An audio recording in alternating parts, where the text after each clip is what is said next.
The following is a presentation of Paola Sports Live. It's time for Panther Sports. On your new home for Paola High School Athletics, Paola Sports Live. Paola Sports Live is presented by Go Brawley. It just works. Learn more at gobrawley.com. Also by Elliott Group, Hers Incorporated, Iron Horse Family and Cosmetic Dentistry, Dr. Laura's Orthodontics, and Miami County Dance Movement. This is Paola Athletics. On your new home for the Panthers, Paola Sports Live. Good afternoon, live from Paola High School here today, as it is senior day for the Paola baseball team as they host the Ottawa Cyclones on Paola Sports Live, presented by Go Brawley. It just works. Go Brawley is changing what is possible. Experience a new kind of internet with Go Brawley. For more information, call 913-837-4678 or visit gobrawley.com. Well, most of the time, you guys would be watching this live here on Paola Sports Live. Because of some technical difficulties, you are now watching this game after it has happened. But we'll show you what's going to happen here tonight in Paola. Hope for some good ball games with the Ottawa Cyclones. Again, it is senior night, and Kate Markham will be on the mound for the Paola Panthers in their nice home white jerseys. They don't have to get them too dirty here on their home field because it's all turf. So you can slide all you want, and you keep those nice white jerseys here. And on these Paola Panthers, they host the Ottawa Cyclones. Because of some of the technical difficulties, we didn't get a chance to get you much of our pregame show, which was brought to you by Iron Horse Dental and Dr. Laura's Orthodontics, where they are committed to providing quality health care to families in Miami County. A comprehensive approach to oral care. Iron Horse Dental and Dr. Laura's Orthodontics. Learn more at ironhorsedental.com or go to drlaurasortho.com. So, that pregame show, again, we didn't get a chance to really get that for you as we're jumping right into first pitch here between Paola and Ottawa as Markham is finishing up his last few warm-up tosses. Let's run down the lineup that's behind Caden Markham in this ball game today for the Panthers. The catcher, you see, throw that strike down there to the shortstop Hartig. That catcher for the Panthers, Ryan Sloan, a senior. And on the infield, third baseman is Fletcher Audi. At shortstop, Aiden Hartig. The second baseman, Ilmeyer. At first is Dalton Pychek. Left fielder is Logan Newkirk. Center fielder, Garrett Williams. And Carson Boehm is the right fielder. And Chase Bloomer steps in for Ottawa to start this ball game out. And the Cyclone shortstop takes outside as it gets all the way back to the fence for ball one. Bloomer will lead it off, followed by Austin Nitcher and Brady Beats, top third of the order for the Cyclones. There's a strike in there from Markham, the right-hander for Paola. 1-1 count on the Cyclone leadoff hitter, Chase Bloomer. That one's inside, so 2 balls and a strike now to Bloomer.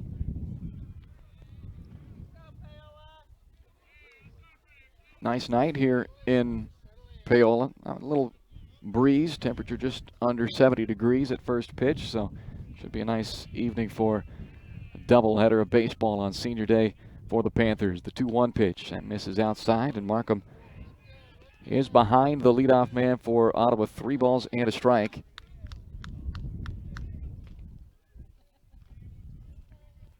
Here comes the 3-1 offering. That one nearly brushes Bloomer. It's ball 4 and a leadoff walk.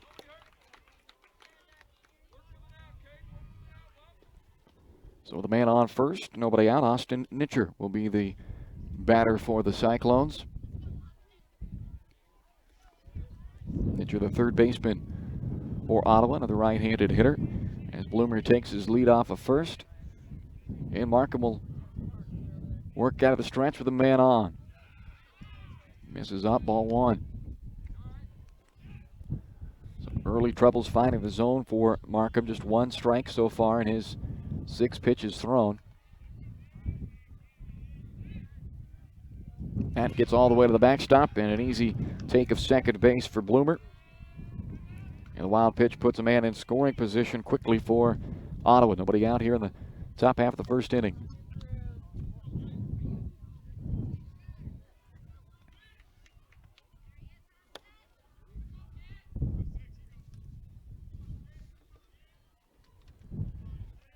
Back to second, the count 2-0. The pitch misses up and away, 3-0.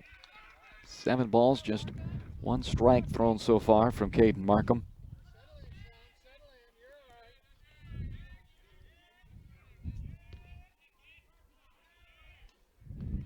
Runner takes off for third. The pitch low and outside. It's ball 4 and is a stolen base by Bloomer.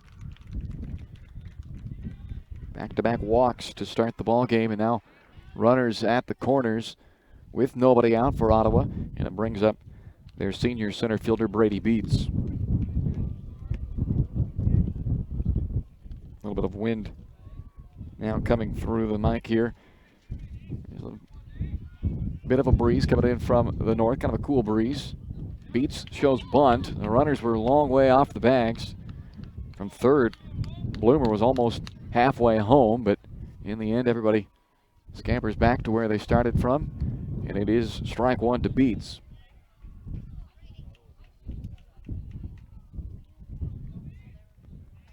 A 1 pitch with nobody out, runners in the corners. Runner at first takes off, and it's fouled back.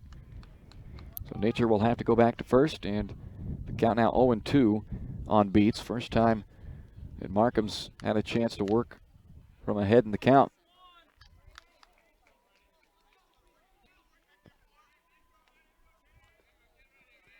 Nature does not go this time. Good block on that low pitch in there by the catcher Sloan.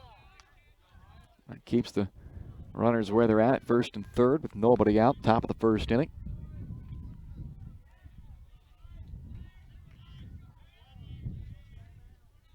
One-two pitch now on the way from Markham. Outside, the runner is into second with a stolen base for Austin Nitcher. And it puts runners now at second and third with nobody out. Back-to-back walks to start the top of the first inning. Now the count 2 balls, 2 strikes on Beats.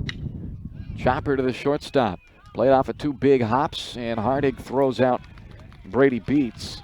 But it's an effective out for Beats as he picks up an RBI, driving in Chase Bloomer, and moves Nitcher ahead to third base with 1 out. And it makes the score 1-0 Ottawa.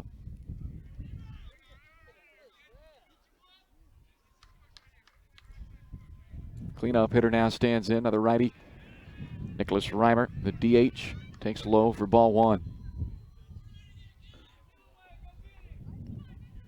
RBI ground out by Brady Beats has Ottawa on the board in this top of the first inning. Runner still at third with 1 down, a 1-0 pitch on the way to Reimer. Taken for strike 1.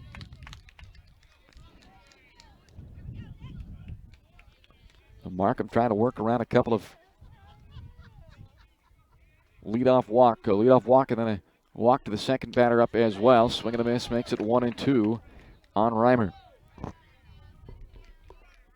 Just trying to minimize the damage at this point.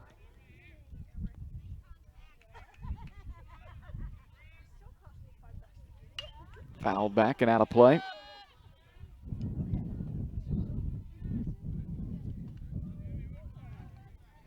Bloomer walked, advanced to second on a wild pitch, stole third and scored on the ground down. That's the run for Ottawa in this first inning. And Nitcher, after walking and stealing second, advanced on that ground out, is at third with 1 out. Here's the 1-2 pitch. Low, another good block though by Sloan. And the count evens at 2 balls and 2 strikes on Reimer with 1 out. And a runner at third, 1 in the top of the first.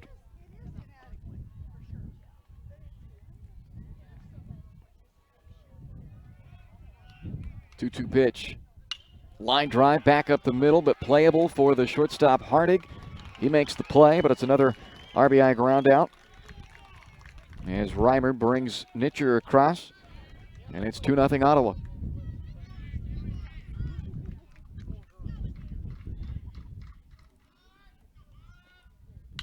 First pitch swinging, chopper to the left side. Easy up with it is Adi at third, and he throws out Titus on just 1 pitch. So after a couple of walks to start the inning, Markham settles in, gets 3 straight groundouts. 2 runs do score for the Cyclones. 2-0 Ottawa as we head to the home half of the first on Paola Sports Live, presented by Go Brawley.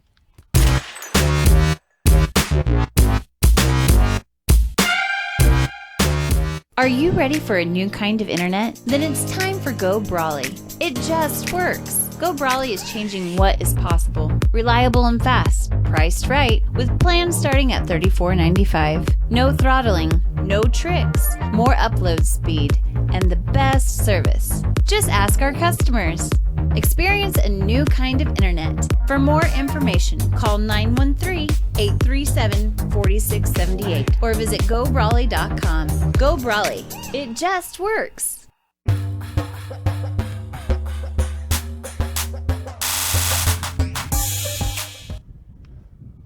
Welcome back to Paola High School.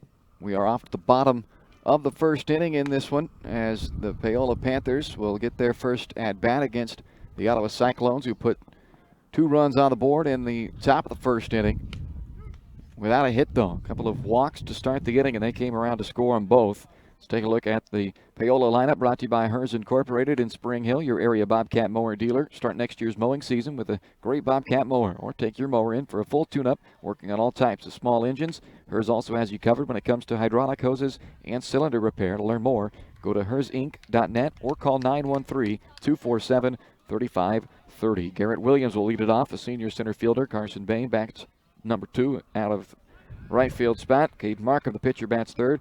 Pychek, Audie, and Olmeyer make up the middle third, and Sloan, Hendrickson, and Hartig round out the Panther order as Williams takes strike 1 from the lefty starter Lane Altick for Ottawa. Here's the 0-1. That one comes in low and bounces right off the plate. Ball 1 to Williams. Lane Altick, the starter. He's throwing to Crawley, the catcher. 1-1 pitch. Low as well. Nitcher at third. Bloomer, the shortstop. Hadel and Michael on the right side. Laurie, Beats, and Titus in the outfield left to right for Ottawa.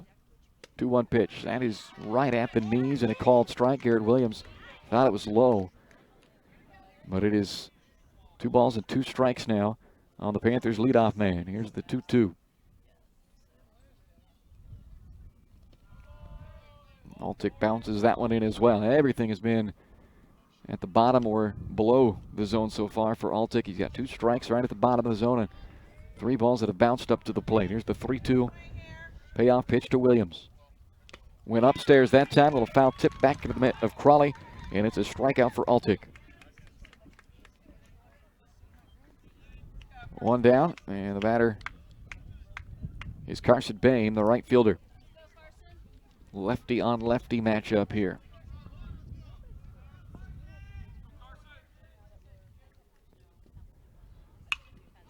Sky high fly ball into the infield on the right side, calling for it and making the catch almost all the way over on first base is the second baseman Hadel.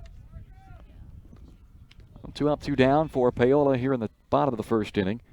And now the pitcher, Caden Markham, will try to help himself out after allowing 2 earned runs in the first inning. Both after he walked the first 2 guys. And now he takes low, ball 1.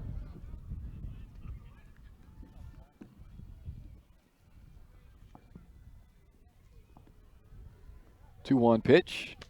Big swing from Markham. Or I should say the 1-0 pitch, rather. And it was big hack there by Markham, but comes up empty, so the count, a ball and a strike now. And the 1-1 from Altick. 2 balls and a strike. Really likes to work low in the zone. Did go up high, though, to get Williams after throwing in 5 in a row down there around the kneecaps. Here's the 2-1 pitch this time. Another big cut by Markham. Well, the count is even at 2 balls and 2 strikes. Altick works from the extreme third base side of that pitching rubber. Here comes the 2-2. Fouled out of play.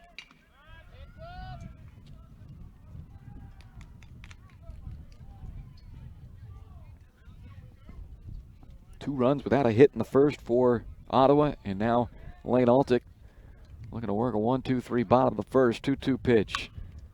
Chopper down that third base line, played just inside of the line by Nitcher. Throws on the run, and good footwork over at first base by Michael to avoid the runner and make the catch.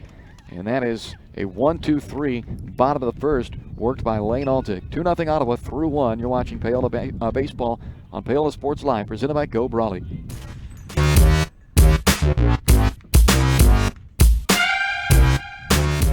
Hers Incorporated in Spring Hill is the area's premier small engine repair shop. Before you place that faulty trimmer or mower, bring it to Hers and let their experts get you back to work. Hers also takes care of hydraulic hoses, cylinder reseal, and mechanical control cables, such as push-pull, brake, throttle, and more. Plus, they carry quality equipment like Bobcat mowers, Steiner tractors, grass trimmers, and more. Hers is even a UPS drop-off station. To learn more, come and visit us at hersinc.net.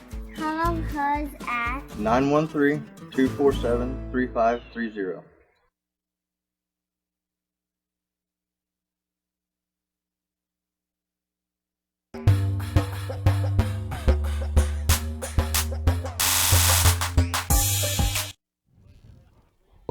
Two 0 Ottawa as we head to the top of the second inning.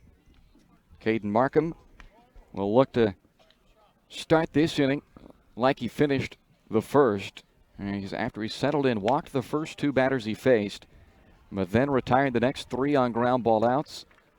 Still allowed the 2 runs, though, because of those 2 walks. Both of them came around to score. So 2 runs off a no hit so far for Ottawa. They will have Michael, Crawley, and Laurie, the 3 due up in this second inning.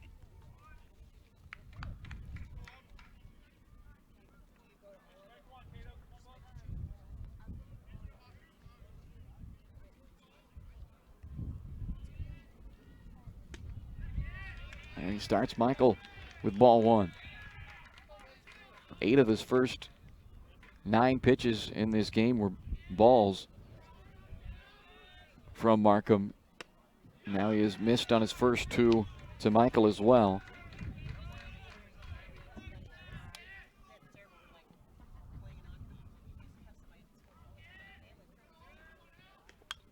Fouled straight back.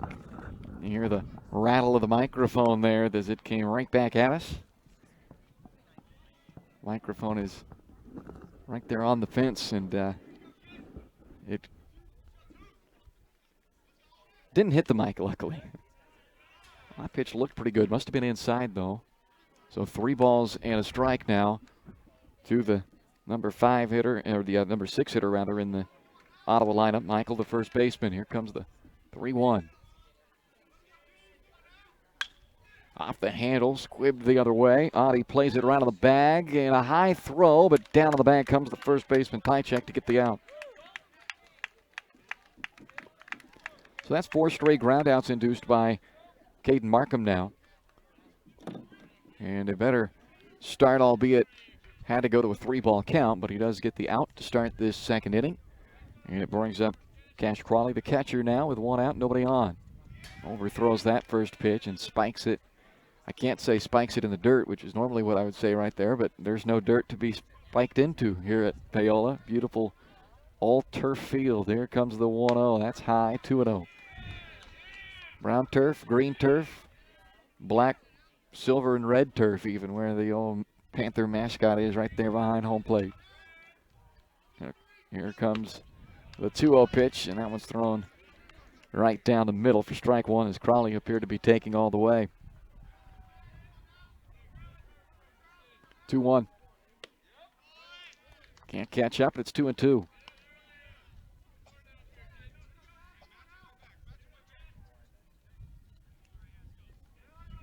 Markham shakes off a couple of signs. Now here he comes with the 2-2 pitch, and he gets him looking. Strike 3 as Caden Markham paints that outside corner at the knees. Perfect spot on that 2-strike pitch. Crawley was caught looking, but even had he been swinging, I'm not sure there was a whole lot he was going to do with that one, as that one was just in a great location by Markham. So 2 outs and the base is empty for Ryan Laurie, the left fielder, and it's strike 1 to Laurie. Much better second inning here for Markham. After he settled in after walking the first 2. Unfortunately, they did both score, but you've got to expect the offense will get rolling at some point for Paola. So 2 runs, not likely going to be enough to win the game for Ottawa. If Markham can keep in this zone as he gets another swing and a miss, and it's 1-2.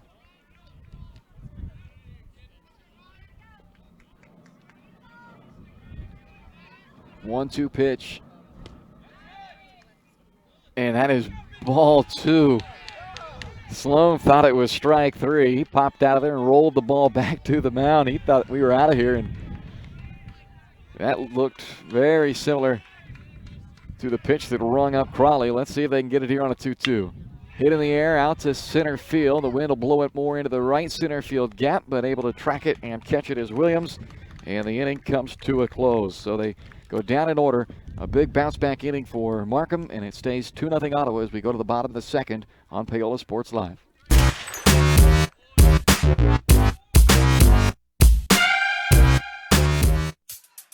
Miami County Dance Movement is a place to inspire kids. Miami County Dance Movement is one big family with loving teachers. Miami County Dance Movement is where I'm learning to be flexible in dance and my life. Miami County Dance Movement is so amazing because everybody is so loving and kind. Miami County Dance Movement is like a second family to me.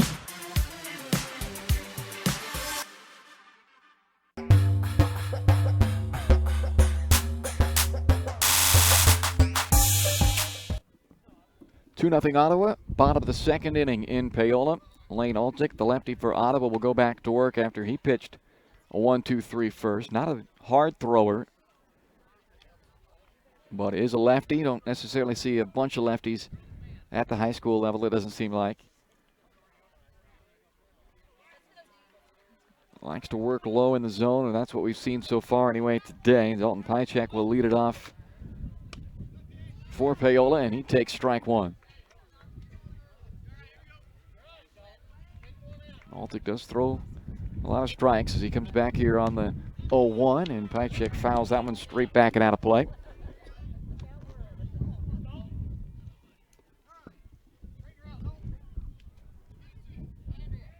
Pychek deep in the hole now, 0-2. The pitch from Altick bounced for ball 1.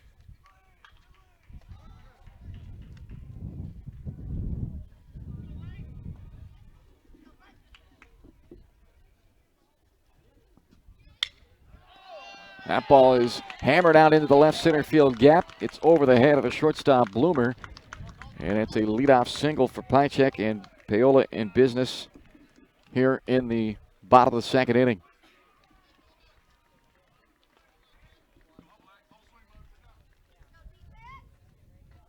Fletcher Oddie, the third baseman, the batter now, as Paola's got their first base runner of the game.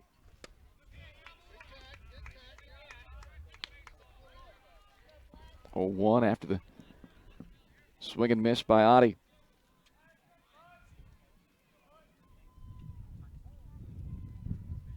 Off speed had him way out on front of that one, and it's 0-2.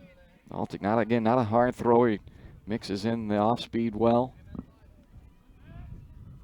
Again, way out in front, 0-2. Misses low. Pychek was able to reach on a hit after going 1-2 with him. Or 0-2 with him, actually. And see if Fletcher could do the same thing. Another breaking ball. That one missed outside.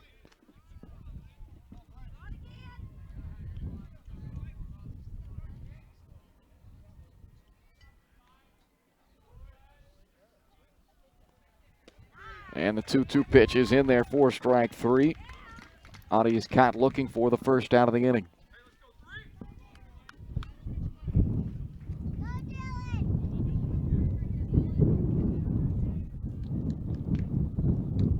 Dylan Olmeyer, the batter, with a man on first and one out. And he swings at the first pitch, drives it out to center field. It'll hang up, though, and be a routine play for Beats. Pychek retreats back to first, and with 2 outs and a man at first, it brings up Ryan Sloan, the catcher.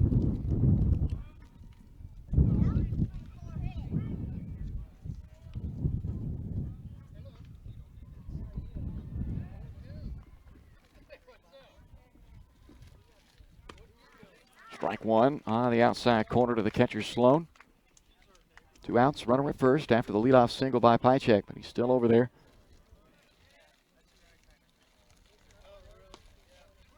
Breaking ball missed outside, 1 ball, 1 strike.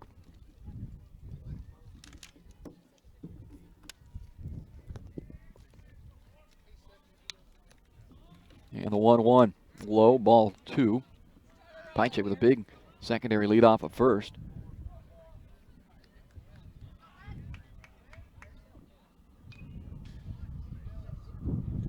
Two 1 pitch from Altic. Right up there at the eyes, and Sloan couldn't resist, went after it. With a count. 2 balls, 2 strikes now.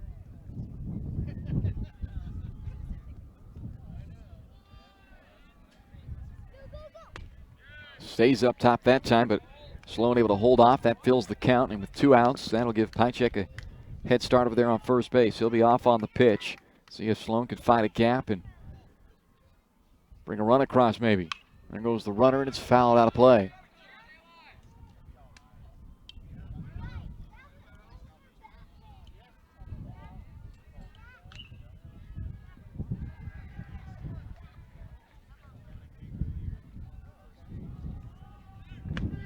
Three-two pitch, got him looking as well. Second strikeout of the inning for Lane Altic. And we have played 2 with Ottawa on top of Paola. 2-0 on Paola Sports Live, presented by Go Brawley.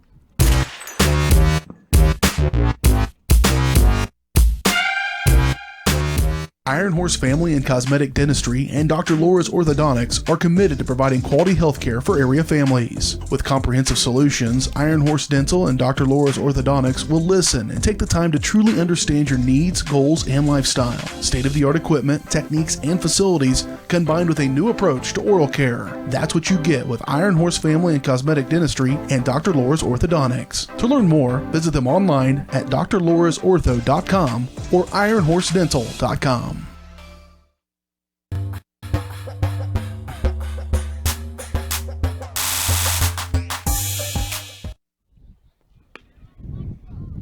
Two-0 Ottawa as we head to the third inning here in Paola tonight.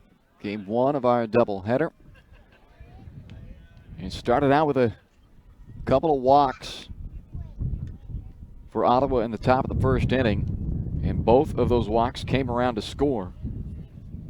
But since those 2 walks issued by Caden Markham to start this game, he has retired 6 straight. 4 groundouts, a strikeout, and a flyout. So it's settled in nicely, but the Panther offense has been stymied so far through their 2 at-bats by the lefty for Ottawa, Lane Altic, who has given up just 1 hit and has struck out 3 through 2 shutout innings so far for Ottawa. So 2-0, Cyclones on top, and this is Brett Hadel, the number 9 hitter, to lead things off for Ottawa. Fouls off the first pitch as he sends it down the third base line, but out of play, or foul ball anyway. And Audie has been busy over there at third. He's had a couple of ground balls come his way.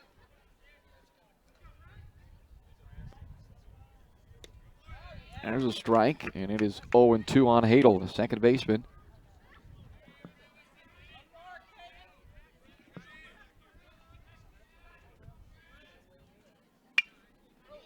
Jam shot fouled out of play.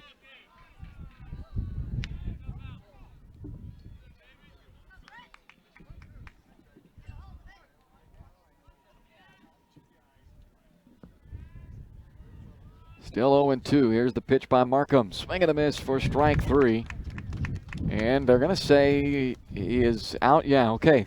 I was going to say Hadel took off to first. I thought Sloan caught it. Sloan was pretty sure he caught it as he fired it down to third to send it around the horn. And indeed, Hadel is rung up for the first out. And that will bring us back to the top of the order in Chase Bloomer, who walked and scored in the first.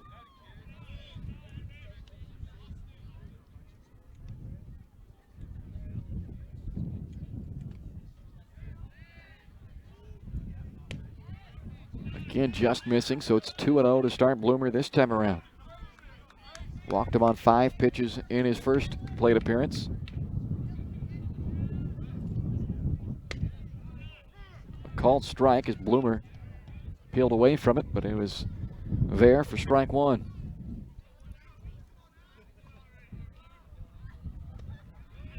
Low for ball 3.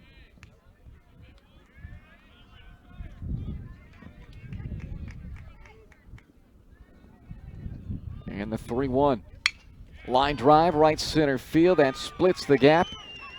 Williams able to track it down and cut it off before he gets to the fence, and because of that, he holds Bloomer to just a single. A good play to cut that ball off. I thought off the bat that might get all the way to the fence and allow extra bases for Bloomer, but a good play by Williams to cut it off and limit it to just a single. So one out and a man on first for Austin Nitcher, the third baseman, who also walked in his first trip to the plate back at the first, came around and scored. Throw over to first just to let him know, hey, I know you're there. Bloomer did steal a base the first time he reached. Advanced to second on a wild pitch, then stole third before scoring. And he is off and running on the first pitch here. Sloan's throw is not in time. And it's another stolen base for Chase Bloomer to put a man in scoring position for Paola with one out, leading 2-0 in the third. Pitch was called a ball to Nitcher, so it's 1-0.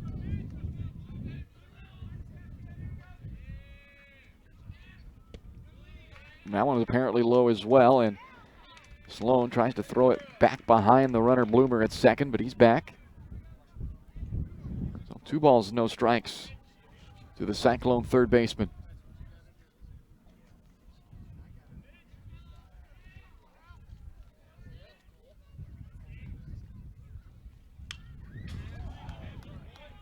Foul back for strike one.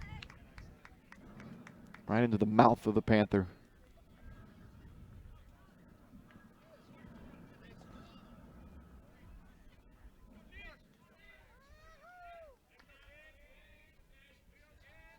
Two-one pitch from Markham. Runner takes off for third. It's high for ball 3, and the throw to third not in time as Bloomer continues to show off that speed with his third stolen base already. And it makes it a runner at third now with one out and a 3-1 count on the batter Nitcher. Time is called as a foul ball from the JV game came flying in and landed just out in front of home plate. So they'll regroup, and here comes a 3-1 pitch from Markham. That's a called strike, 3-2.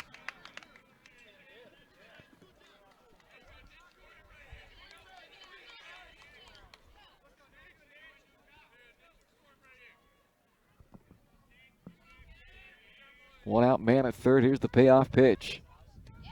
Ball 4 low. And there's runners on the corners with one out. The top 2 in the order have been tough for Markham to get past now as they have reached all 4 combined times they have come to the plate. The top 2 guys, Bloomer and Nitcher.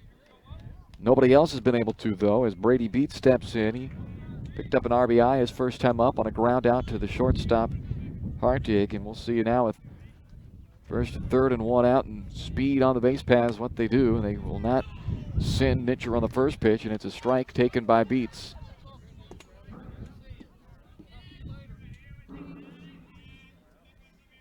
Counts 0-1. Now the runner does take off from first. Beats with a swing and a miss. And that will put the runners at second and third now with one out, but it's an 0-2 count on Beats.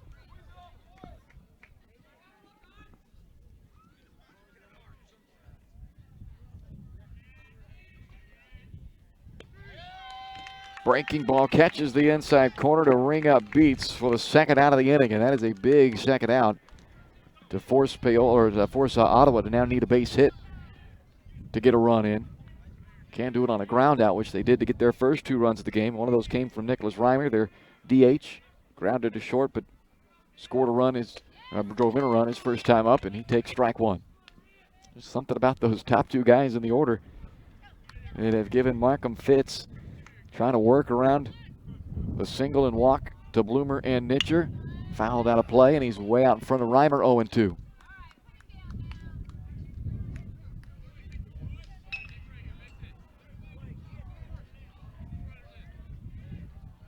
Markham comes set. Here comes the 0-2. Chopper right back to him. That should get him out of this inning as he runs over to first. Underhand flip to Pychek, and the inning is over despite the single and walk, but Ottawa leaves them both stranded, and it stays 2-0 Cyclones as we're off to the bottom of the third on Paola Sports Live, presented by Go Brawley.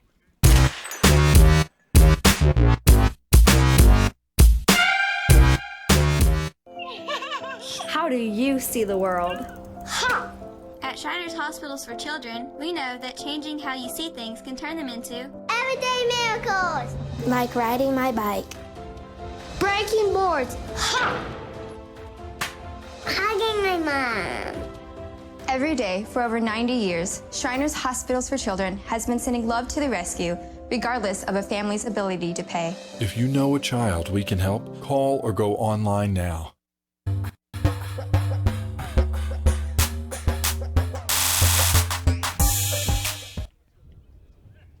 Bottom of the third, 2-0 Ottawa. Their runs both coming back in the first inning. Just one hit given up by Caden Markham through 3 innings, the Paola pitcher. But he's issued 3 walks, and the first 2 came at the first 2 batters he faced. Both came around to score. So that's where we get the 2-0 lead for Ottawa. Paola now will have 8, 9, and 1 coming up in the third. This is Cody Hendrickson, the DH, to lead it off, and he offers at the first pitch from Altick and misses for 0-1. Altick so far through 2 innings, 1 hit allowed. No runs with 3 strikeouts, no walks. Chopper down the third base line and a foul ball. Probably a good thing if you're Ottawa that it was a foul ball. Nitcher had to run a long way, and Hendrickson likely was going to beat that one out had it been a fair ball. And for Altick, he's way in front again. He has worked from out in front of most of the guys through this Paola lineup so far. And he's got an 0-2 head start on Hendrickson.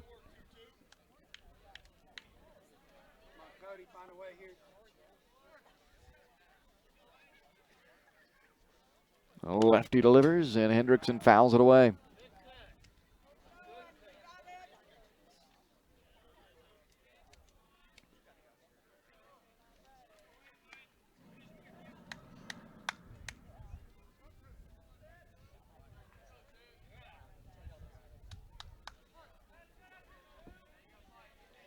Oh-2 again. Got him that time. Could not adjust to that breaking ball. We've seen that a couple of times now. As that's the 4th strikeout from Altick, and 3 of the 4 have come of the looking variety. To the number 9 hitter, Aiden Hartig now. He is trying to jumpstart this Paola offense, which has been held to the 1 single by Dalton Pychek, but they left him stranded. It's ball 1 low to the shortstop.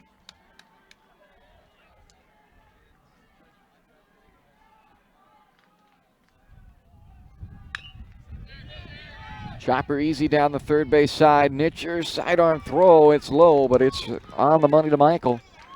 And there's the second out of the inning.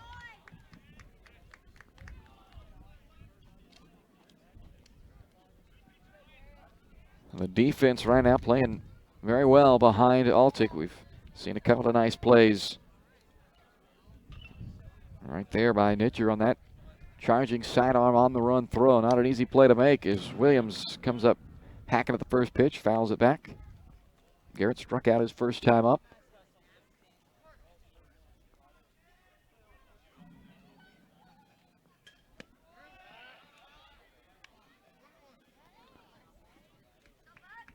This is low, 1 ball, 1 strike. Takes that one low.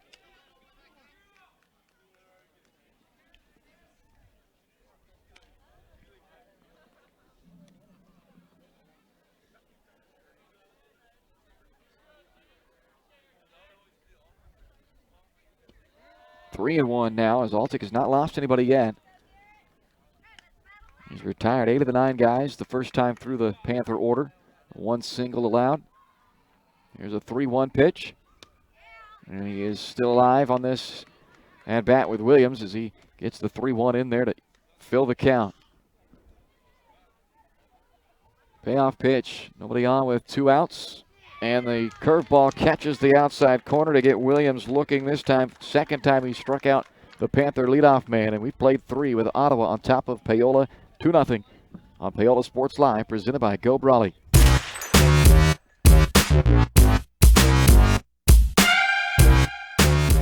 what would happen if I had to pick up the phone, call 911 for one of my family members or one of my neighbors? What would I do if no one was on the other end to respond? What if there was no 911? So you can be a part of the solution. Anybody can be a firefighter, male, female, younger, older. We have school teachers, we have leaders in business. Is me, you, anyone that wants to be. There is no typical firefighter.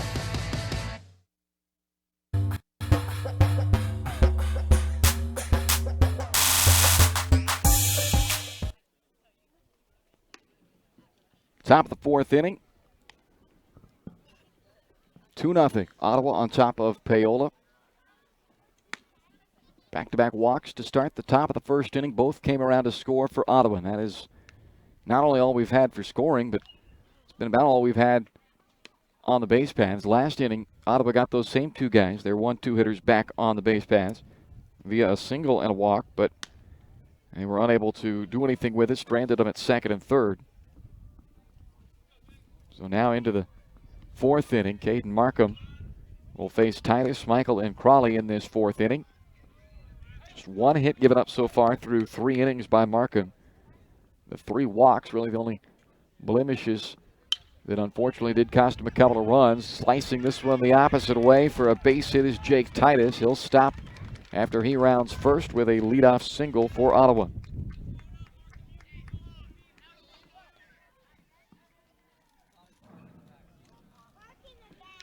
Brings up left-handed hitting first baseman Michael with nobody out and a runner at first base.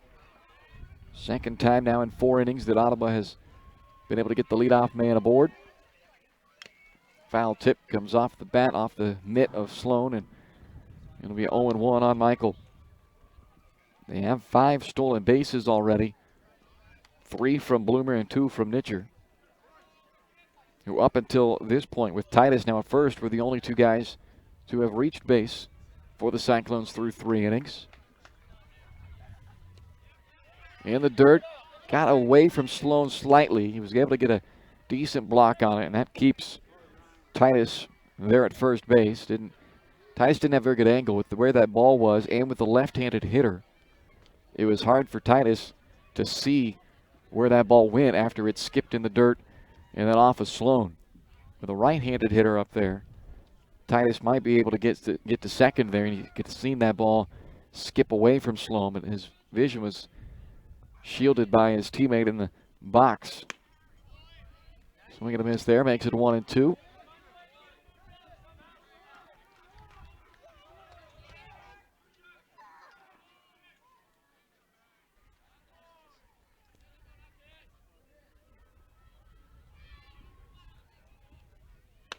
And he got him to swing at the 1-2 pitch that was way above the zone, but Michael could not resist. So the strikeout of Michael makes it 1 out and 1 on for Cash Crawley, the catcher, who struck out his first time up.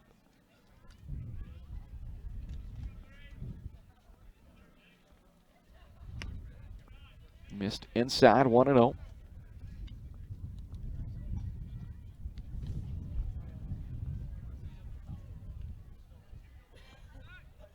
Another throw over to first.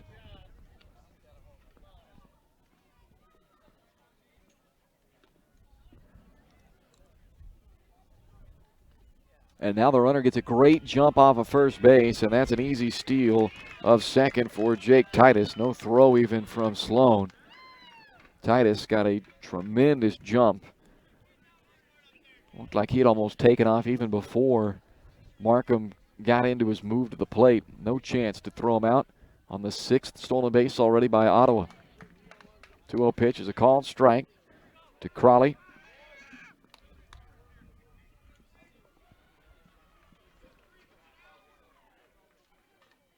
Now the 2-1 from Markham. Fouled back and out of play over onto the softball field.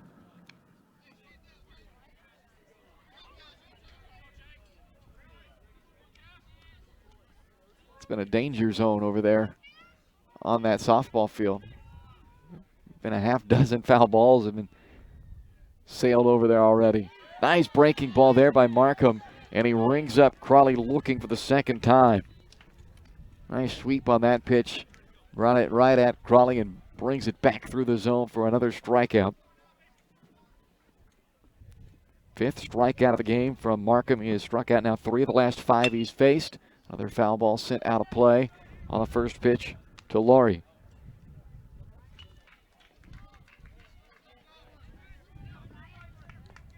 Two outs and a runner at second for Ottawa. The 0-1 pitch. Breaking ball is in there for a strike, and it's 0-2.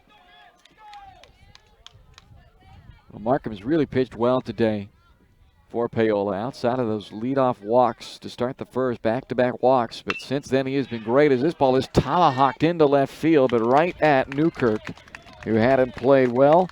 And the inning comes to an end. They strand the leadoff single. And we'll head to the bottom of the 4th with Ottawa on top of Paola 2-0 on Paola Sports Live, presented by Go Brawley.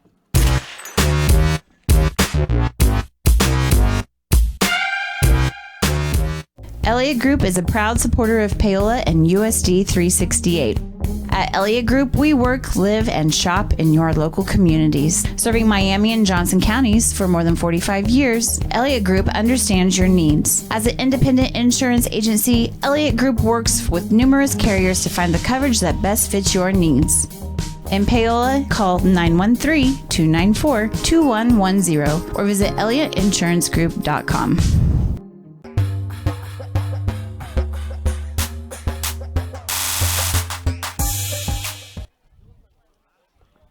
Home half of the 4th inning in Paola, 2-0 the score as Ottawa still working off of those 2 first-inning runs. And so far, Lane Altick has not allowed Paola to even think about scoring. Just 1 hit surrendered so far, and that runner never made it any further than first base. So it has been a pretty clean slate so far from the lefty Lane Altick, a senior pitcher for the Cyclones. And he will start with a lefty-lefty matchup with Carson Bame, who he got to pop up to second base his first time up.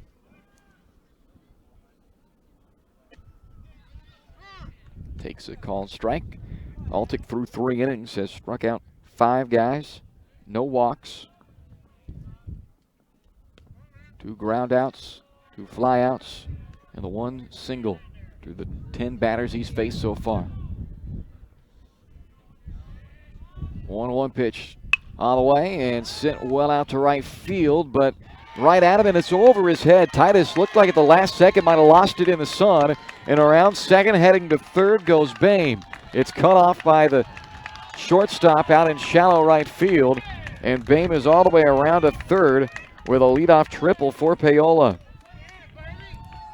So the Panthers in business after Bame sent a ball that off the bat was hit well, certainly, but it was hit right at Titus, and it looked like Titus would be able to make the play on it, but then kind of had that look of, uh-oh, I've lost that one, as he's staring right into the setting sun. And whether he lost it or just misread it, either way, it worked out well for Carson Bame, who, to his credit, ran hard the entire way. Didn't see that ball ticketed right for that right fielder and think, oh, darn it, he's going to catch it. He ran hard, and that hustle paid off into a triple. Breaking ball drops in on Markham to make it 0-2 on the Panther pitcher, who has a chance to help himself out here in a big way by driving in a run. Here's the 0-2. Got him to swing and miss for strike 3. Well, that brings up Pychek, who prior to the triple by Bame had the only other hit of the game so far.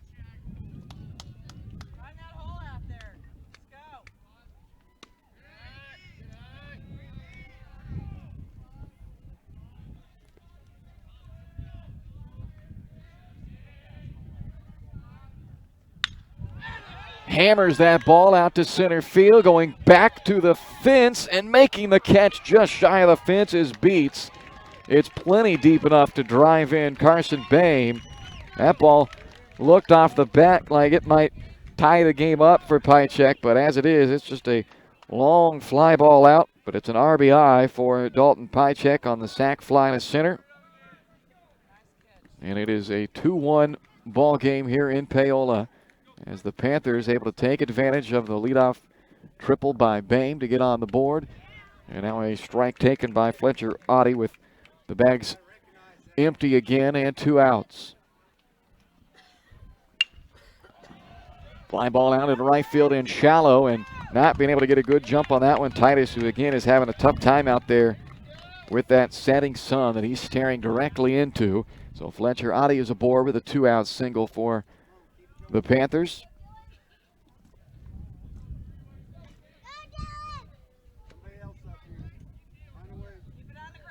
Now Dylan Olmeyer, the second baseman, stands in, and the first pitch to him is taken for a ball outside.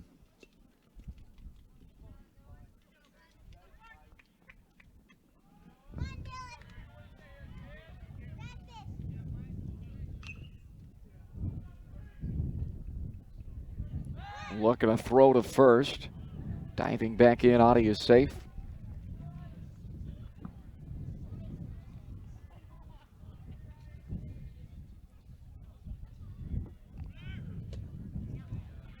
Hit and run perhaps on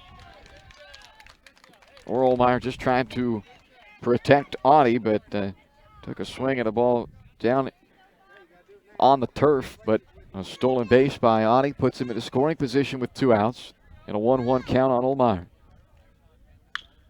Chopper to the left side, back in the hole. Deep play made by Nitcher. A spin and a throw, but it is not in time.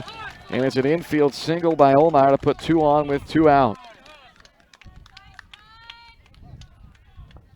That was going to be a tough play right from the get-go for Nitcher, who's made a couple of nice plays there at third, but with that ball as far back at the hole as he had to go to make that play, then had to spin to get the throw over there, and not in time. So 2 on with 2 outs for Ryan Sloan.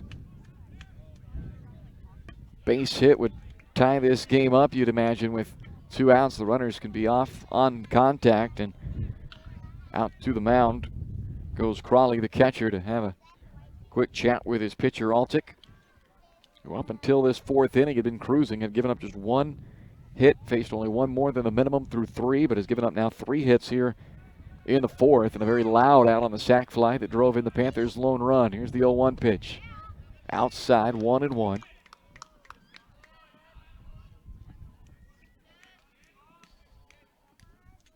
Back-to-back 2-out singles have the Panthers in business here, looking for the 2-out rally. 1-1 pitch, Sloan. Can't connect, and it's 1-2.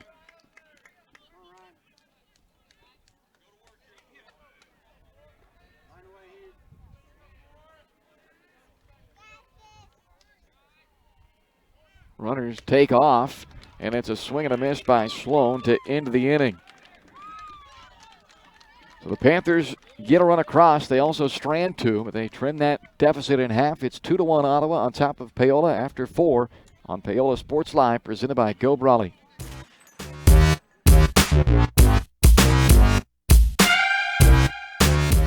Hey, I'm Mike Rowe, here today to encourage you to connect with 811 before you dig. And I'm Mike Rowe, and I'm here because I love to dig in the dirt. It's true. He's also here because he's very small and not that bright. Here, for instance, we can see Micro doing what he loves to do. And here we can see the consequences of not doing what he should have done. Dude, why didn't you call 811? I forgot the number. See? Not that bright.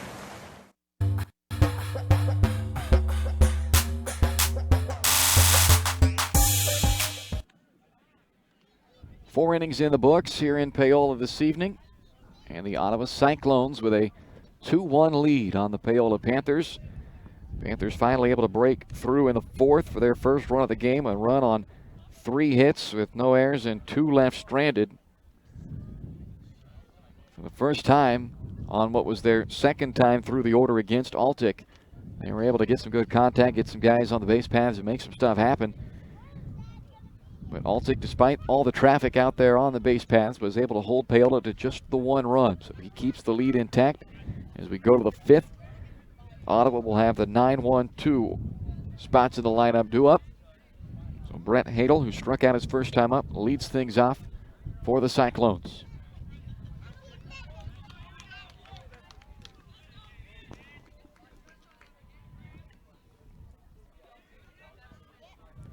Markham delivers, and it's chopped off his foot in the box by Hadel, so it's 0-1. 3 walks, 2 singles given up so far by Markham to go along with a handful of strikeouts.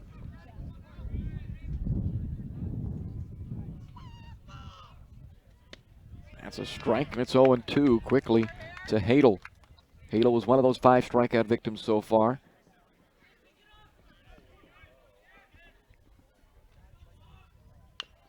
Just got a piece of that breaking ball.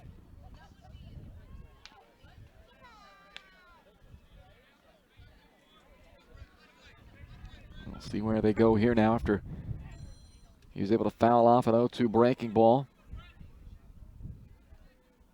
Tried to gear back up, and again, might have overthrown that one a little bit as he spikes it to make the count 1 ball, 2 strikes. Reaching back for a little extra on that fastball. Here comes a 1-2. In the dirt for ball 2.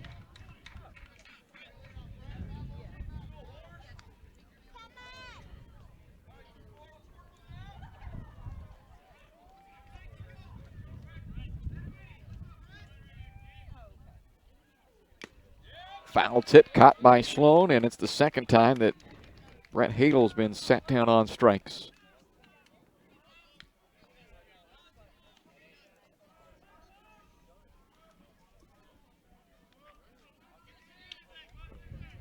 Bag's empty with 1 out, and it's back to the top of the order. Chase Bloomer. This has been the spot that Markham, for whatever reason, has been unable to traverse. He starts it with a breaking ball, and that's in there for a called strike. Bloomer has walked and singled so far in this one. Has 3 stolen bases and a run scored. And he rips this pitch into the center field. The diving effort is down past Williams, and he's got a retreat to go get it. The right fielder comes over Boehm to grab it, and it's a double with a 1 out here in the 5th by Bloomer. Hard line drive right out there, and you love the effort by Williams. Laying out, trying to make that play. Good job as well by the right fielder Boehm, not just assuming that Williams would make the play and was hustling over to back it up. And keeps it to just 1 extra base after that diving attempt by Williams instead of more. So 1 out, runner at second. And here's Austin Nitcher, who has also been a pain for Markham today with a pair of walks worked. No official at bat yet by Nitcher, but he's got a couple of stolen bases, and he's scored a run as well after being issued a pair of free passes.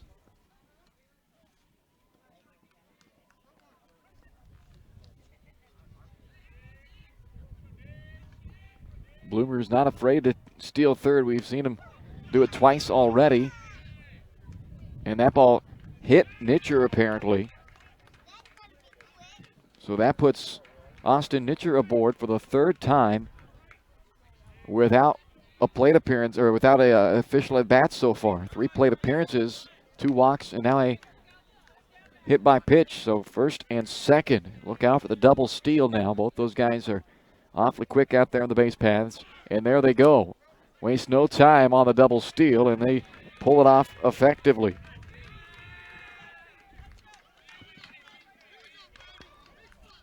So 2nd and 3rd now with just 1 out. Batter is Brady Beats. The infield comes in for Paola. Call strike. Makes the count 1 ball, 1 strike to Beats.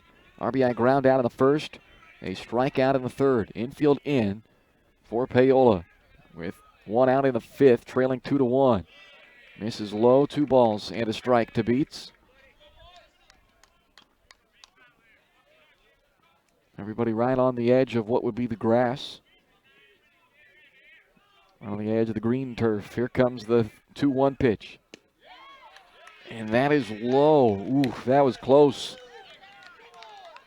And the home plate umpire hearing it from the Paola crowd after that pitch was called low. It is 3-1 to Beats.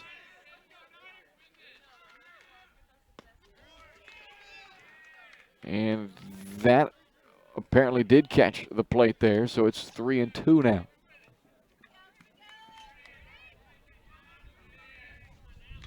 Full count, big pitch here. Do not want to load the bases up, and it's a foul ball out of play. Once again, heads up over on the softball field.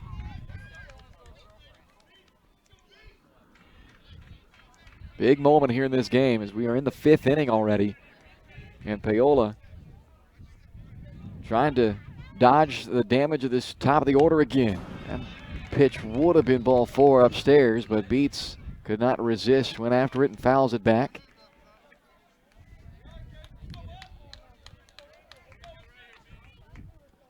It's a big battle for Caden Markham. Can he win this one, get to that second out? If they can do that, then they can put the infield back at normal depth. Here's the 3-2. Breaking ball, lost it. Did not get on top of that breaking pitch. It stayed up and in. And that is a walk issued to Beats to load the bases with 1 out for the cleanup hitter, Nicholas Reimer. Big spot here in this ball game. Bags are full, 1 out. The infield has gone back into double play depth now in the middle infield. They'll try to roll 2 to get out of this inning. Corners still in on the edge of the would-be grass. That's high, ball 1 to Reimer. Got to come after him, nowhere to put him.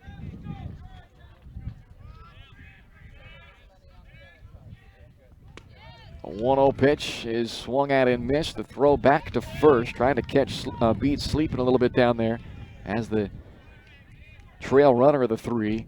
Thinking he might, and especially with the first baseman not holding him, playing up in front, but not a bad idea. Didn't pay off on that particular instance, though. 1-1 the count. Markham stares in. Here's the pitch. Inside, perhaps up, and it is 2-1 now. 1 out.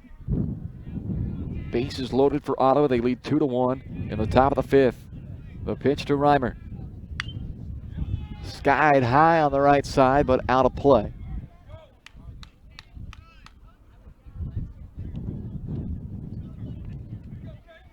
He's got 2 strikes on him now. 2 balls and 2 strikes with 1 out and the bases loaded.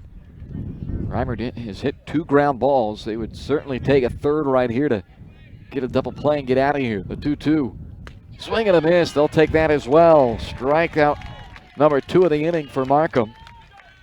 His 6th of the game, and he is 1 out away from getting out of a big jam here in the 5th. Jake Titus, the right fielder, stands in. 1 for 2 on the day. A single his last time up. Here's the first pitch to Titus, and a swing and a miss for strike 1.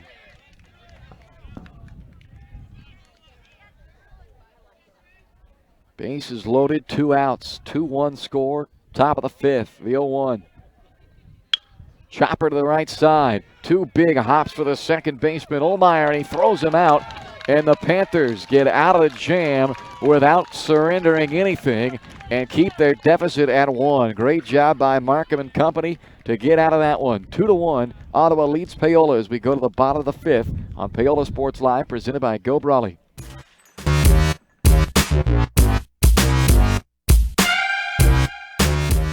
Are you thinking about buying medicine online? A search for online pharmacies yields more than 20 million results. But which ones can you trust? Medicines bought from unlicensed online pharmacies can be dangerous. You may get a fake drug, your condition may get worse, or you may experience a bad reaction. Don't put your health at risk. To learn how to find an online pharmacy that's safe and legal, visit fda.gov/BeSafeRx. A message from the U.S. Food and Drug Administration.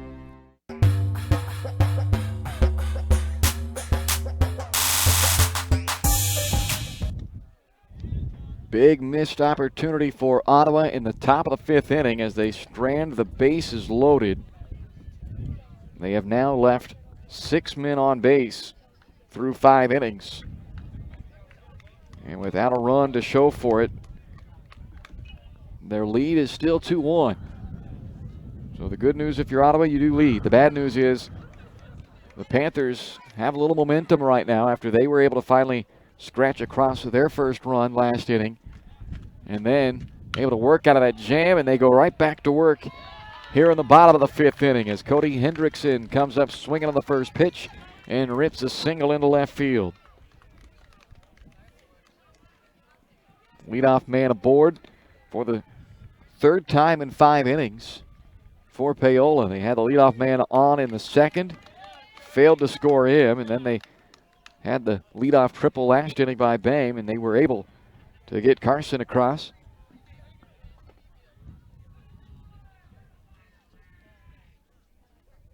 Aiden Hartig will be the batter now, and it looks like we've got a courtesy runner, well, let's say, in this case, a pinch runner over at first base.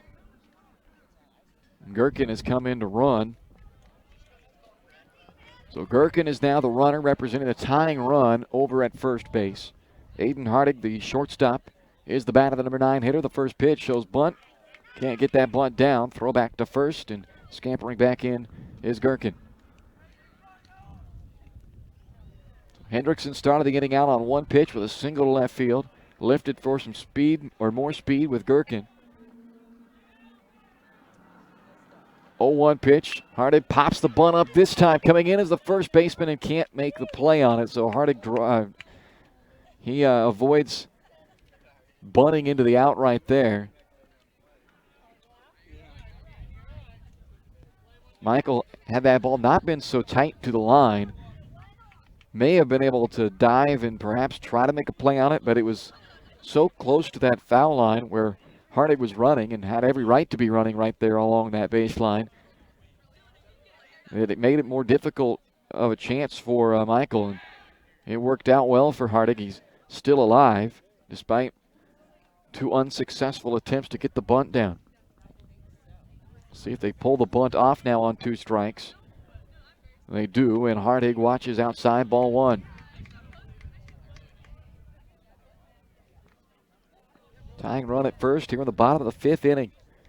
And a nice pitcher's duel in this one between Lane Altick for Ottawa and Caden Markham for Paola, who looked like it was going to be a dicey one for him to start the day as the runner moves and Hartig drills one to center field. It's right at Beats, and that will force Gherkin to scamper back into first base on the flyout.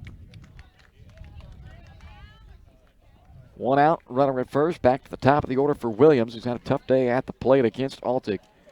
A pair of strikeouts, once looking, once swinging for Williams.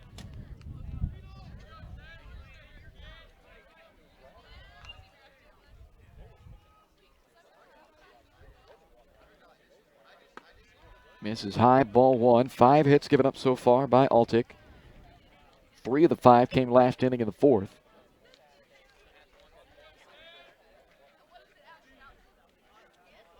Here's the 1-0. That is low, ball 2.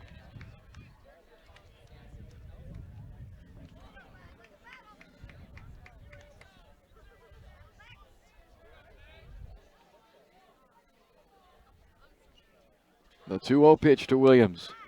Called strike.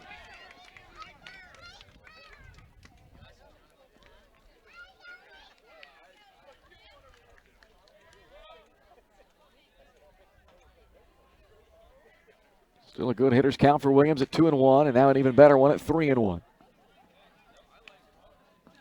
Altick has not issued a free pass yet in this game, so you know he's going to want to come right at Williams here, and likely a pitch he's going to like coming right here on 3-1.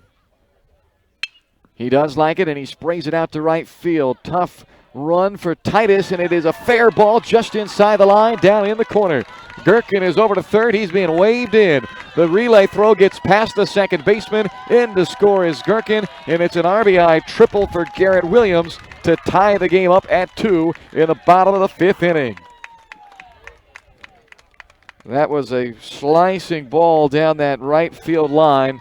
Titus did everything he could to get there, but there was just no way he could outrun the English on that baseball as it was slicing towards the foul line, and it just made it inside the line. And now with a runner at third and 1 out, Carson Bame takes a strike after showing a bunt, and the Panthers have a chance now to grab the lead here in the bottom of the 5th inning. Ottawa has not brought the infield in. The corners are in, but middle infield stays back. That's a called strike, and it's 0-2 to Bame, who tripled and scored last inning for the Panthers. Garrett Williams at third after the RBI triple, their second triple of the game. Here comes the 0-2 pitch by Altick. In the dirt, bounces, gets away. It's going to be a strikeout, but it's going to be the best strikeout that Carson Bame's ever had.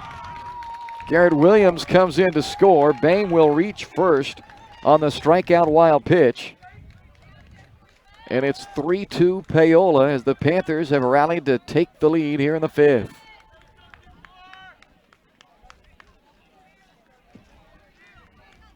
Not all strikeouts are made equal.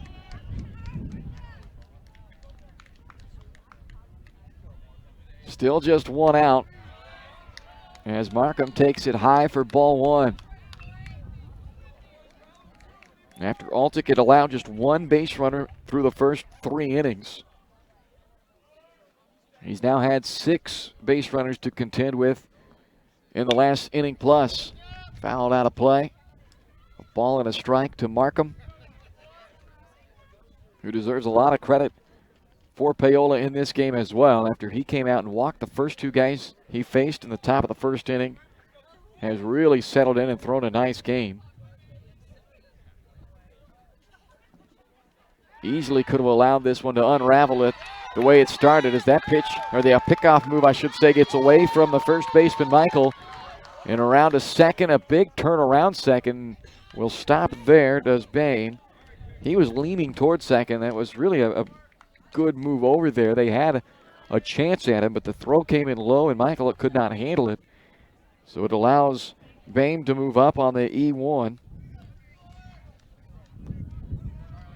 And a runner is in scoring position with 1 out as the Panthers attempt to add to their now 3-2 lead. Line drive into the gap, and that will do the job. Carson Bame is going to come around and score for the Panthers. They do get the throw in quicker than I thought they might, but does not matter in the end as Bame does indeed score. And it's an RBI single for Caden Markham, and it is now a 4-2 lead for Paola.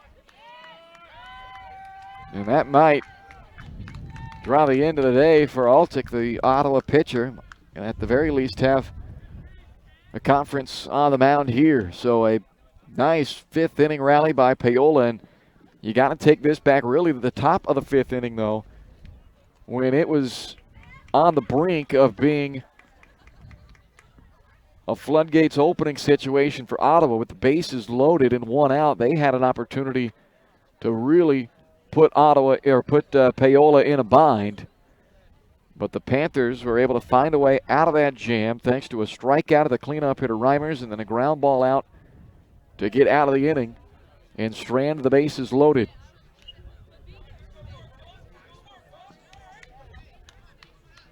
And I'm not sure what the discussion is over here.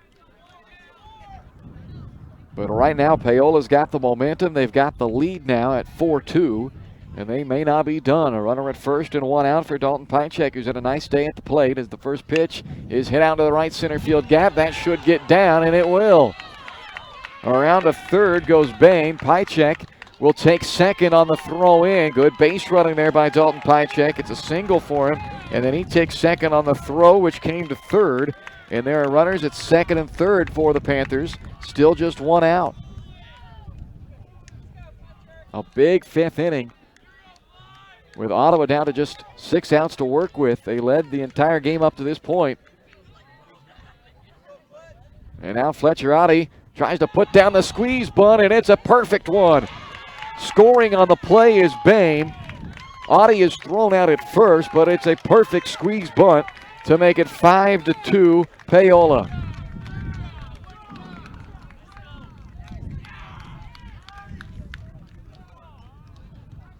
A 5-2 Panther lead with 2 outs and a runner at third.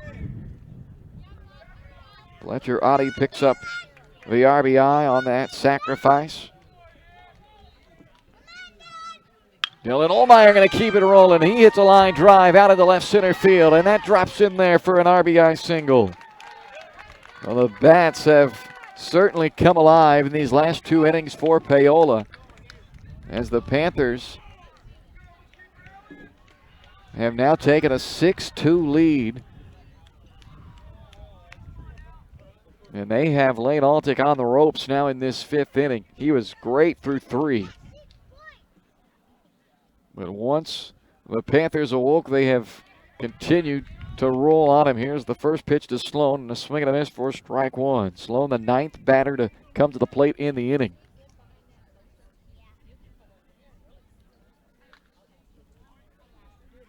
Runner takes off for second. The throw down is on the third base side of the bag, so a stolen base for Ohlmeyer. And it will once again put a runner in scoring position for the Panthers. Why not? Keep it rolling, keep the aggressiveness going here. 6-2 Paola with 2 outs in the bottom of the 5th inning.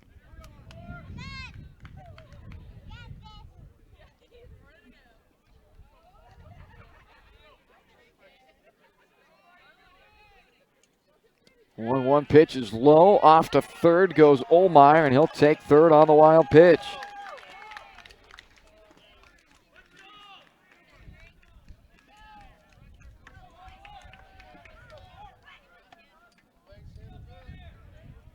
Two-one pitch on the way. Swing and a miss. 2 balls and 2 strikes. Runner at third and 2 down. A 5-run inning so far for the Panthers. And the 2-2 pitch is swung on and missed, but 9 guys come to the plate in the inning, and they score 5 runs as Paola has rallied to take the 6-2 lead as we go to the 6th inning here on Paola Sports Live, presented by Go Brawley.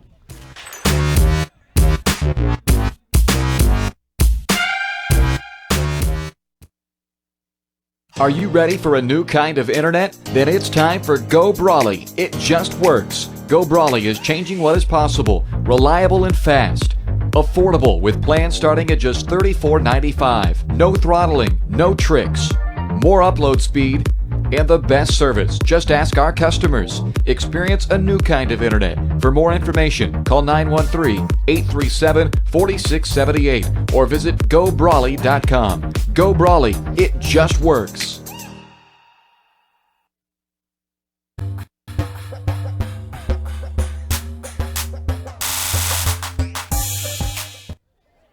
Six-two Paola now as we head to the 6th inning. 5 runs on 5 hits, 1 error and 1 left stranded in that 5th inning for Paola. A huge inning has the Panthers rolling now, up by 4 and a pitching change to start the 6th inning. Fletcher Oddie is the new pitcher for the Panthers. Oddie takes over on the mound. Hardig moves to shortstop, and Markham, who was on the bump, is now at shorter. Hardig moves to third from shortstop, and then the new shortstop is now Markham. So Oddie was at third. Now going to try to close this one down for the Panthers on the hill after a big 5th inning and a great game from Caden Markham. He did issue 4 walks and hit a batter. The first 2 batters he faced in this game, he walked them both. They both came in to score for Ottawa. But 3 walks, a hit batter, and 3 base hits scattered across 3 separate innings after that by Markham, who ends up striking out 7 guys in this one for the Panthers. And got out of a big bases-loaded jam in the 5th inning to keep the deficit at just 1, which then led to a 5-run rally by Paola in the bottom of the 5th. And it's now a 4-run Panther lead as we start the 6th inning. Michael will lead it off for Ottawa. 0 for 2, a ground out to third and a strikeout. He'll be the first one to face Fletcher Oddie here in the 6th. Another right-handed pitcher for the Panthers.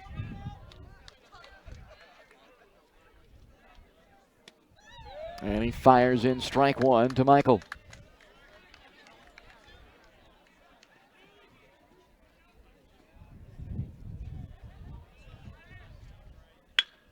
Line drive back up the middle, and Williams will watch this one drop in front. So that is a leadoff single to start the top of the 6th.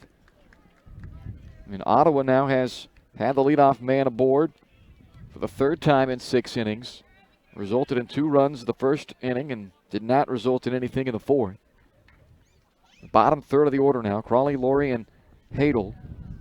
As Fletcher Ani gets a quick visit from Ryan Sloan, his catcher.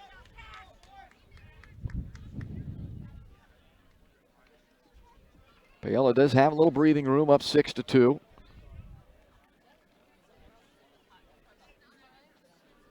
Here's the first pitch to Crawley, and he rips it over the head of the shortstop and into the gap for a base hit. Williams cuts it off. Will limit it to a one base hit that time for for Crawley, and Michael also just moves up one bag. But two loud singles to start the sixth for Ottawa, and the Cyclones had two on with nobody out for the eighth hitter Ryan Laurie, who is 0 for 2, flew out to center and lined out to left. Has hit the ball hard both times up though.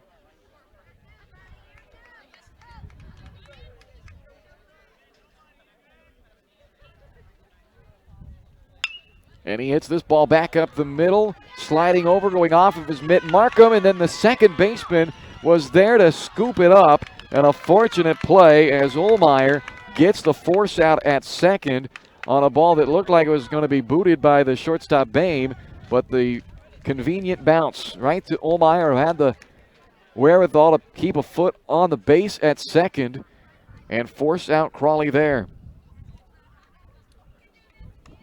So it'll go as a fielder's choice, 6-4. And runners are now at the corners with one out. Popped up. This might stay in play. Over goes Pychek, and he'll run out of room as that one clears the fence. Michael at third. Laurie at first. Hadel the batter.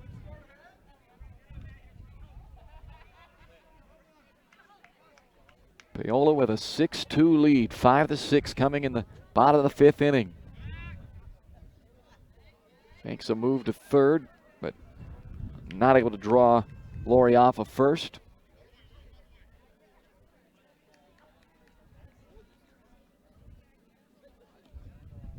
Oh, 1 pitch to the number 9 hitter, Hadel. And the dirt gets past Sloan. And the runner at first, Laurie, will take second, but Michael does not attempt to score on it.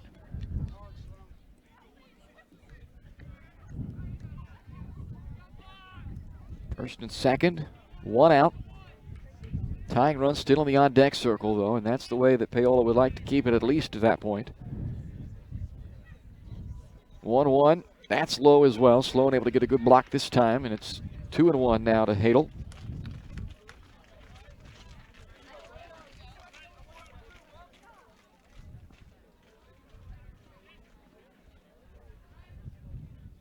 Missing high, 3-1. And the top of the order looms on deck Chase Bloomer, and then Austin Nitcher behind him. Those two have not been retired yet between the pair. Here's the 3-1 pitch as a line drive fielded off a one bounce by the shortstop. Markham throws high to first, but Pychek with some great glove and footwork over there at first, able to climb the ladder to make the catch and then reach back with his toe and tag the bag. Good play to save an error on his shortstop Markham by Pychek over at first. A run does cross for Ottawa. So the Cyclones chip away by one to make it 6-3, but with a 4-run lead late in the ball game like this, the Panthers will trade that run for the out, no doubt about it. Now trying to work with Bloomer at the plate. Has been a tough out. In fact, has not been out yet until now. A line drive out to right field. It is played by Boehm, and the inning comes to an end. 1 run on 2 hits, but the damage limited, and we'll go to the bottom of the 6th inning with Paola leading Ottawa 6-3 on Paola Sports Live, presented by Go Brawley.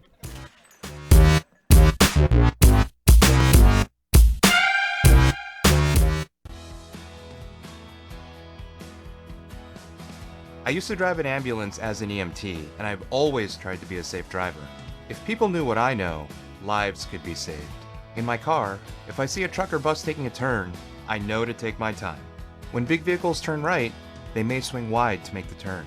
If you try to sneak in, well, it's a lesson you'd rather not learn the hard way. When trucks and buses turn, let's you and I wait. It's our roads, it's our safety.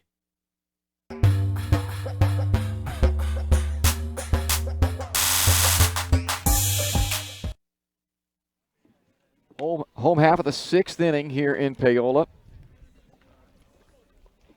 A 3-run lead for the Paola Panthers. And they will see a new pitcher in the 6th as Chase Bloomer takes over as the new arm for the Cyclones.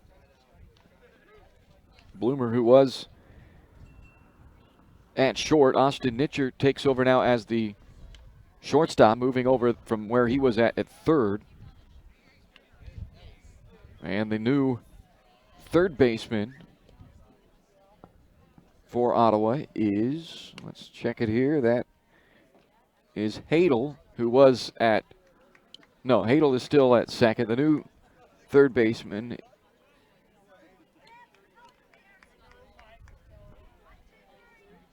Yep, that is Hadel, who's the new third baseman now, and now it looks like the Beats has come in from center to play second base, and I might not even be able to get all these changes for you because it looks like they have a bunch of them in Reimer.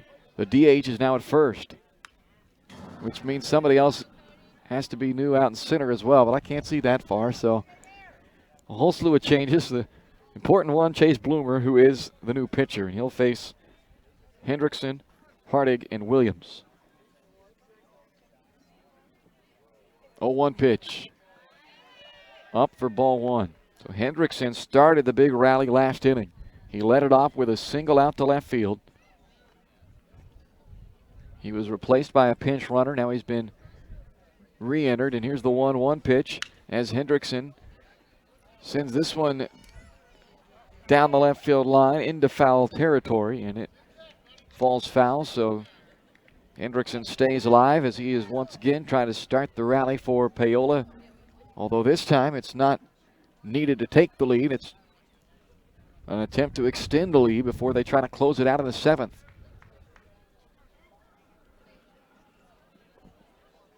A 1-2 pitch. Ooh, just missed, and it's 2-2.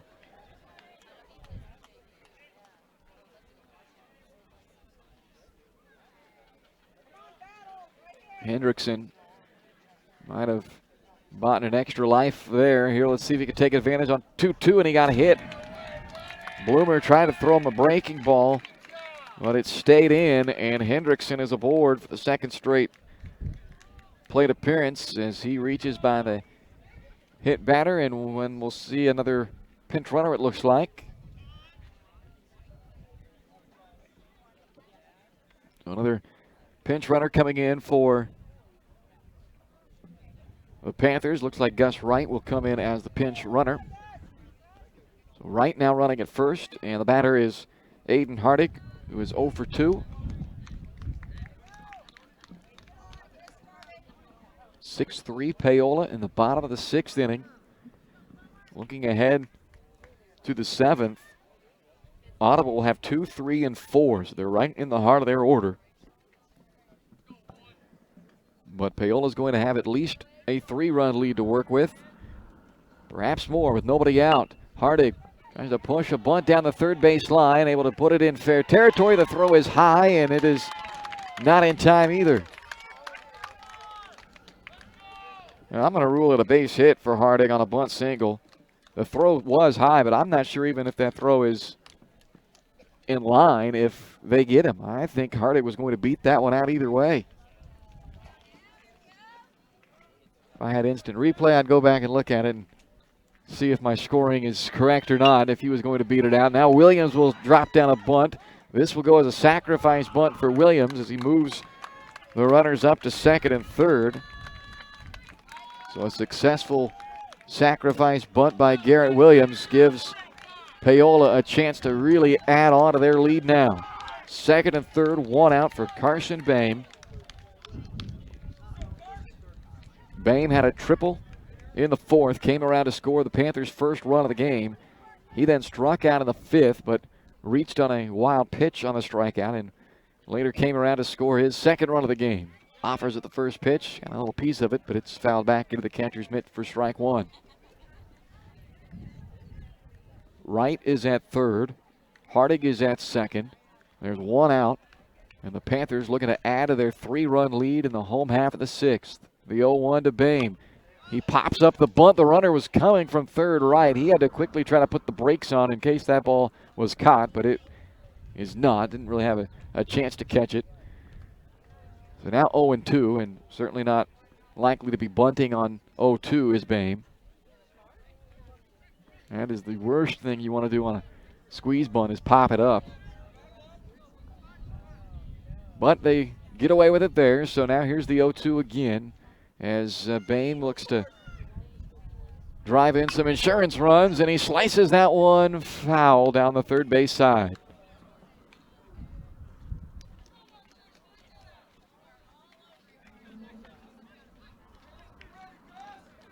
The count remains 0-2 on Boehm.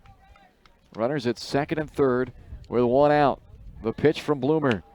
Cued off the end of the bat. That works as a nice swinging bunt, and it is a in-time throw to first. Just got Boehm there, but that'll work. He'll pick up an RBI as he brings right in to make it 7-2, or 7-3 rather, Paola.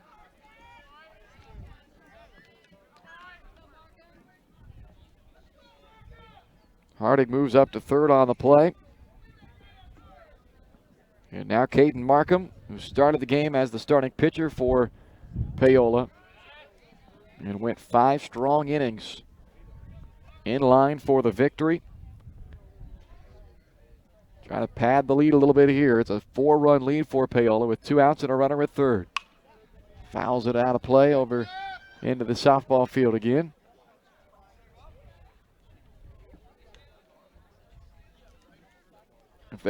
I'm not sure what's happening in the softball game, if what the score or anything is, but if they're having a pitcher duel over there may be more balls put in play by the baseball team in that softball game than the softball team. They are sending foul ball after foul ball over there as this ball misses up and away, and it's 2-1 on Markham.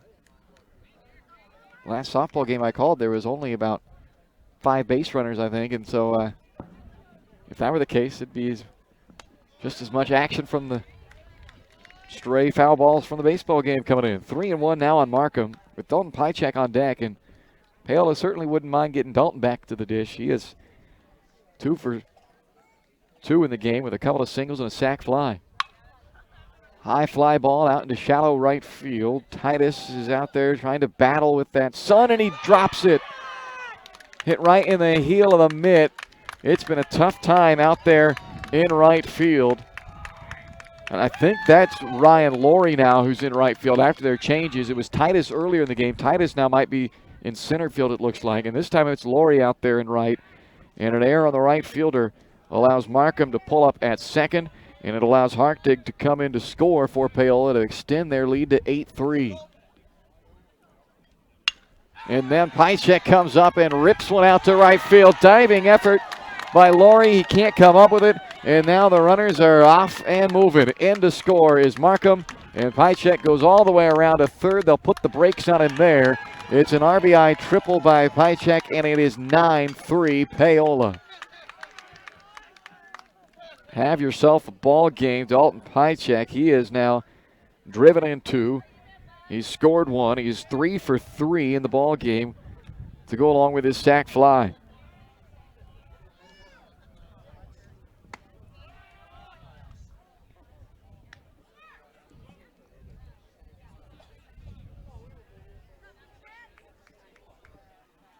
One-0 pitch to Oddie, swing and a miss, and it's 1-1. Fletcher Oddie is 1 for 2 in the game, a single, strikeout. Also had a sac bunt.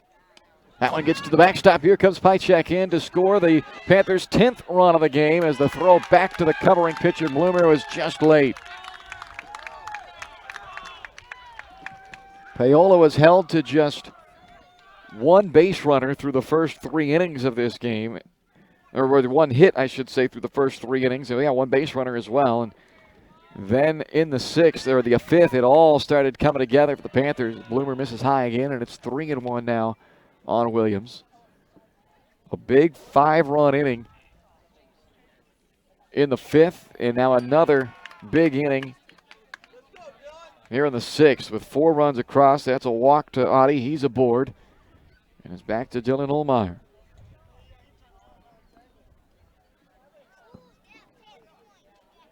Paola trailed 2-1 going into the 5th, and now lead 10-3. Fouled out of play, and once again, time has have to be called over on the softball game.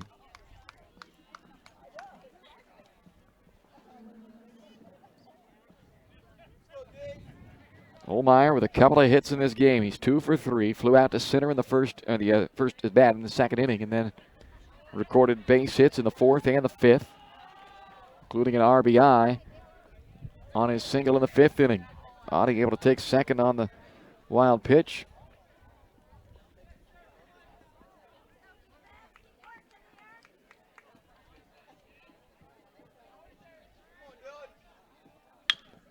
Ground ball up the middle. Shortstop dives, but he can't get there. And Audie will be waved around. He comes in to score. The throwback to second is not in time. And it is 11-3 Paola. RBI single by Olmeyer, his 3rd hit of the game.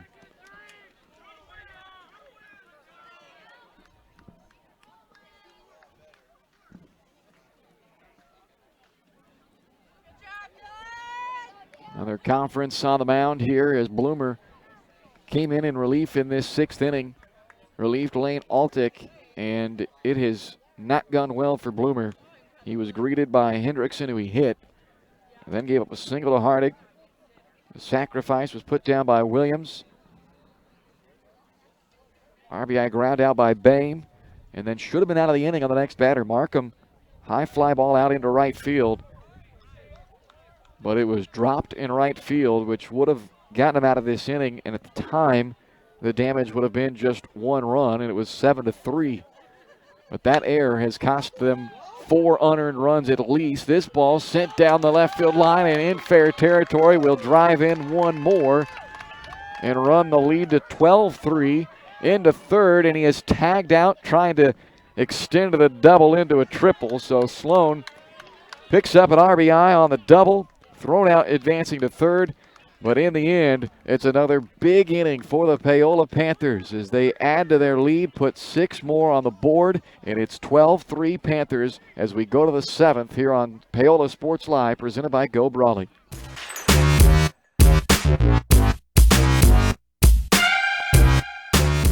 So, what is love? Love is being independent. Love is dancing. At Shriners Hospital for Children, love is a new smile. At Shriners Hospitals for Children, love is caring for a child regardless of the family's ability to pay.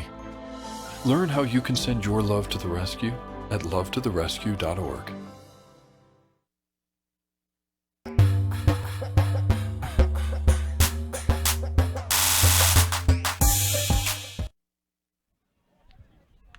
Final chance for the Ottawa Cyclones, who led this game 2-1 going to the bottom of the 5th inning, but it quickly changed. And Paola now dominating this game to the tune of 12-3. As we start the 7th, they have sent 9 guys to the plate, Paola, in each of the last 2 innings, resulting in 5 runs in the 5th and 6 runs in the 6th. And they have ballooned their lead now and are all over the Cyclones, 12-3, with the 2-3-4 hitters coming up for the Cyclones against Fletcher Oddie, who came in last inning in relief of Markham, who is in line for the victory as the winning pitcher in this game for Paola. First pitch swinging, a drive out to left field, but right there is Newkirk. And there is one away to start the top of the 7th inning as the Cyclones are down to their final 2 outs. Brady beats the batter, 0 for 2, walked in the 5th, the lone time he's reached base.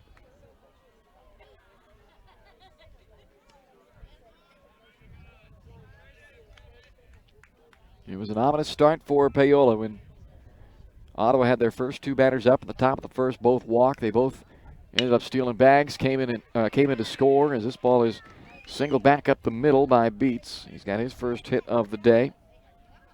Just the 6th hit overall for Ottawa. He had 1 hit in each of the 3rd through 5th innings, and then 2 hits last inning.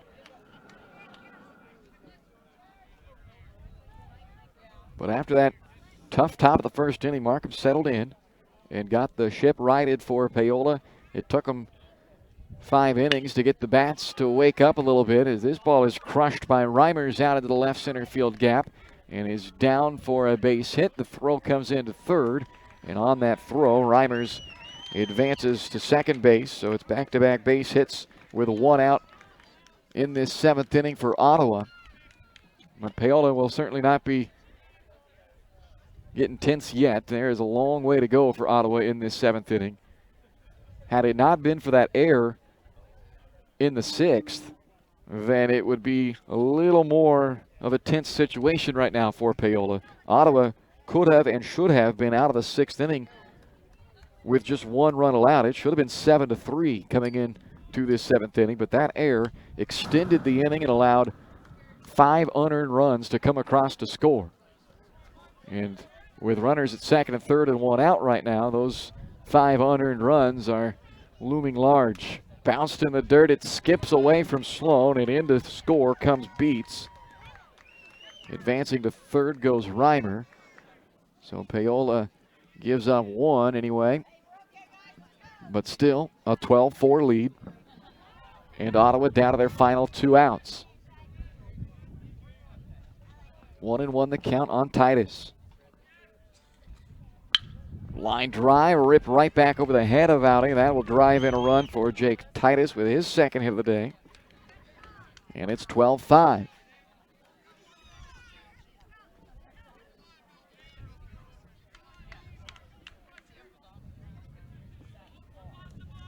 That brings Michael to the plate, who is 1 for 3, a single and a run scored last inning. And he's hit by the pitch. So 1st and 2nd with 1 out. Catcher Crawley, the batter, 1 for 3, a single in the 6th, a couple of strikeouts earlier.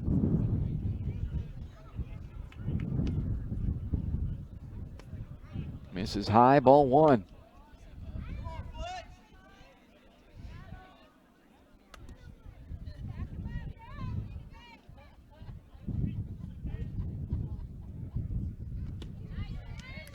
Comes back to get strike 1 there.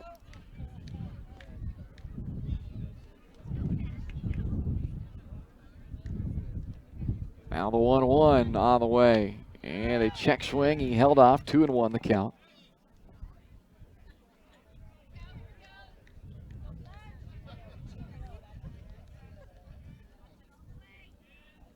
Two on, 1 out. The 2-1 pitch. Must have been upstairs just a bit, so it's 3-1 now. From our angle, we can't see the Paola bullpen. I'm not sure if they've got anybody starting to throw down there. Here comes the 3-1 pitch, and that misses outside to load the bases. But now, all of a sudden, it's starting to get a little bit more of a, okay, let's go time, as now they have loaded the bases. 1 out, getting started with a fly ball out to left field. But now 3 singles, a hit batter, and a walk have followed. This is Laurie, and he takes the first pitch for a strike. It was Laurie who dropped the fly ball in right field that would have had the Cyclones out of the inning. So a chance to atone for that here with a big hit. Takes it high, and it's 1-1.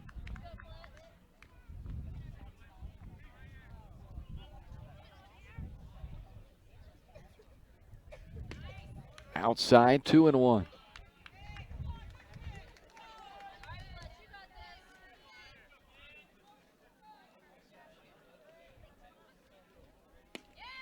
Outside, 3-1.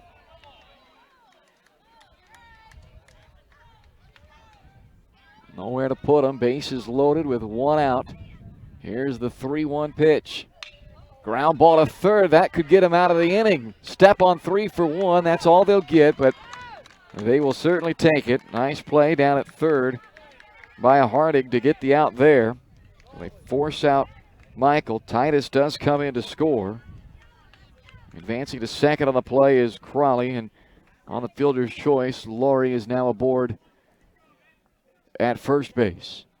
12-6. Whoops, that's not what we want. 12-6 the score.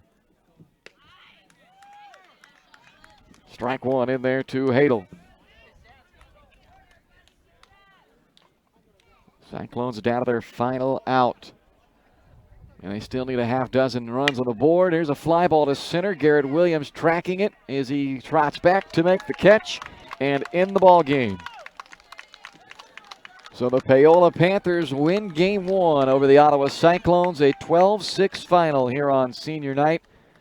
As they trailed early in this game 2-1 as late as the fifth inning, but that's when they awoke and they come storming back with 5 in the fifth and 6 in the sixth. And the Paola Panthers defeat the Ottawa Cyclones 12-6. We'll take a timeout, come back and wrap up game one for you right after this on Paola Sports Live, presented by Go Brawley.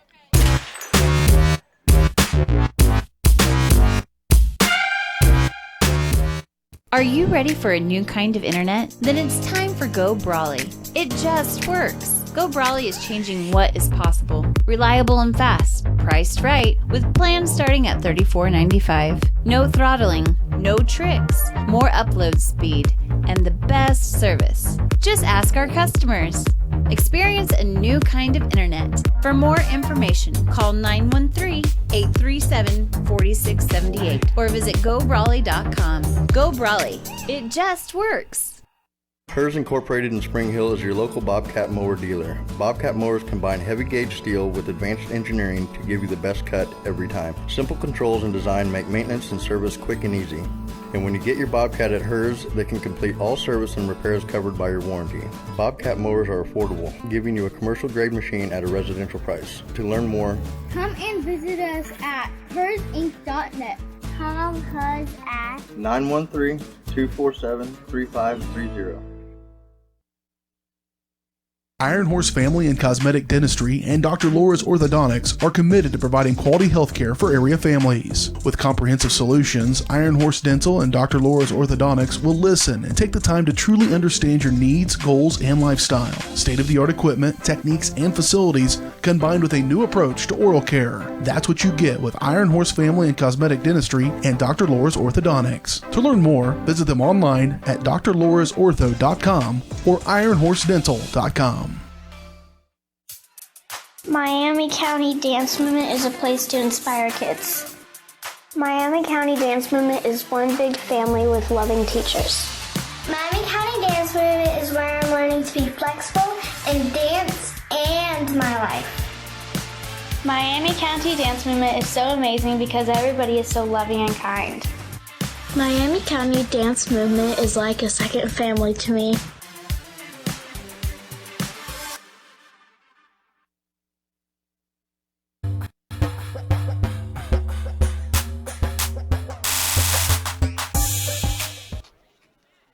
Welcome back to the ballpark here in Paola. Game one is in the books as the Paola Panthers win it 12-6. The final in game one over the Ottawa Cyclones. The Panthers get a good performance on the mound from Caden Markham, the winning pitcher today. 5 innings, 2 runs allowed, both earned with 5 walks and 7 strikeouts. The walks number certainly higher than you'd like, but when you put it all into context with the way he battled around the 2 leadoff walks to start the game, which were the only 2 runs he surrendered. And then he got out of a bases-loaded jam in the 5th, got out of a 2-on, 1-out jam in the 3rd. They had 2nd and 3rd with 1 out in the 3rd, got away from that one without allowing a run, had the bases loaded with 1. That one without allowing a run. So very good 5 innings of work from Markham for the victory. Fletcher Oddie, 2 innings with 4 earned on 1 walk, no strikeouts in relief. But the victory to Markham on the 12-6 Paola win. Offensively, a lot of guys coming through with big games. We'll just run down the lineup for you here. Garrett Williams, 1 for 3, a triple, an RBI, and a run scored. Carson Bame, 1 for 4 with a triple, a pair of runs, and an RBI. Caden Markham, 1 for 4 with a single, a couple of runs scored, and an RBI. Dalton Pychek, he was the best man at the plate in this game for Paola. 3 for 3 with a couple of singles and a triple, scored twice, and drove in 2 runs, and had a sac fly in there as well to be was one of his RBIs, and then that RBI triple. So overall 3 for 3 day at the plate for Pychek. Fletcher Audi, a single, a walk, and a sacrifice, ends up just 1 for 2. Only 2 official at-bats, but a very productive day with an RBI and a run as well. Dylan Ohlmeyer, 3 for 4 with 3 singles, 2 RBIs and a run. Ryan Sloan, 1 for 4 with a double and an RBI. Cody Hendrickson, 1 for 2 with a single and 2 runs scored. And Aiden Hardig with a 1 for 3 night with a single and a run scored. It's senior night, so we'll listen to that here. Samadi and Dino Weininger. After graduation, Fletch plans to attend Nebraska's Wesleyan to play baseball and major in criminal law. Next up, number 1, Aiden Hardig. The son of Bruce and Natalie Hardig. After graduation, Aiden plans to attend the University of St. Mary, where he'll play baseball and major in biology and minor in physiology. Number 4, Ryan Sloan. Son of Mark and Lisa Sloan. Ryan's plans are undecided at this point after graduation. And finally, number 10, Garrett Williams. The son of Mark and Kenda Williams. For graduation, Garrett plans to attend the University of Missouri and major in mechanical engineering. It's been a fun season with the coaching staff, and it's been great working with the 4 seniors. They wish them all the best. Coach Brummer, Coach Kane, and Coach Roth would like to thank these young men, their parents, for all their hard work and support. The entire Paola High School faculty and administration wish you each the best of luck as you look to your future. Our 2021 seniors and their parents.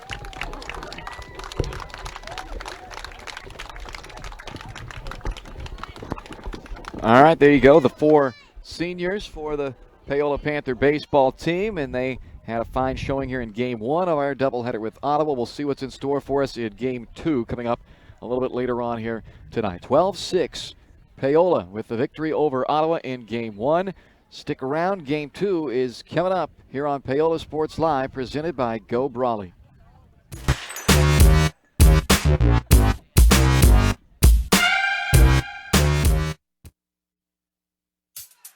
Miami County Dance Movement is a place to inspire kids. Miami County Dance Movement is one big family with loving teachers.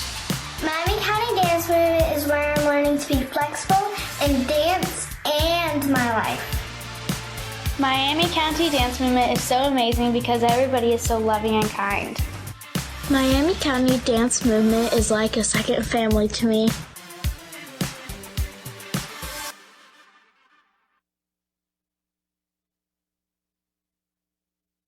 Hers Incorporated in Spring Hill is your local Bobcat mower dealer. Bobcat mowers combine heavy gauge steel with advanced engineering to give you the best cut every time. Simple controls and design make maintenance and service quick and easy.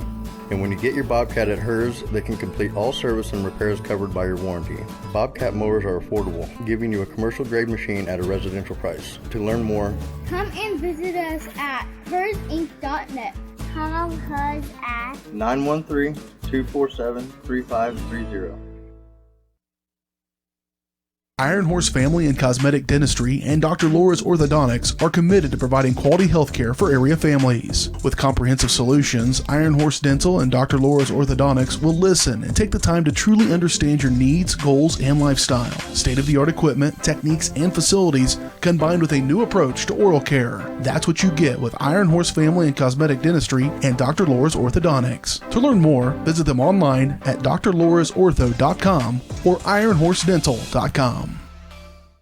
Are you ready for a new kind of internet? Then it's time for Go Brawley. It just works. Go Brawley is changing what is possible. Reliable and fast, priced right, with plans starting at $34.95. No throttling, no tricks, more upload speed, and the best service. Just ask our customers. Experience a new kind of internet. For more information, call 913-837-4678 or visit GoBrawley.com. Go Brawley. It just works. Elliott Group is a proud supporter of Paola and USD 368. At Elliott Group, we work, live, and shop in your local communities, serving Miami and Johnson counties for more than understands your needs. As an independent insurance agency, Elliott Group works with numerous carriers to find the coverage that best fits your needs. In Paola, call 913-294-2110 or visit ElliottInsuranceGroup.com.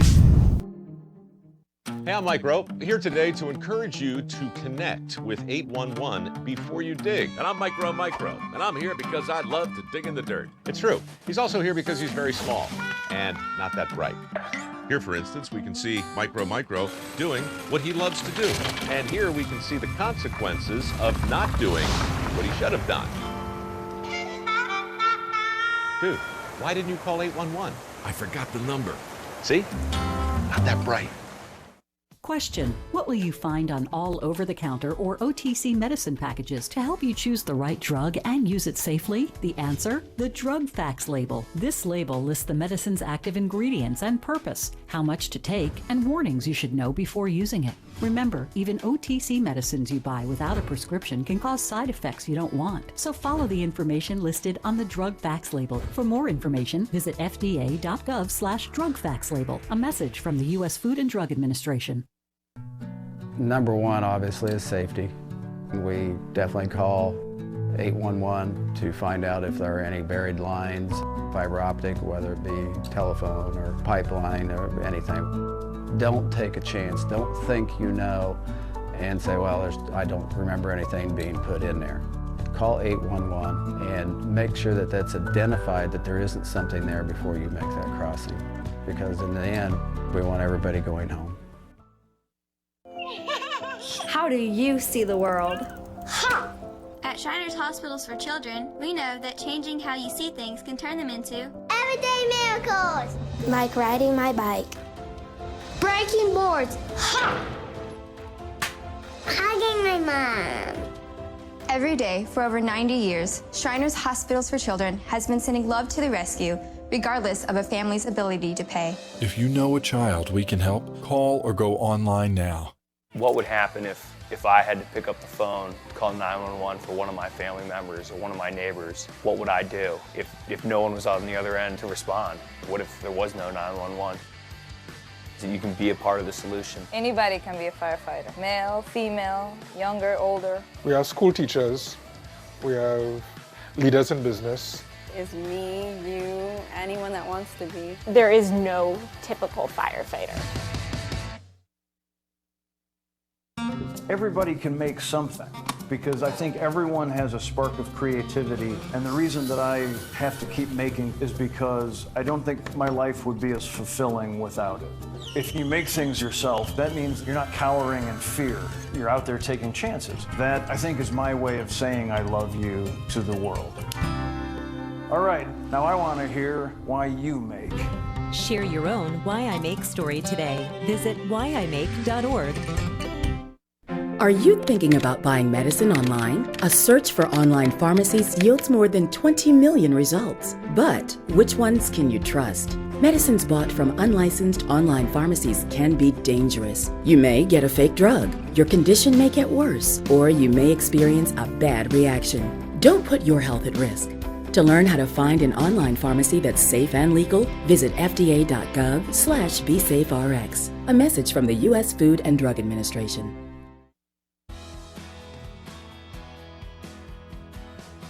I used to drive an ambulance as an EMT, and I've always tried to be a safe driver.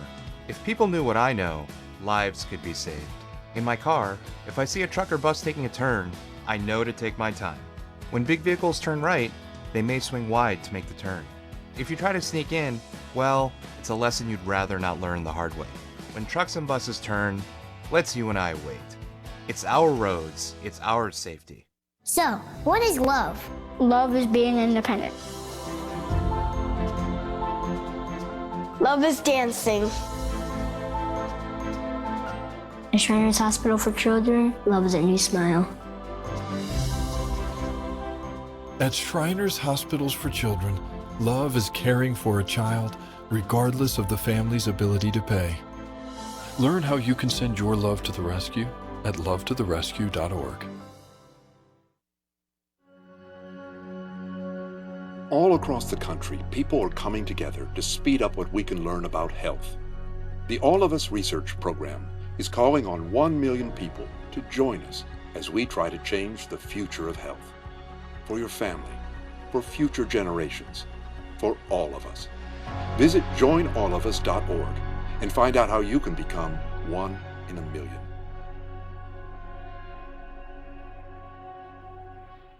Elliott Group is a proud supporter of Paola and USD 368. At Elliott Group, we work, live, and shop in your local communities. Serving Miami and Johnson counties for more than 45 years, Elliott Group understands your needs. As an independent insurance agency, Elliott Group works with numerous carriers to find the coverage that best fits your needs. In Paola, call 913-294-2110 or visit ElliottInsuranceGroup.com. Are you ready for a new kind of internet? Then it's time for Go Brawley. It just works. Go Brawley is changing what is possible. Reliable and fast, priced right, with plans starting at $34.95. No throttling, no tricks, more upload speed, and the best service. Just ask our customers. Experience a new kind of internet. For more information, call 913-837-4678 or visit GoBrawley.com. Go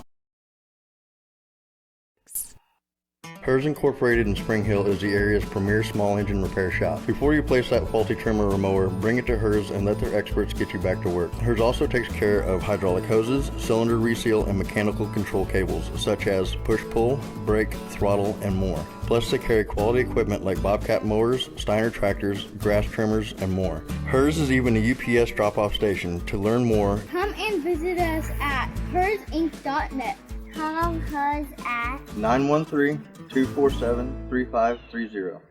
Iron Horse Family and Cosmetic Dentistry and Dr. Laura's Orthodontics are committed to providing quality health care for area families. With comprehensive solutions, Iron Horse Dental and Dr. Laura's Orthodontics will listen and take the time to truly understand your needs, goals, and lifestyle. State-of-the-art equipment, techniques, and facilities combined with a new approach to oral care. That's what you get with Iron Horse Family and Cosmetic Dentistry and Dr. Laura's Orthodontics. To learn more, visit them online at drlaurasortho.com or ironhorsedental.com. Miami County Dance Movement is a place to inspire kids. Miami County Dance Movement is one big family with loving teachers. Miami County Dance Movement is where I'm learning to be flexible in dance and my life. Miami County Dance Movement is so amazing because everybody is so loving and kind. Miami County Dance Movement is like a second family to me.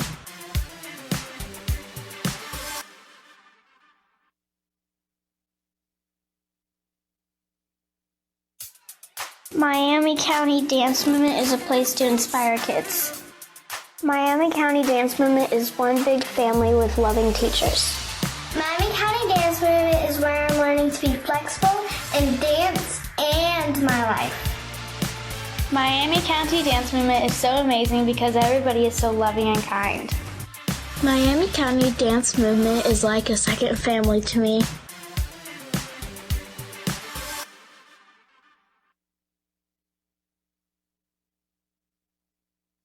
Hers Incorporated in Spring Hill is your local Bobcat mower dealer. Bobcat mowers combine heavy gauge steel with advanced engineering to give you the best cut every time. Simple controls and design make maintenance and service quick and easy. And when you get your Bobcat at Hers, they can complete all service and repairs covered by your warranty. Bobcat mowers are affordable, giving you a commercial grade machine at a residential price. To learn more, come and visit us at hersinc.net. Call Hers at 913-247-3530. Iron Horse Family and Cosmetic Dentistry and Dr. Laura's Orthodontics are committed to providing quality health care for area families. With comprehensive solutions, Iron Horse Dental and Dr. Laura's Orthodontics will listen and take the time to truly understand your needs, goals, and lifestyle. State-of-the-art equipment, techniques, and facilities combined with a new approach to oral care. That's what you get with Iron Horse Family and Cosmetic Dentistry and Dr. Laura's Orthodontics. To learn more, visit them online at drlaurasortho.com or ironhorsedental.com.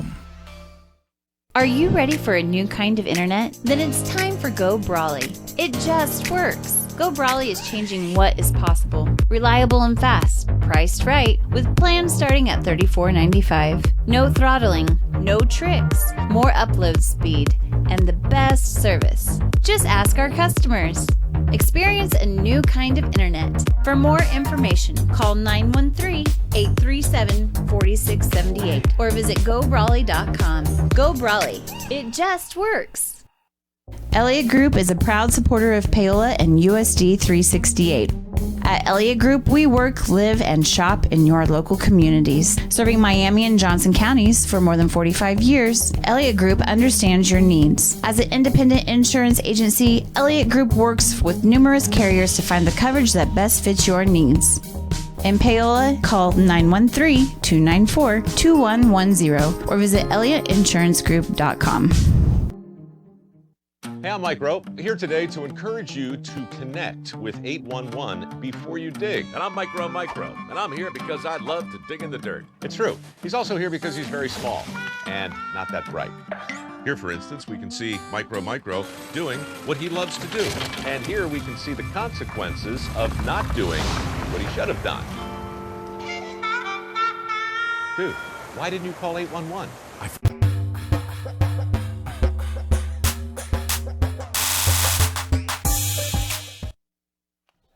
Welcome back to Paola High School, the Iron Horse Dental and Dr. Laura's Orthodontics pregame show as we are getting set now for Game 2 of our doubleheader tonight. A 12-6 victory in Game 1 for Paola. They trailed 2-1 throughout the first 4.5 innings of that ball game, but then in the 5th they got it rolling and scored 11 runs in the 5th and 6th innings to come from behind and win that game 12-6. So a 12-6 Paola win in Game 1. Now we are set for Game 2. Pre-game show brought to you by Iron Horse Dental and Dr. Laura's Orthodontics, where they are committed to providing quality health care to families in Miami County. A comprehensive approach to oral care. Iron Horse Dental and Dr. Laura's Orthodontics. Learn more at ironhorsedental.com or drlaurasortho.com. We'll take a look at some of the lineups for you when we come back here on Paola Sports Live.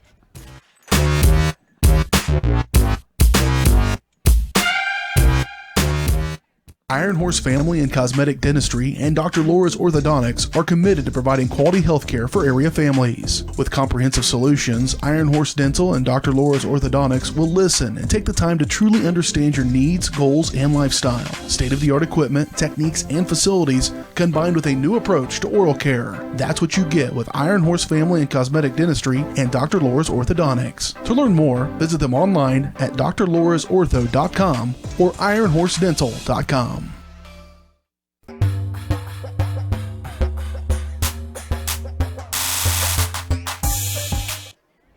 Take a look at some lineups for you here in the Iron Horse Dental and Dr. Laura's Orthodontics pregame shows. We're getting close to first pitch now, and the lineup for the Paola Panthers, as we switch you, we're going to go ahead and switch live view for you, as the guys have actually taken the field now as well. But in order to do that, looks like we need to reset things for you on our score bug, huh? We are not at a 12-6 ball game in the 7th inning. That is, we're far from that. We are just getting ready to get underway in Game 2 of this ball game. So let's get all of that cleaned up, and bingo, we're ready to rock and roll now. Top of the first, here we go. Garrett Williams, or let's get the defense for you first. It'll be on the mound, Dalton Pychak for the Panthers in this one. As Dalton Jr. will take the hill, had a huge game at the plate in Game 1 as the cleanup hitter. He'll be the cleanup hitter again in Game 2, but he'll also be towing the rubber for Paola. The defense behind him in left field is Bames, center field Williams, Markham in right field. Audi is the third baseman. Hartig is the shortstop. Olmeyer at second, and Earlywine is the first baseman. Hendrickson is the catcher for Paola. The lineup he'll face: Bloomer, Nitcher, and Beats, the top third. Reimer, Titus, and Michael in the middle third. Crowley, Laurie, and Hadel round out the order, as Paola will go with the same look in their starting 9 as far as the batting order. Some positional changes, but the batting order is the same, and Paola is also rolling out the same lineup, just different positions here in Game 2, and we are off and running, ready to go. First pitch brought to you by Hers Incorporated in Spring Hill, your area Bobcat mower dealer. Start next year's mowing season with a great Bobcat mower, or take your mower in for a full tune-up. They work on all types of small engines. Hers also has you covered when it comes to hydraulic hoses and cylinder repair. To learn more, go to hersinc.net or call 913-247-3530. Pychak working quickly to start. He is falling behind 2 balls and a strike to Chase Bloomer. That misses as well, so 3-1. Bloomer was on base a bunch in Game 1 of this doubleheader today. He reached 3 of the 4 times he came to the plate, a double, a single, and a walk. Hard hit ball down the third base line, and it is inside the line and a fair ball. Bloomer will hold at first. Now he starts again and heads into second. So kind of slow played it around first, and Boehm out there in left field didn't get it in quick enough, and Bloomer lulled him to sleep just enough to go ahead and take the extra base on that one. So it puts a runner immediately in scoring position for Ottawa with nobody out in the top of the first for Austin Nitcher. Paola Sports Live is presented by Go Brawley. It just works. Go Brawley is changing what is possible. Experience a new kind of internet with Go Brawley. For more information, call 913-837-4678 or visit gobrawley.com. That pitch is high to start the at-bat with Austin Nitcher, who was also on base often in that first game. He reached 3 of the 4 times. Didn't have a hit, though. He was walked twice, and he was hit by a pitch once. Off to third goes Chase Bloomer with a stolen base. He had 4 stolen bases in game 1, and he's got him a early one here in game 2 as well. That misses, and it is 3-0 now on Nitcher.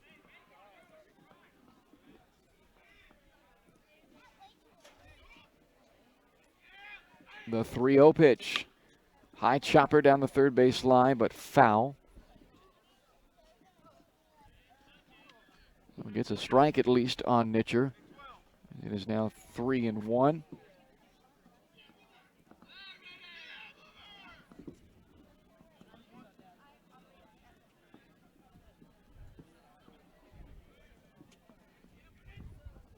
The 3-1 pitch. Spoiled away.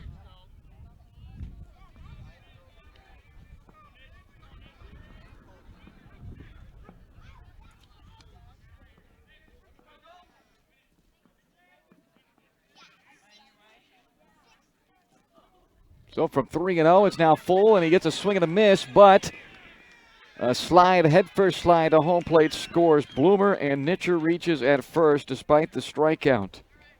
So tough break for Dalton Pychak, who came all the way back from 3-0 to get a full count and ultimately record a strikeout.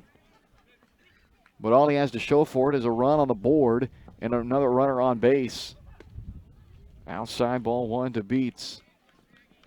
That is a tough one there for the Panthers. Swing and a miss there by Beats, and the count is 1-1.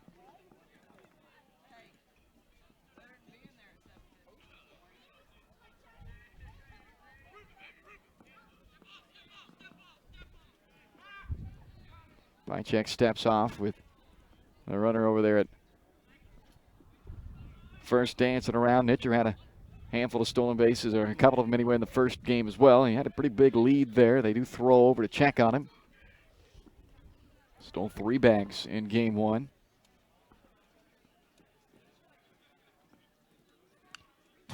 Foul back.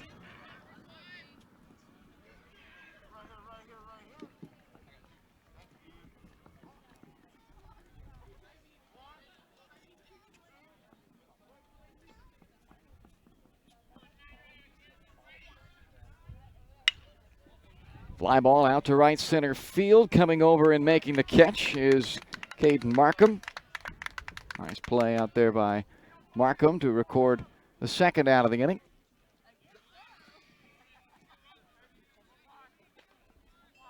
Or excuse me, the first out of the inning. I thought the strikeout, obviously, and I was thinking there was one out, but the wild pitch strikeout didn't record the out. Now there's a pitch that gets past the catcher, Hendrickson, so off to second goes Nitcher. Runner at second and 1 out.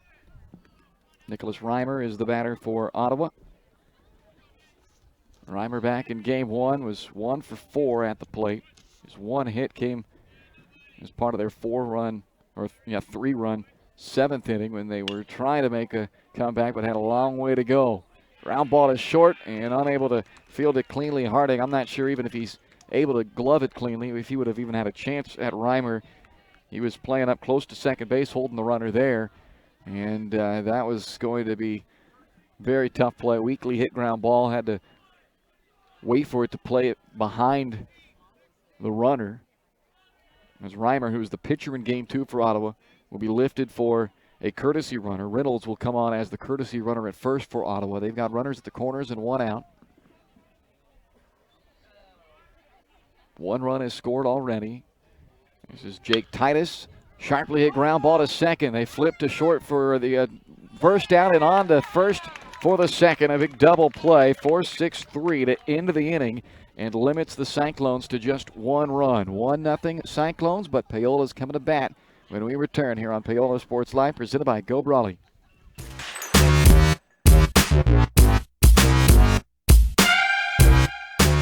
Are you ready for a new kind of internet? Then it's time for Go Brawley. It just works. Go Brawley is changing what is possible. Reliable and fast, priced right, with plans starting at $34.95. No throttling, no tricks, more upload speed, and the best service. Just ask our customers.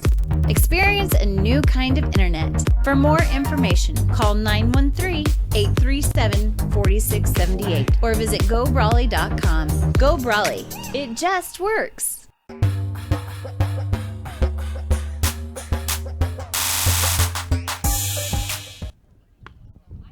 Bottom of the first inning in Paola, game 2 of our doubleheader tonight. And on the mound for the Ottawa Cyclones, Nicholas Reimer, a senior, will be out there tossing to Cash Crawley, who's behind the plate, a junior. And the defensive alignment behind him, Richards in left, beats the center fielder, Laurie, out in right. Nitcher at third, Bloomer, the shortstop. Hadel is at second, and Michael is at first. And the batting lineup for the Paola Panthers, the same order it was in game 1. Garrett Williams, Carson Bain, and Caden Markham in the top third. Dalton Pychek bats in the cleanup spot, followed by Fletcher Oddie and Dylan Olmeyer. Ryan Sloan bats 7th, I should say. Cody Hendrickson 8th, and Aiden Hartig rounds out the order in the number 9 spot. A lineup that in game 1 put together 12 runs, and all 9 guys recorded at least 1 hit in game 1. Williams, his 1 hit of game 1 was an RBI triple in the 5th inning. Takes the first pitch for a called strike.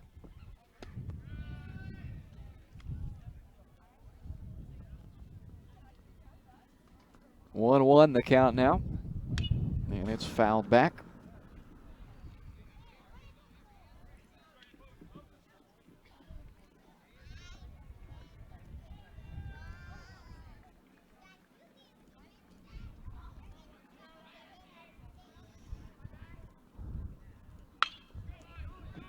Chopper to short, up to play at Bloomer. Throw on the way and in time to nab Williams. 1 away. That brings up Carson Bain, the Panther left fielder here in game 2. Was in the opposite corner in game 1 in right field. At the plate, went 1 for 4, had a triple as well. Scored a pair of runs and picked up an RBI in that 12-6 victory. Here's the first pitch to him, and it's fouled back and out of play.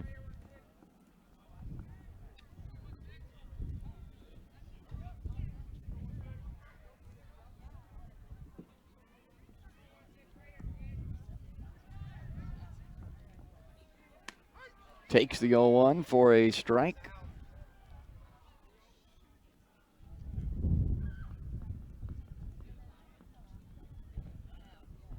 Oh, 2 pitch now. Rips it back up the middle. So Carson Bain is aboard with the Panthers' first hit of game 2. Solid contact there. Barrels it up on a 2-strike pitch. Here's Caden Markham. The Panther right fielder in this second game. He got the victory as the starting pitcher in game 1 today.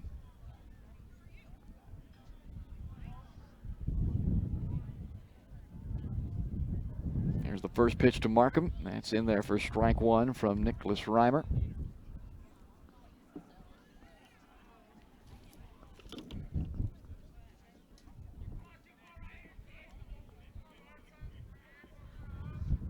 Oh, 1 pitch. Reimer pauses a long time, now brings it home and misses upstairs.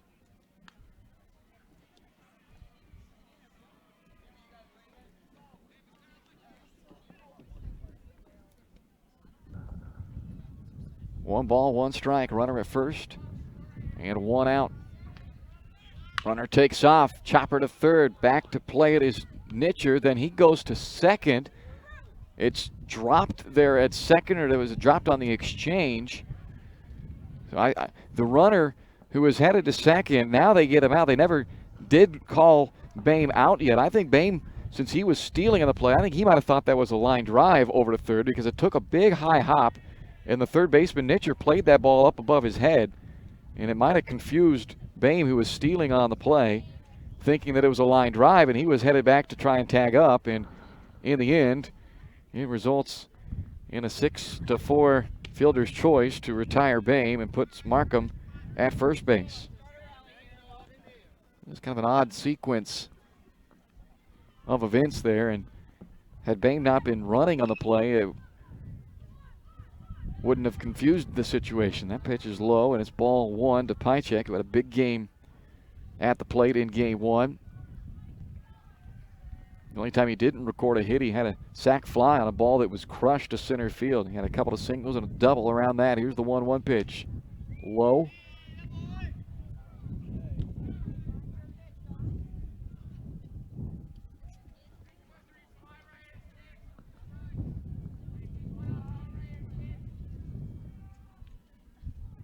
Two-one pitch. Pychek, chopper, third base side, but foul.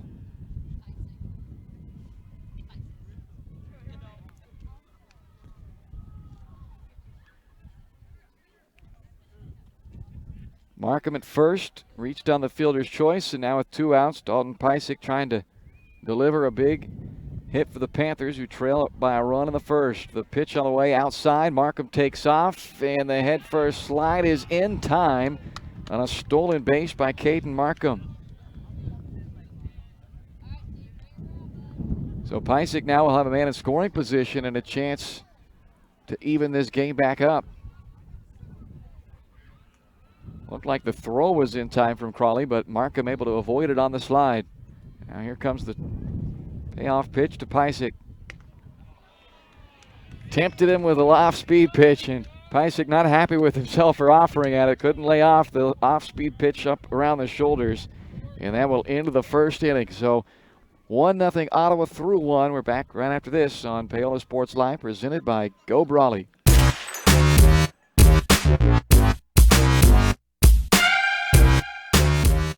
Hers Incorporated in Spring Hill is the area's premier small engine repair shop. Before you place that faulty trimmer or mower, bring it to Hers and let their experts get you back to work. Hers also takes care of hydraulic hoses, cylinder reseal, and mechanical control cables, such as push-pull, brake, throttle, and more. Plus, they carry quality equipment like Bobcat mowers, Steiner tractors, grass trimmers, and more. Hers is even a UPS drop-off station. To learn more, come and visit us at hersinc.net. Call Hers at 913-247-3530.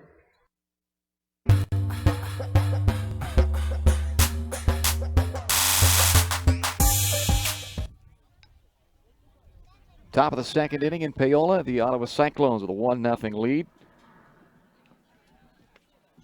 Are able to score a run back in the first inning on a strikeout wild pitch that allowed the run Chase Bloomer to come in and score after he singled to start the inning against Dalton Pycek. So a run on 2 hits the first time they were at the plate.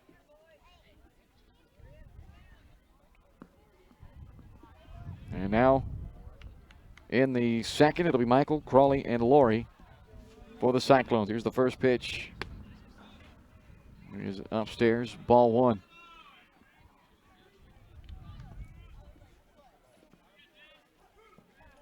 And a 1-0 from Pycek. That is outside. So, no, it is on there. It's a strike, so it's 1-1.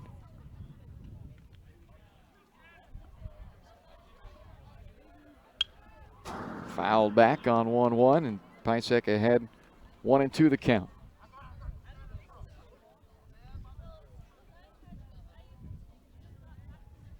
Got a big ground ball double play to get him out of the first inning. With Ottawa having scored a run already, they had 2 on with 1 out, but Pycek induced the double play ground ball. Turned it 4-6 to 3 and got out of that jam and kept it just a 1-run game.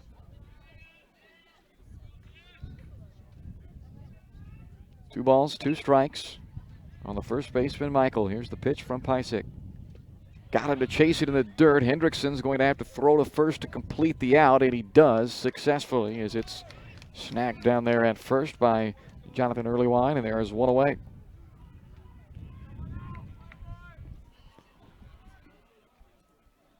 Second strikeout for Pysyk, and only the first that ended up in and out, though, and it also wasn't clean, but went right back to work on Crawley, the catcher.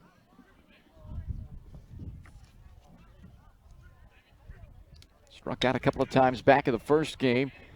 It's a bouncer to the shortstop. The throw is off the mark again. Earlywine looked like he could have gloved that one, but the error will allow Crawley to reach and move up to second.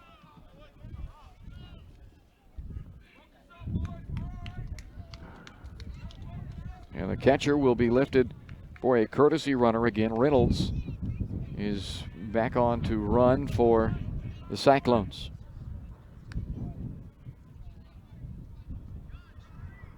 One out. Runner at second base now.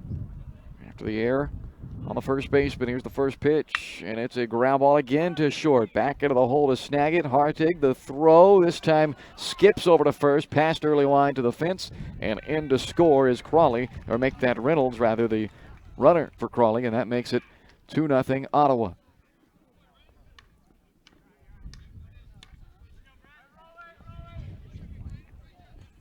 Back-to-back errors by the Panthers. And with 1 out and a runner at first base, it brings up Brett Hadel. Tries to duck out of the way of a curveball by Pysyk that just missed him, so it's ball 1. Quick throw to first. Diving back in safely is Laurie.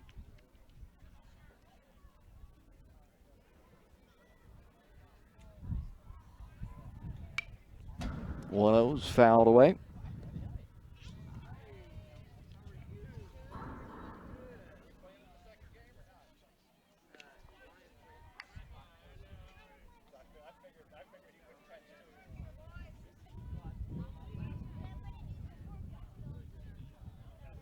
Here's the 1-1 now from Pysyk.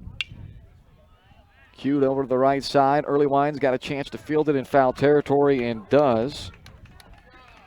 So they retire the 9-hitter Hadel for the second out of the inning. And with a runner at first and 2 down, it's back to the top of the order for Chase Bloomer. Bloomer has been on base all but 1 time in both games now. He singled and came around to score in the first of this game. Takes the off-speed pitch in the dirt outside, blocked by Hendrickson though. So starts the count 1-0 on Bloomer. Laurie at first with 2 down. Here comes the 1-0. Called strike, evens the count at 1-1.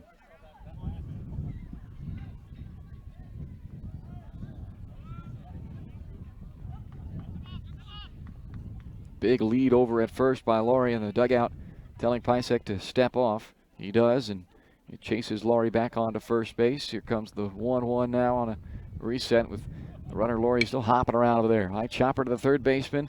Audie plays it, and it is a foul ball. At the last minute, that last hop it took, skipped it onto the foul side of the line.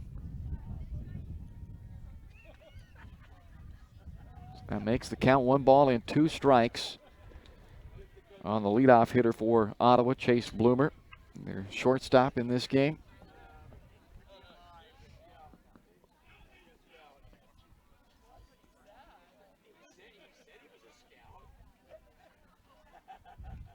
Another 2-strike pitch is hammered foul.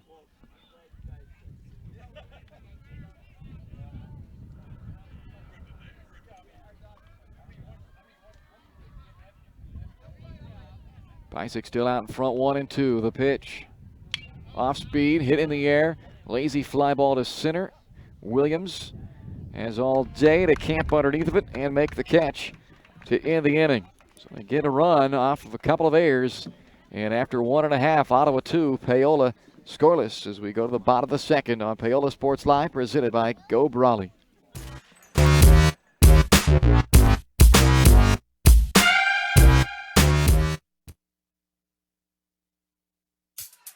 Miami County Dance Movement is a place to inspire kids. Miami County Dance Movement is one big family with loving teachers. Miami County Dance Movement is where I'm learning to be flexible in dance and my life. Miami County Dance Movement is so amazing because everybody is so loving and kind. Miami County Dance Movement is like a second family to me.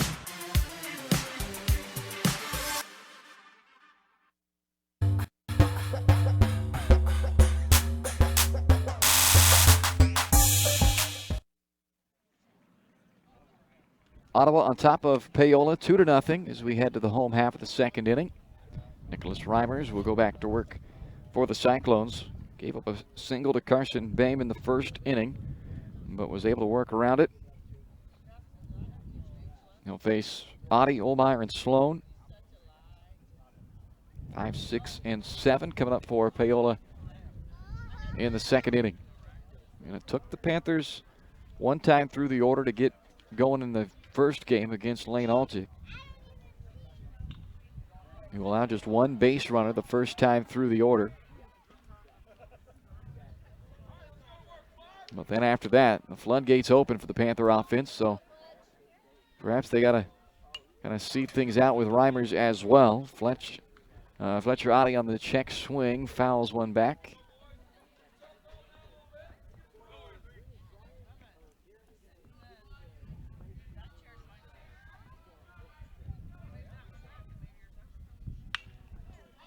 Fouled out of play, and the count is 0-2 on Fletcher Oddie.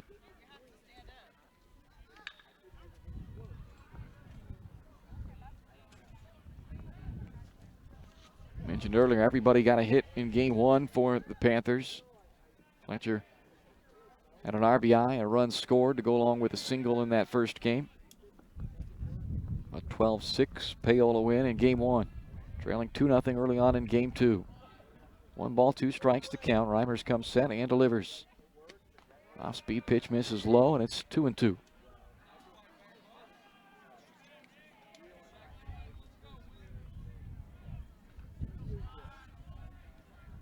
That's high, and the count's now full. Reimers, the guy who works from the stretch, even without anybody on base. Here comes the 3-2. Out he goes down to get it and hits a fly ball out into center field. But a routine play is made by Beats. And they retire Audi to start the second inning, and that brings up Dylan Olmeyer, the second baseman.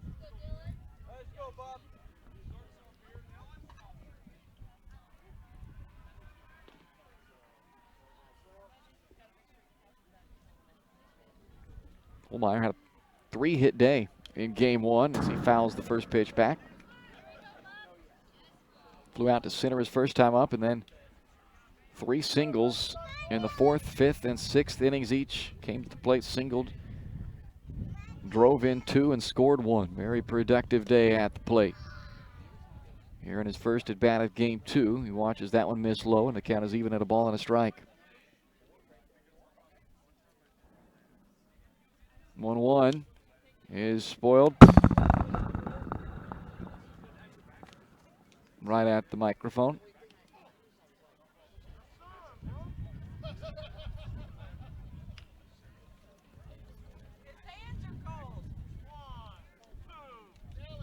One ball and 2 strikes. With 1 out, the base is empty. The pitch from Reimers. Fouled out of play by Olmeyer.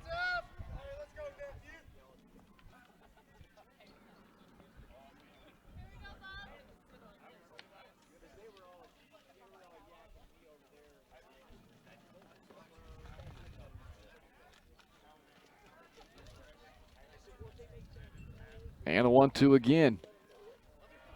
Misses outside, trying to get him to chase the breaking ball away.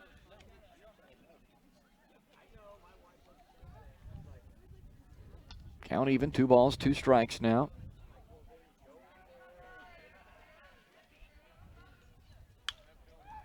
Good job, Olmeyer just spoils another pitch on the outside corner. himself alive, waiting for Reimers to make a mistake over the plate. Another 2-strike pitch. Another foul ball spoiled away by Ohlmeyer. Ohlmeyer was kind of frustrated with himself, it looked like, after that one, but I think he's doing a heck of a job. Those are tough pitches. Right on that outside corner or just off of it, but too close to take. You have to just spoil them away, and there he sees one way outside, so 3-2. Got to come all the way back in this long at bat. The whole time he's been battling with 2 strikes, the 3-2. Line drive, one hop right at the shortstop, Bloomer. Takes a hop to first and safe at first on the throwing air by the shortstop. So a great at bat by Dylan Ohlmeyer. He really had to work hard to reach base there, and he does thanks to the throwing air by Bloomer. So 1 on, 1 out. And the batter is Ryan Sloan. DHing in game 2. He was the Panthers catcher in game 1. Had an RBI double as part of a 1-for-4 game at the plate.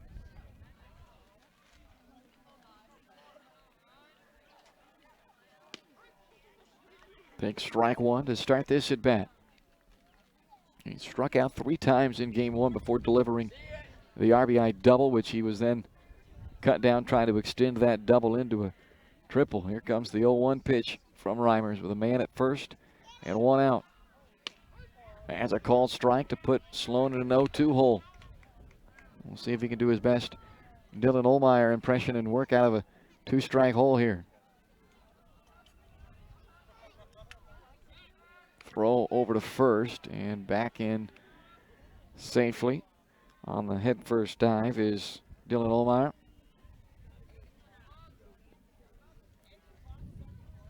Oh-2. Line drive to the shortstop.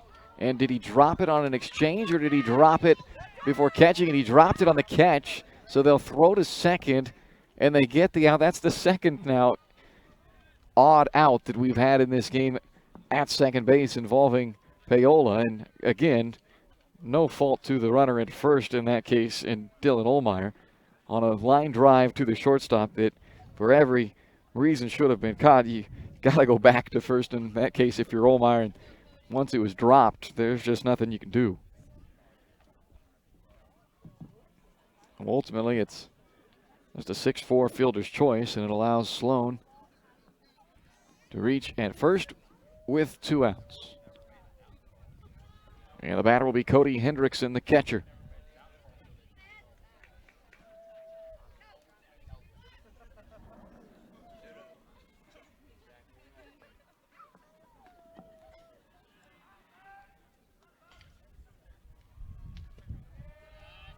Backhanded stop on the first pitch in the dirt for ball 1 to Hendrickson.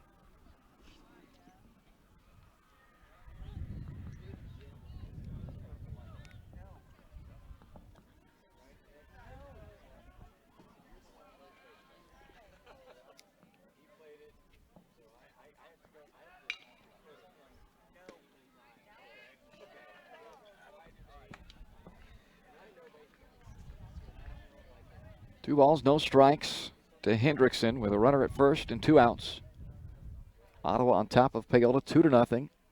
Bottom of the second of game 2. And the 2-0 pitch. Sharply hit to third, gloved by Nitcher, and thrown on the mark to retire the inning. No runs, no hits, an error and 1 left. We've played 2. It's Ottawa 2, Paola 0 on Paola Sports Live, presented by Go Brawley.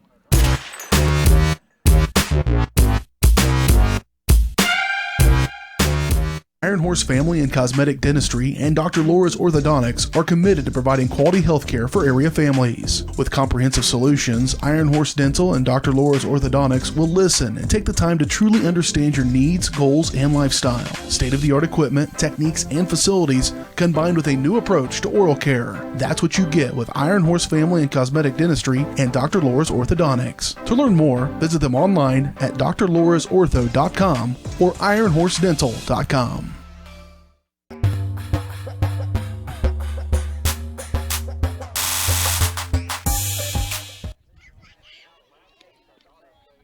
into the third inning in game 2 of our doubleheader here in Paola this evening. And it is Ottawa on top of Paola, 2-0. Dalton Pysyk will go to work for his third inning here against the 2-3-4 hitters for the Ottawa Cyclones. 2 runs, only one of them earned on 2 hits allowed so far by Dalton.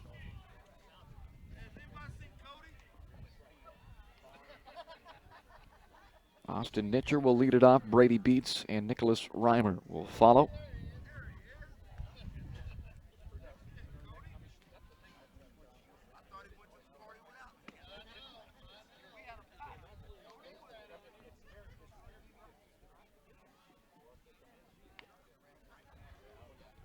This game starting very similar to what game 1 did, with Ottawa getting a couple of early runs, but just kind of piecing them together, not really hammering the ball, just kind of getting some good fortune. And in this case, it was a couple of errors. In the first game, it was a couple of walks. And Paola just kind of trying to find their way against the Ottawa starter. 1-0 pitch. High chopper to third. One big hop for Audie, and that's an easy throw to first to retire Austin Nitcher, and there's one down. That's the thing about this turf, all turf infields like this. You get a lot of those big, clean hops.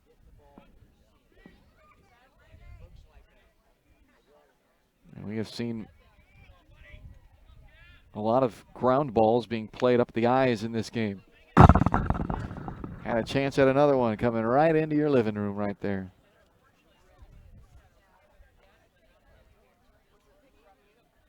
Foul ball to start Beats, and it is 0-1. Pysyk comes right back and just missed there.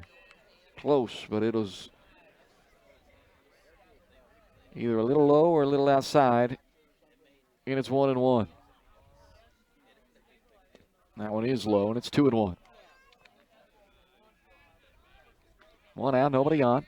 2-0 Ottawa, top of the third. Here's the pitch from Pysyk. There's a strike in the inside corner. Beats thought it was inside, but it evens the count at 2 balls, 2 strikes. And Pysyk goes right back at him on 2-2 and bounces that one, so the count is full.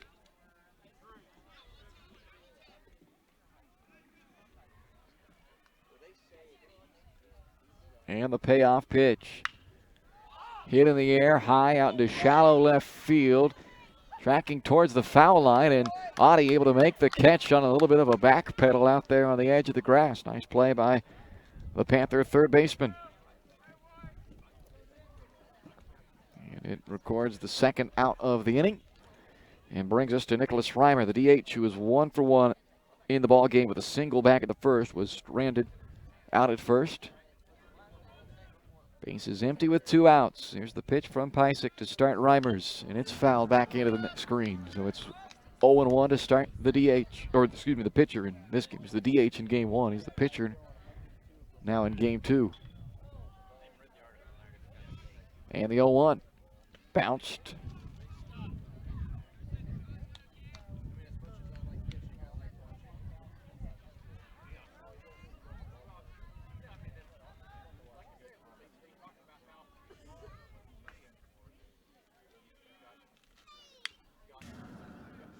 Just 2 hits allowed so far through 2 2/3 by Pysyk. A couple of errors let him down in the second inning. And now trying to work his first 1-2-3 inning of the day. Just missed up with the breaking ball. The count is 2-2.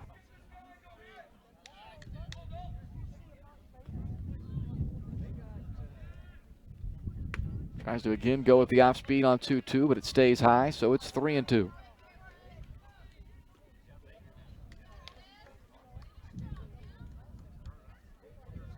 Second straight batter he's gone full with, and he loses this one with ball 4.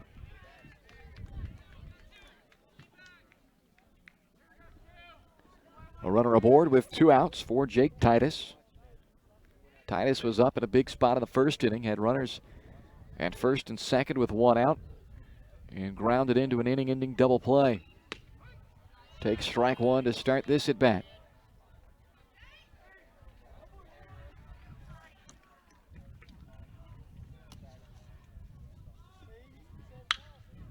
Sprays this one the opposite way and drops it in there for a 2-out base hit. Reimers moves up one bag to second. And it is first and second with 2 outs for Ottawa.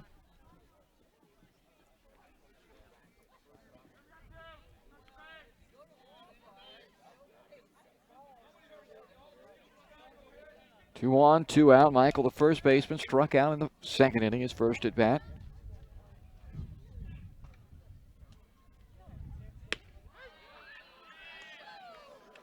Not sure whether he offered or not, doesn't really matter, because I believe it was right down the pipe for strike one anyway. And it's 0-1 on Michael.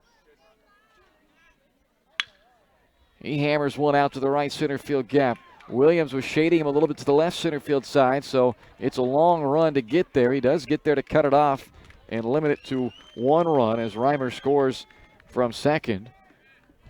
First to third goes Titus, and the RBI single by Michael makes it 3-0 Ottawa.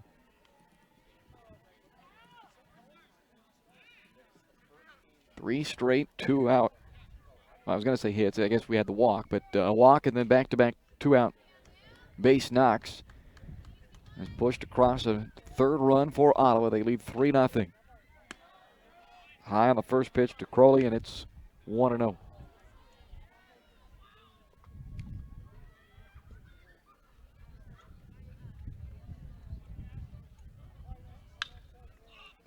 Fouled out of play.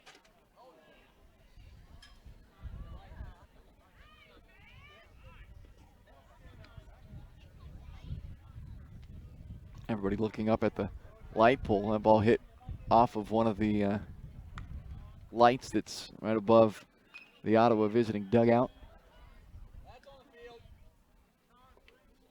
Foul ball from the JV game. Lands in one hop into the hand of the on-deck hitter, Ryan Laurie. So they call time. Everybody resets. And here we go with a 1-1 pitch. 2 outs, runners in the corners in the dirt, but Hendrickson able to block it. Moving up to second is Michael, but it saves a run by blocking that ball and keeping Titus down at third base.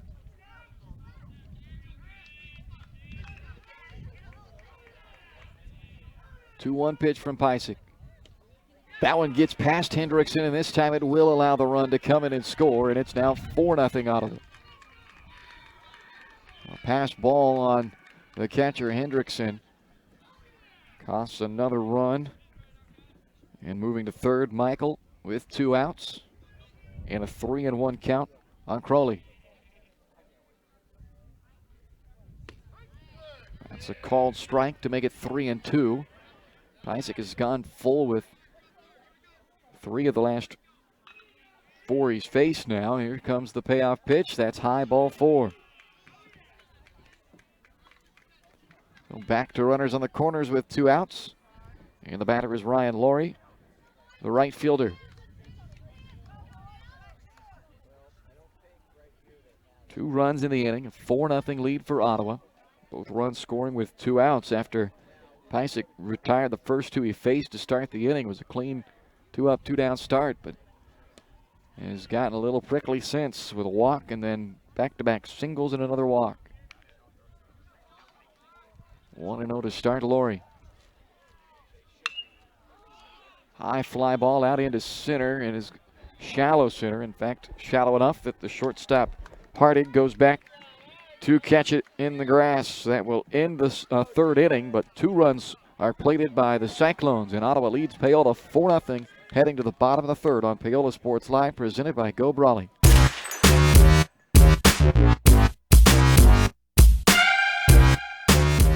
Elliott Group is a proud supporter of Paola and USD 368. At Elliott Group, we work, live, and shop in your local communities. Serving Miami and Johnson counties for more than 45 years, Elliott Group understands your needs. As an independent insurance agency, Elliott Group works with numerous carriers to find the coverage that best fits your needs.